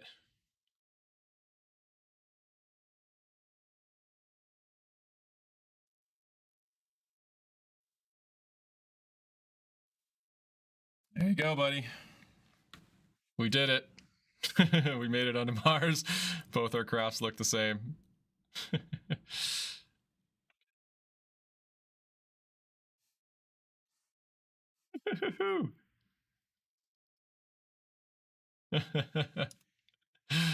Oh, that's awesome. And there we go. Yeah, you did it. Well, I guess we're going to have to call it a stream. It's going to be a long time saving these guys until they work out some bugs to try to figure out how to get there again. But that was fun. Yep, it is saved. Don't know how we're gonna get home, but it's saved. Yep. Just have to build another machine to come up here and get them. Exactly. Maybe an airplane, one of them interstellar airplanes. Oh, it won't let me put landed question mark. It doesn't like question marks. Everything's a question in this game. Exactly. Need some more interstellar. Well, appreciate folks joining. It was a long one, so we'll see how this one saves. But hope you guys had fun, and anybody who actually watches through or fast forwards around or whatever else to the end here, we'll be doing some more of this. Hopefully it's going to be a lot faster. We're going to have to figure out how to work around these bugs. But good start to it, and nice job, Pawtu. I'm very impressed with you doing an interstellar mission on one of your first ones ever in the game. So yeah, thanks. It's pretty fun. Yeah, it definitely has been. And my dog wants to say hi too. She's got a little green screen as well. But anyways, we're gonna run. Hope everyone has a good day, good evening, good afternoon, whatever it is, good morning. And we'll see you